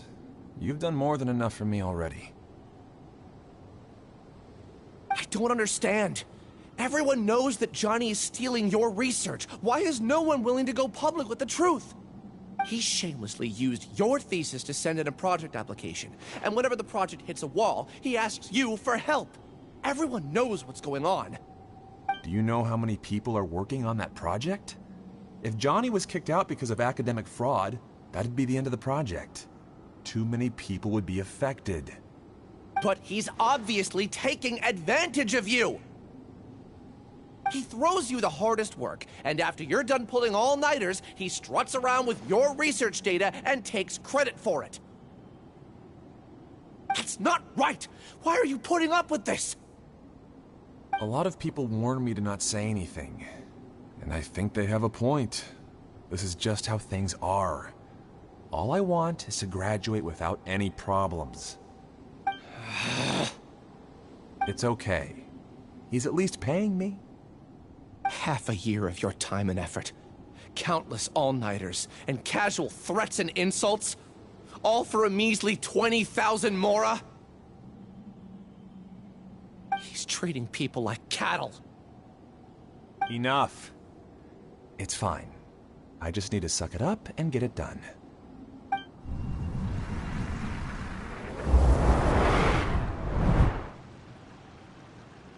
What's the matter?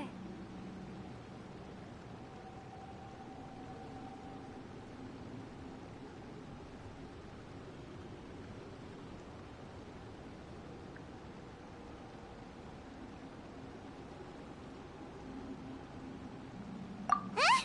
You could read minds this whole time and you never told Paimon? Of course not. I was also able to see those memories just now. They were probably the ones that leaked out while Ilias was connecting to the collective consciousness. Connecting collective consciousness? It's clear that this place isn't a work in progress. The hive has long been finished. The Collective Consciousness project is already complete, and Ilias is now returning to the Collective. Not entirely. Keep walking and you'll see why.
From what Ilias said, this place looks like it's been done for a while.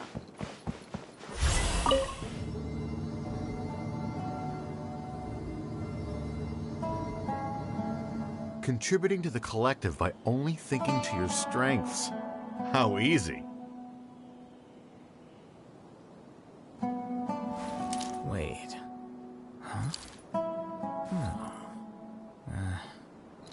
Whatever.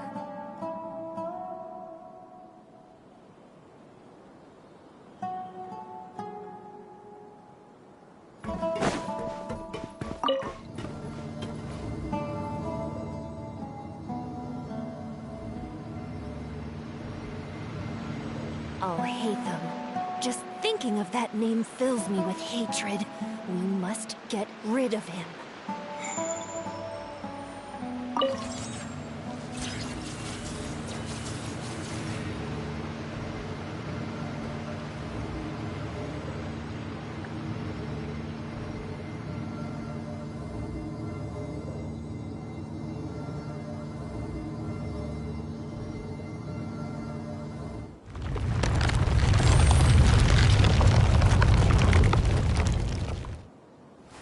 Wait.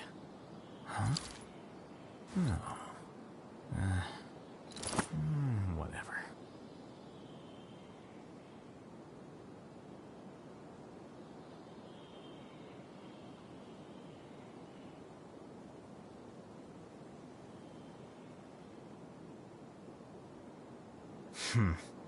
There have been many poorly written applications lately. I guess.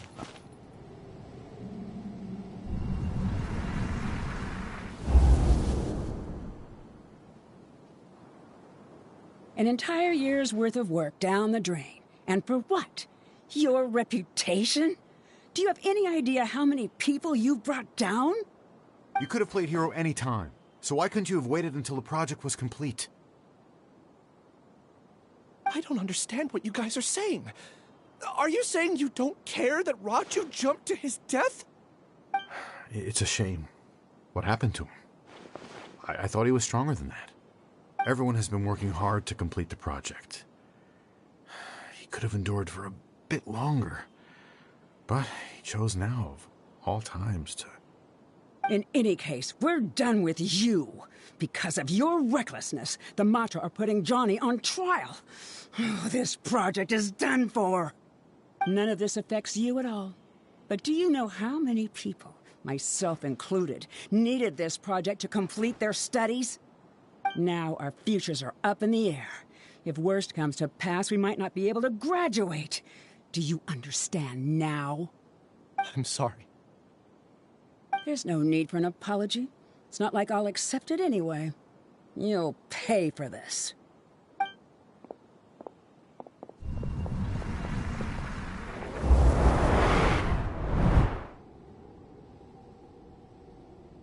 Hey, you're blinking out again. What did you see this time?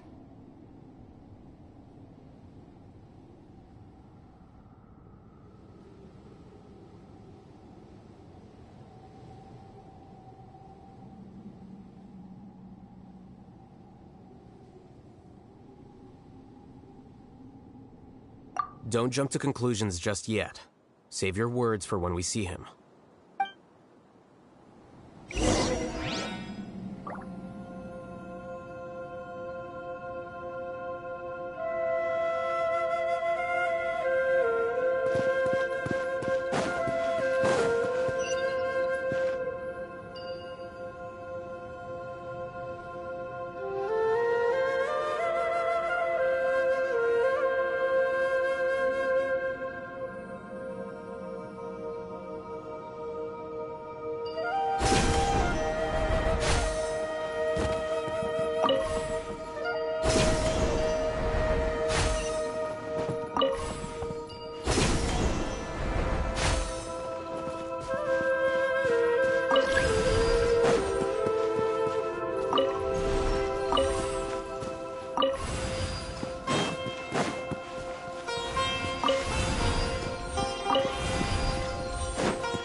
Alias, this is all very strange.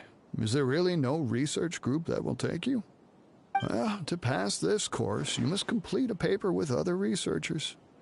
I know you're a hero for fighting academic fraud, but well, we can't make exceptions for heroes, now can we? Maybe you should try to improve your relationship with the other researchers. Getting a reputation for being too unconventional will not stand you in good stead in the long run. I understand.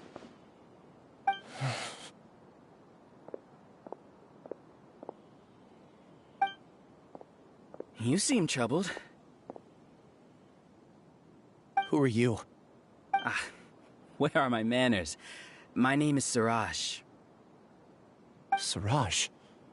I've heard of you before. Do you need something from me? The world hates people who don't fit in. I imagine you've had your fair share of trouble. After you reported Johnny for academic fraud, you were ostracized and shunned. Even your family can't understand your actions. However, I'm working on some research that will help you merge into a collective. That way, your life won't be so dolorous. How about it? Wanna have a go?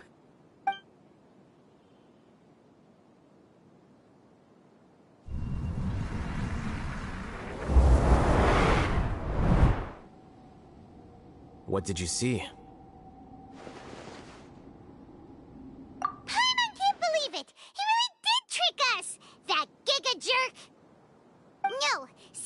the real Giga Jerk here. Ilias is just a regular jerk.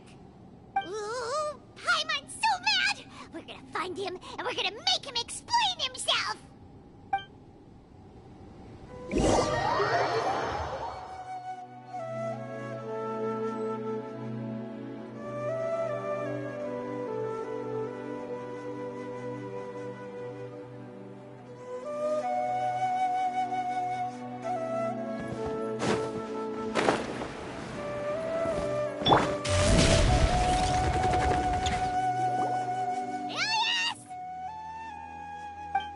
You've come. I intentionally slowed my integration into the collective consciousness because I wanted to see you one last time as Ilias. And I wanted to apologize to you as him. It was only at Gandharvaville that the second thing I must do occurred to me. Bring you all here. To throw off the Matra and bring Alhaitham to the Hive. That was my task as Siraj number 36. You were already Siraj number 36? But you passed the Matra's lie detector test!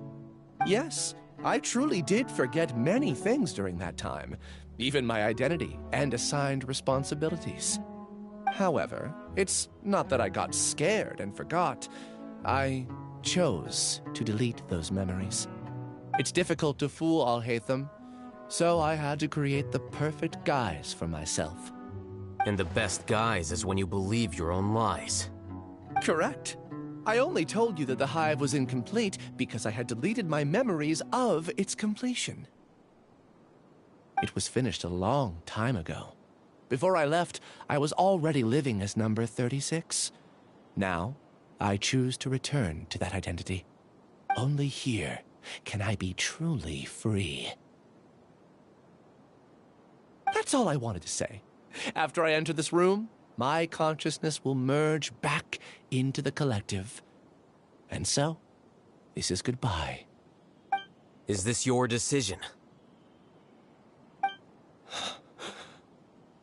Yeah, the person we know is Ilias, not Siraj number 36.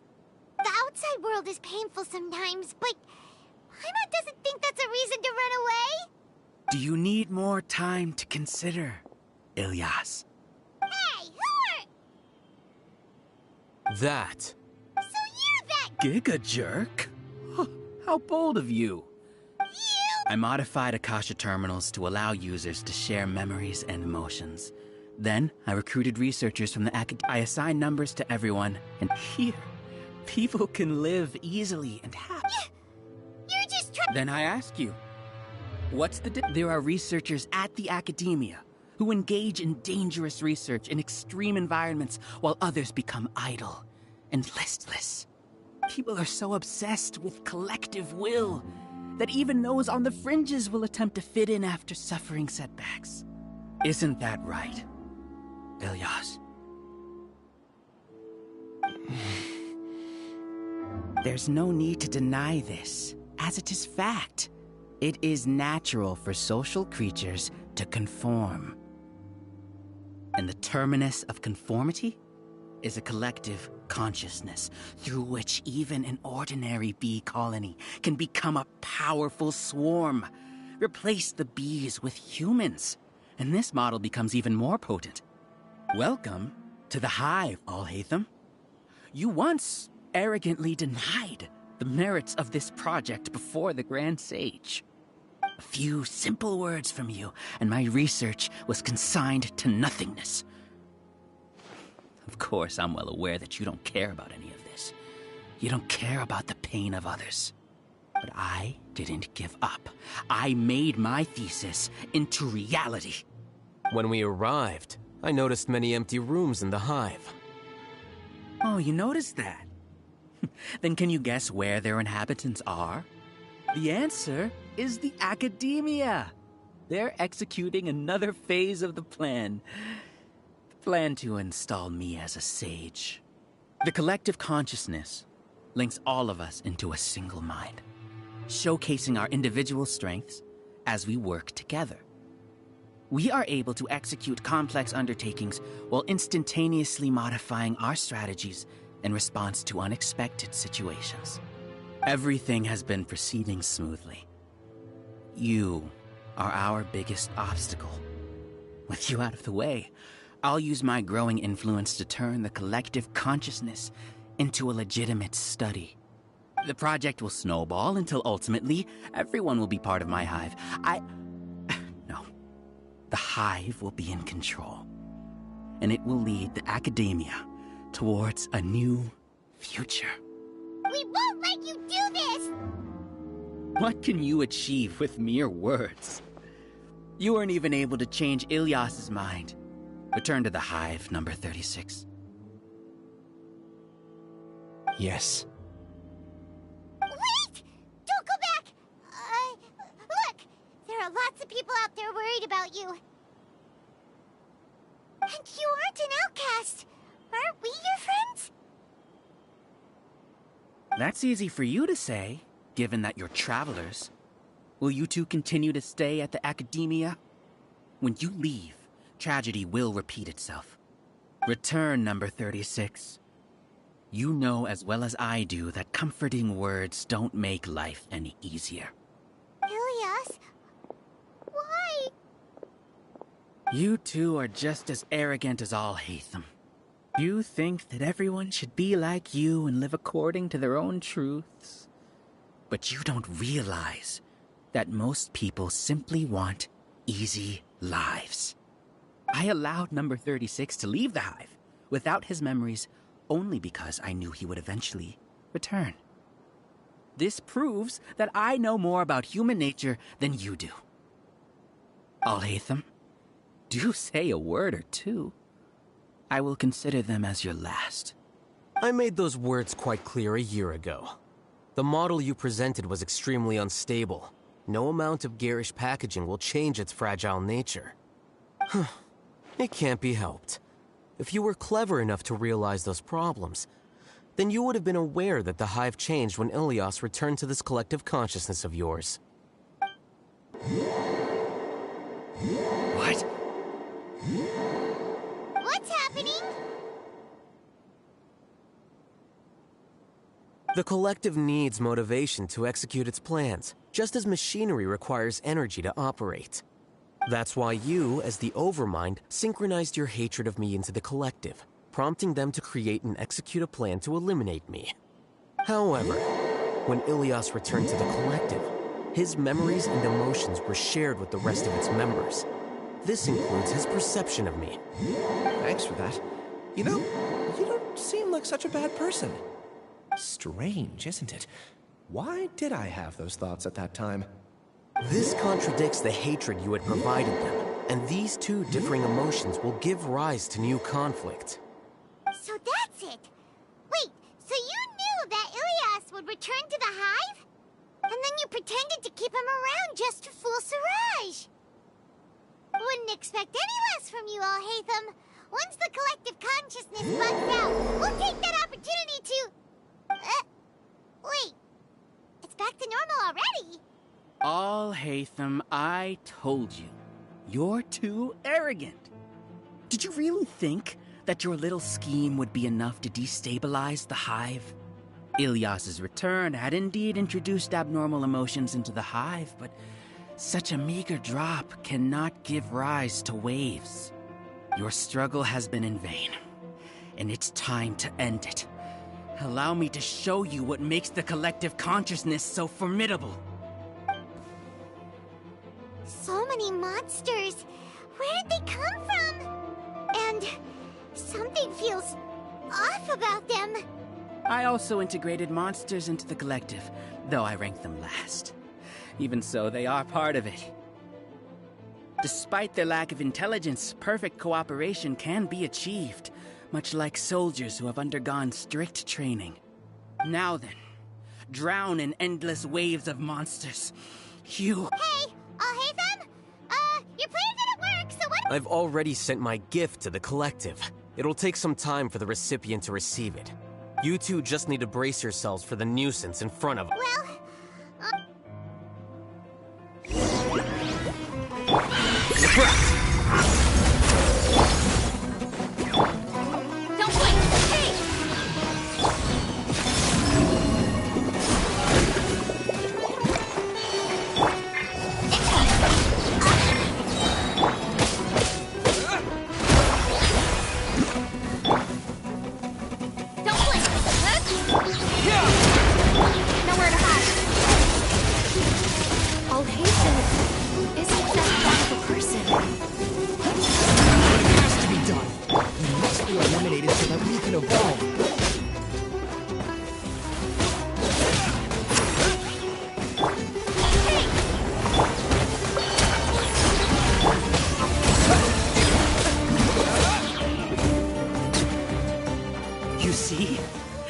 is the will of the collective. Even with the hatred gone, they continue their work.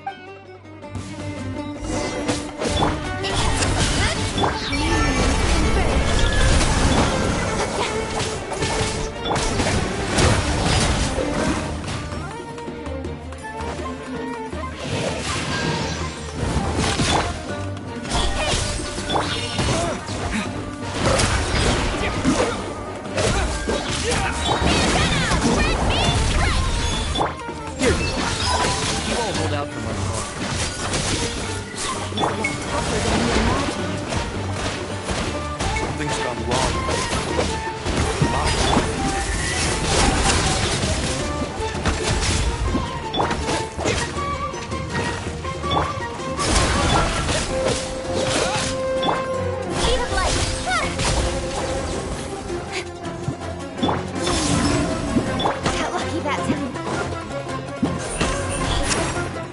What's going on? What's with this sudden influx of information? Silence! As the Overmind, I command you!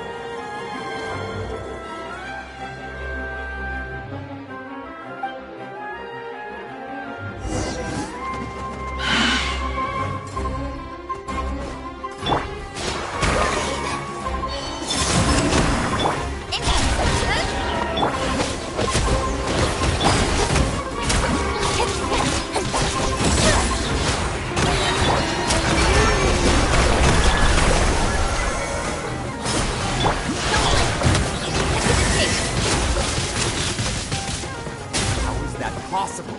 Why hasn't it been resolved yet?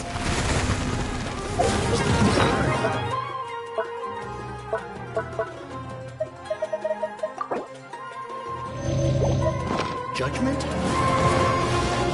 will of the collective cannot revolve.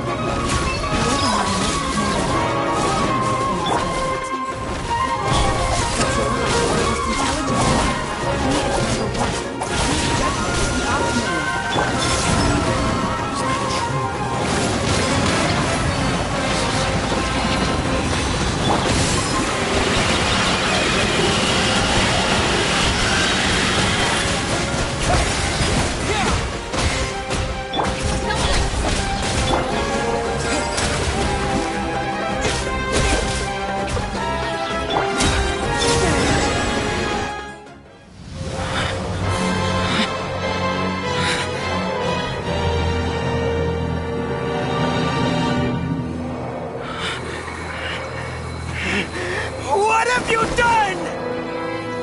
Calm down. Don't you have an easy way to figure this out?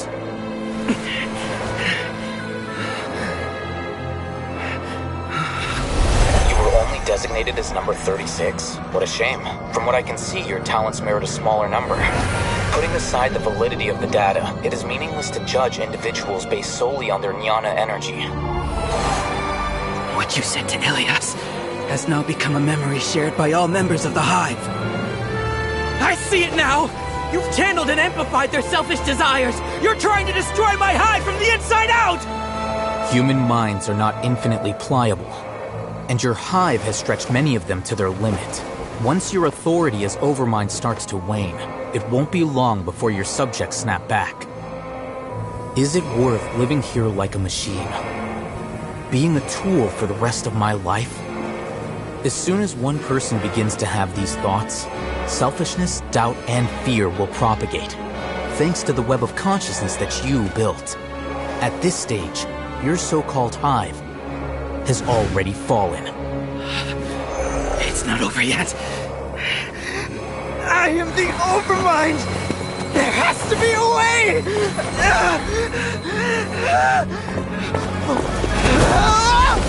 It's too late. Once the desires of the Hive accumulate, beyond a certain threshold, they will kill their king. I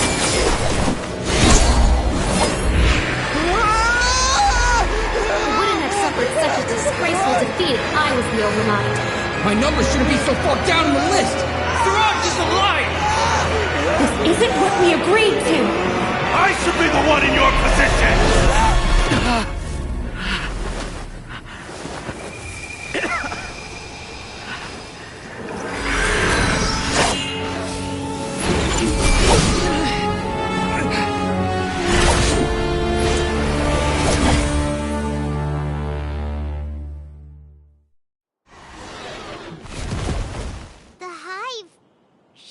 down?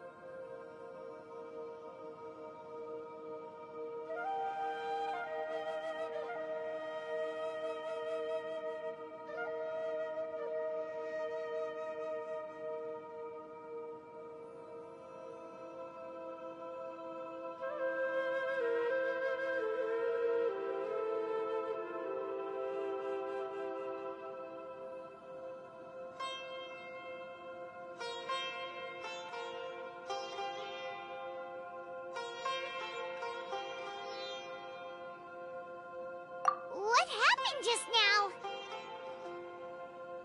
Members of a collective consciousness are more likely to reach a consensus because of their shared memories and emotions. For example, Ilias did have differing perceptions, but he ultimately followed the collective consciousness's judgment.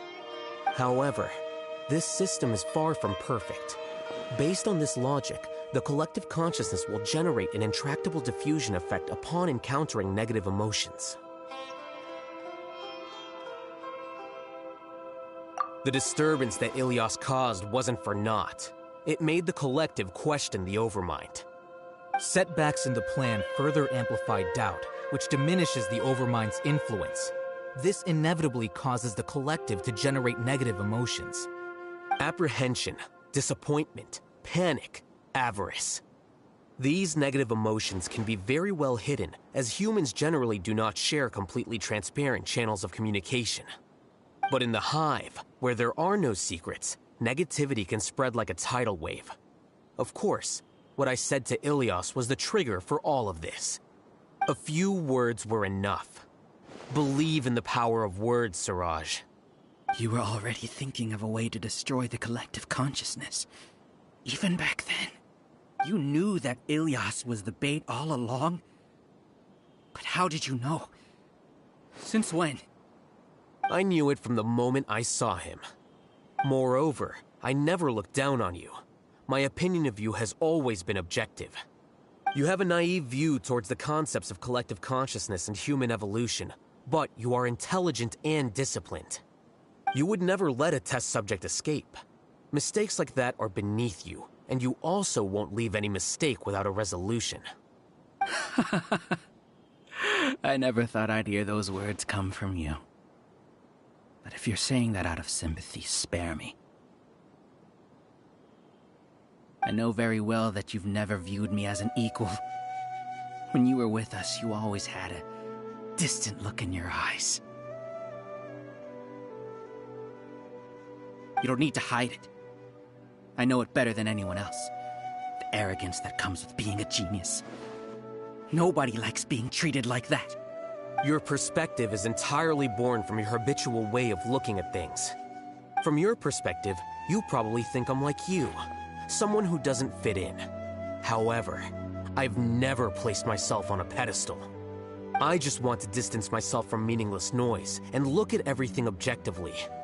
On the other hand, you have failed to come to terms with who you truly are.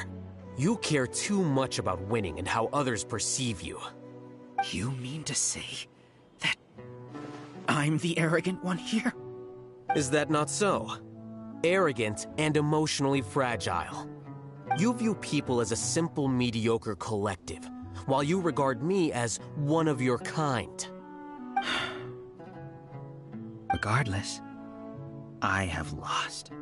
You can take me back to the academia to stand trial. You will stand trial, yes.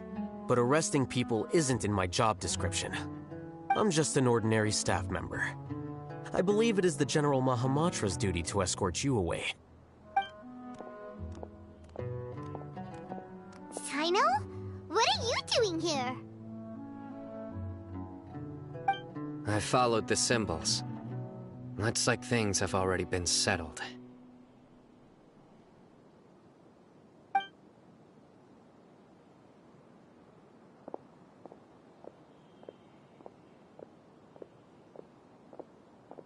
Symbols? I left a similar picture in my letter to him, and I made several similar symbols on the way here. Wait, what do you mean you left a letter? Oh, Paimon remembers! When Paimon first saw you, Arav said that you had left a letter for Sino. So you really did know that something was up with Ilias from the start! You lied to us too! It'd be best if you didn't spout nonsense. I never employed any mode of trickery on you. By the way, I came across some information at the Academia a few days ago. If you practice the method discussed therein, your vision may improve. Do you need it? Seriously? This guy. By the way, Sino, Paimon heard that Siraj sent more people to the Academia. We can't let those jerks get away! Don't worry. The Matra have started screening suspicious persons, and we've already arrested many of Siraj's associates. This was likely one factor that caused the Hive's consciousness to waver. Everything went as you predicted, Al-Haytham. Good. Seems like the interesting part is already over. I'll leave the arrests to you all. See you.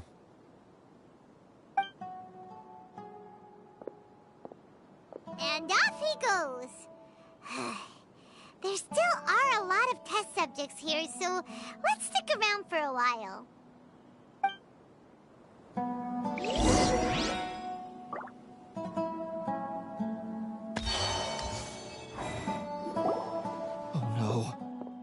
Oh no. I was involved in all these plans to get rid of the acting Grand Sage? What came over me? How could I do something like this? We were accomplices without knowing it. But I'm afraid that Al-Haytham might pressure the Matra into giving us heavier sentences. Whether he's the scribe or the acting Grand Sage, we can't afford to offend him. It seems our future at the Academia will be full of uncertainties. We can discuss the future later. Leaving the collective left me with a strange sense of guilt. I didn't feel anything towards Al-Haytham at first, since he wasn't well known. All the opinions I heard about him were negative, though. Siraj made us hate Al-Haytham, and we blindly accepted that hatred and thought of him as a bad person. From how things look, we've done a lot of irrational things. I guess we're getting what we deserve. Could you help us apologize to Al-Haytham? Sure. Paimon will help you tell Al-Haytham. But whether he chooses to forgive you is up to him. It's okay. No matter what he chooses, apologizing will make us feel slightly better. If he chooses to remember this, we're prepared for our punishment. It's time to go. Let's go.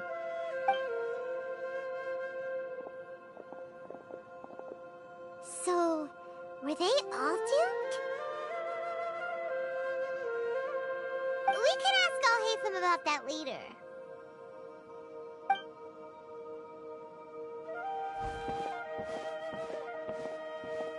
Looks like I can't exist as Siraj number 36.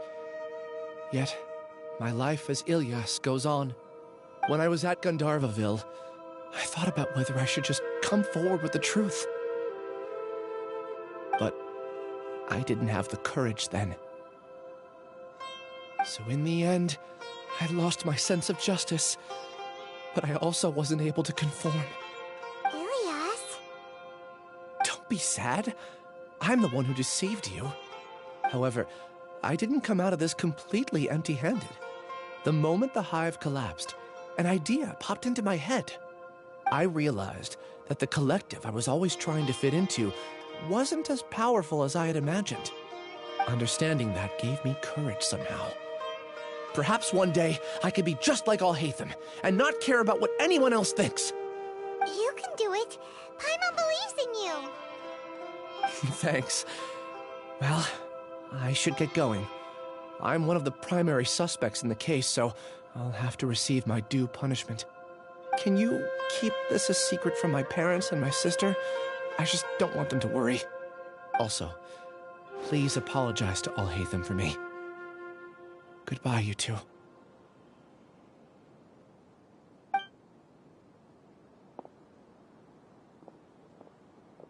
All the test subjects have been taken away. I'll have my subordinates seal the place, retrieve all documentation, and destroy the system. Are you two hurt? I brought bandages and hemostatics. Hyman's fine. Just a little tired. Get some rest. Hatham is probably waiting for you at the entrance. Go see him when you're done here. Watch out for any of Siraj's associates who might still be in hiding. If you encounter anything you can't take care of, come find me at the Academia. Okay, you stay safe too, Sino.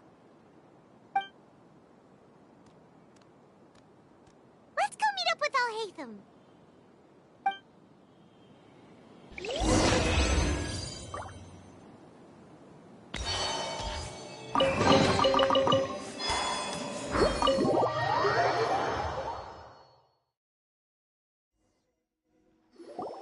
The matter's settled. We can return now. I actually thought it would have been settled sooner. This took much longer than I expected. Judging by your faces, it seems like you two still have some questions. I respect your curiosity, but I'm off the clock now, so I'm not going to field any questions. Hey, we're not your colleagues! You couldn't tell that was an excuse just now? What? Are you kidding me? You're not leaving today until you explain what happened back at Siraj's secret base!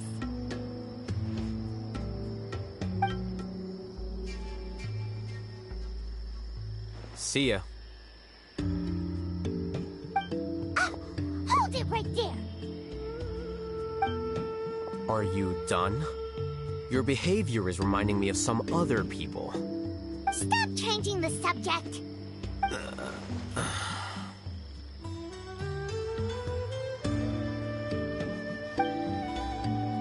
It's too much of a hassle to explain everything from the top. You know what? Come with me. Where to? You'll know when we get there.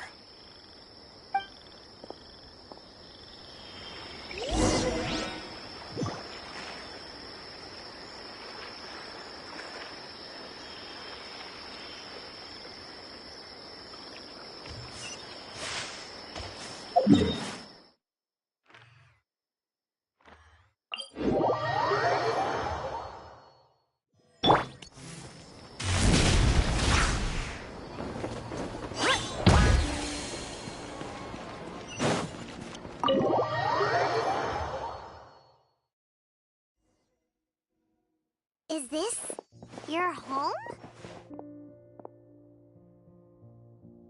Yes. What's with you all of a sudden? Being all polite and inviting us over?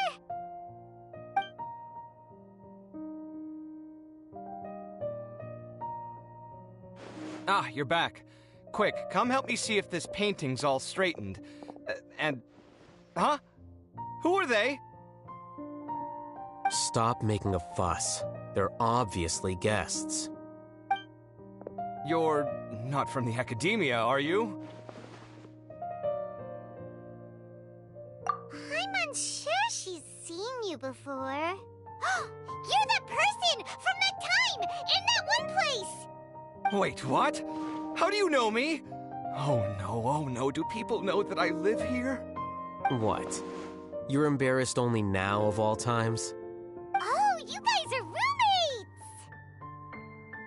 Yes, we are, but keep that to yourselves. Please, don't tell anyone else. I keep a few books on collectives and the subconscious here at home. I'll get them. You all chat in the meantime. Hey! Hey! You're leaving just like that? What's the deal, Alhaitham?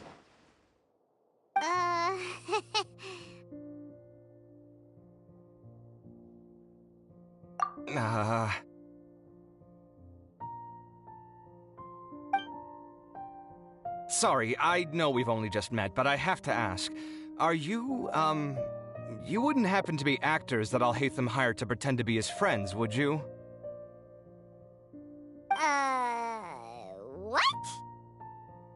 guess not. I've never seen him invite friends home before, so please excuse my surprise. You guys get it, right? You know, with his temperament and stuff. But aren't you friends with him? I wouldn't say friends exactly. Okay, well, we used to be, but we're not anymore. Huh? Don't worry about it. My name is Kaveh. I'm sorry to have met you under these circumstances. Anyway, please don't say anything about me living here. You seem like you got a lot going on. So maybe Samora will make Paimon shut up. Are you serious? How could you? Of course. You're all Hatham's friends. What? That was a normal response. You exposed your own weakness. Still, why do you have to treat me like he does? Judging by the deafening din coming from the living room, you all must be getting along quite well. Entertain your own friends, why don't you? I'll leave the books here.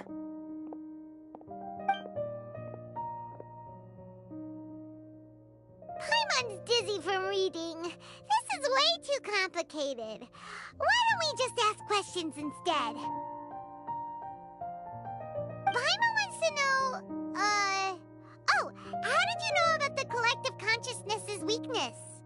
A year ago, Siraj presented his thesis to the Grand Sage, who offhandedly asked for my opinion. I actually responded with 2 lines of reasoning. The first, as I've already said, was that his research was on human evolution, a subject prohibited by the academia. The second was that I thought the direction of his research was too extreme, but his approach too conservative. Wait, that's too conservative? He built such a large lab, gathered all those people, and even tried to get rid of you! One way to stabilize a collective consciousness is to remove the test subject's humanity altogether. The optimal solution to achieve collective consciousness is to focus solely on the overmind and treat the other test subjects as tools. That's way too dangerous.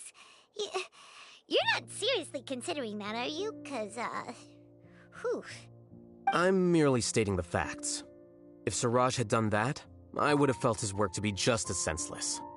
It's impossible for any species to evolve overnight, and humans without their humanity cannot be called humans. That's why the academia prohibited research into human evolution.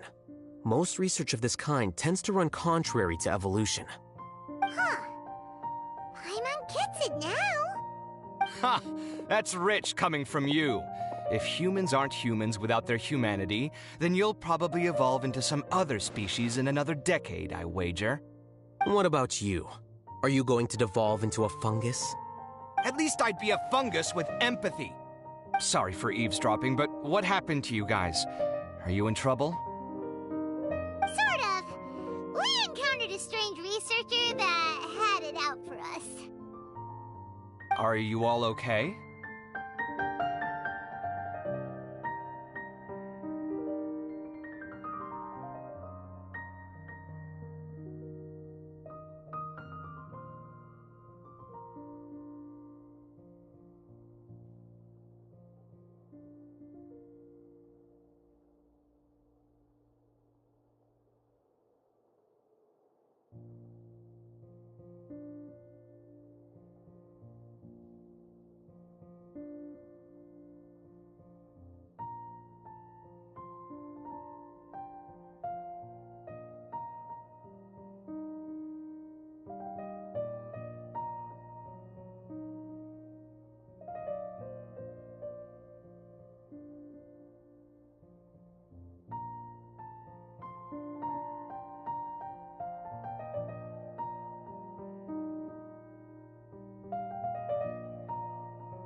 Huh.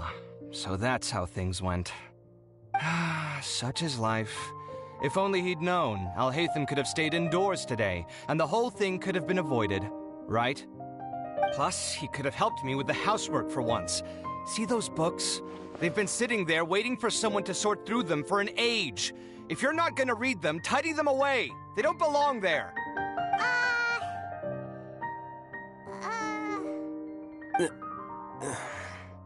Can you feel the awkwardness in the air? I hope you're aware of your lack of conversational skills. Oh, so the pot's calling the kettle black, is he? Well, having said all that, are you okay? I'm doing quite well. Much better than that painting you're trying to hang on the wall. You don't understand anything. Stop criticizing my taste in decoration.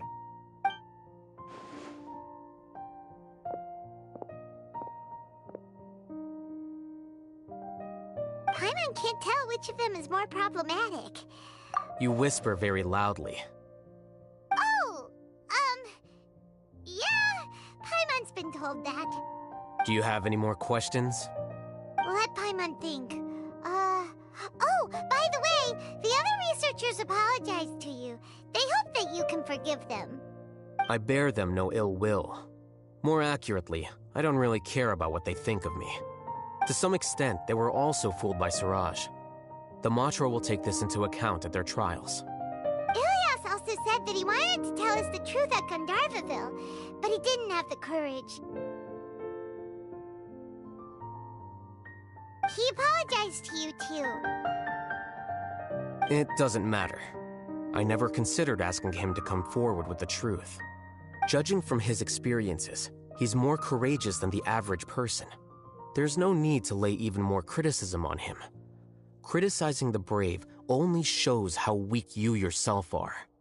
I'm going for dinner in 10 minutes, so I'll field one last question. Paimon doesn't have any more questions. How about you?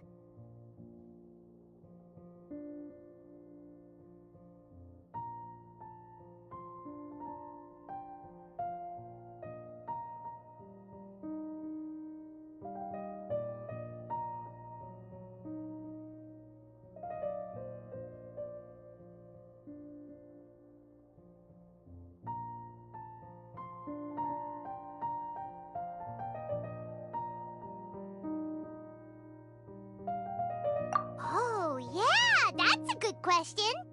You only started investigating with the Matra at the Academia because you were interested in something, right? But after meeting Siraj, it didn't seem like you were interested in him or his experiment. I had no interest in him personally, but I was curious as to why so many people were willing to form a collective consciousness with him. I now understand the reason.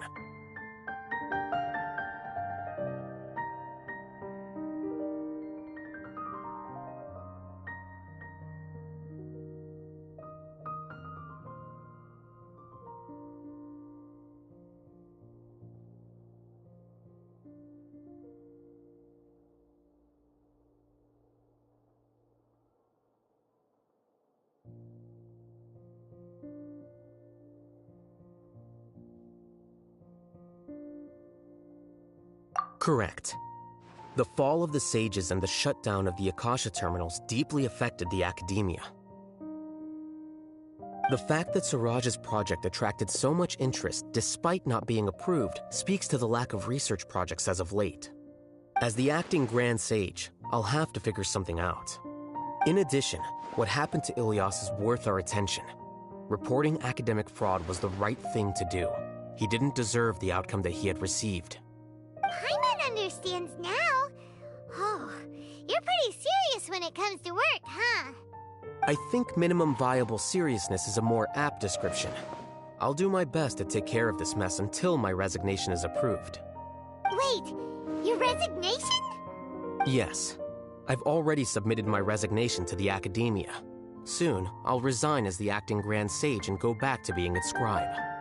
I don't think Siraj knew about that. If he had waited just a few more days before acting, I would have already resigned. What he'd do then wouldn't have been any concern of mine. However, even without my input, his unstable model would have collapsed for some other reason, so it makes no difference. fine. I'm not suited to be a sage, nor do I want to be one. The official process to select the new sages is already underway, but this process is long and takes far too much time. If I serve as acting Grand Sage for too long, the position might become permanent. That would be troublesome. This job isn't something I want to spend the rest of my life doing.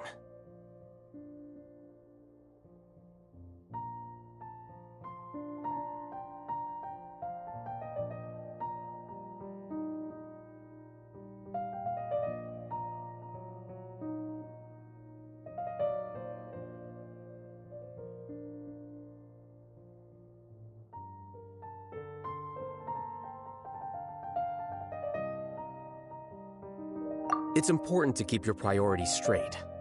Well, it's about time. You two should grab some dinner as well. Oh, now that you say that, Paimon's kinda hungry. See ya! We're gonna grab some yummies!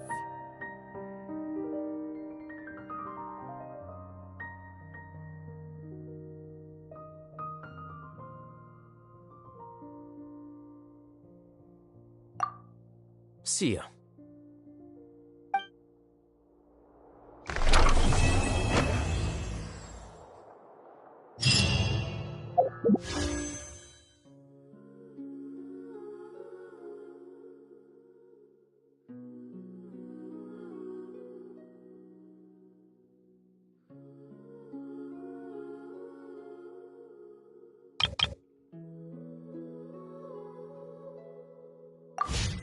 Hmm.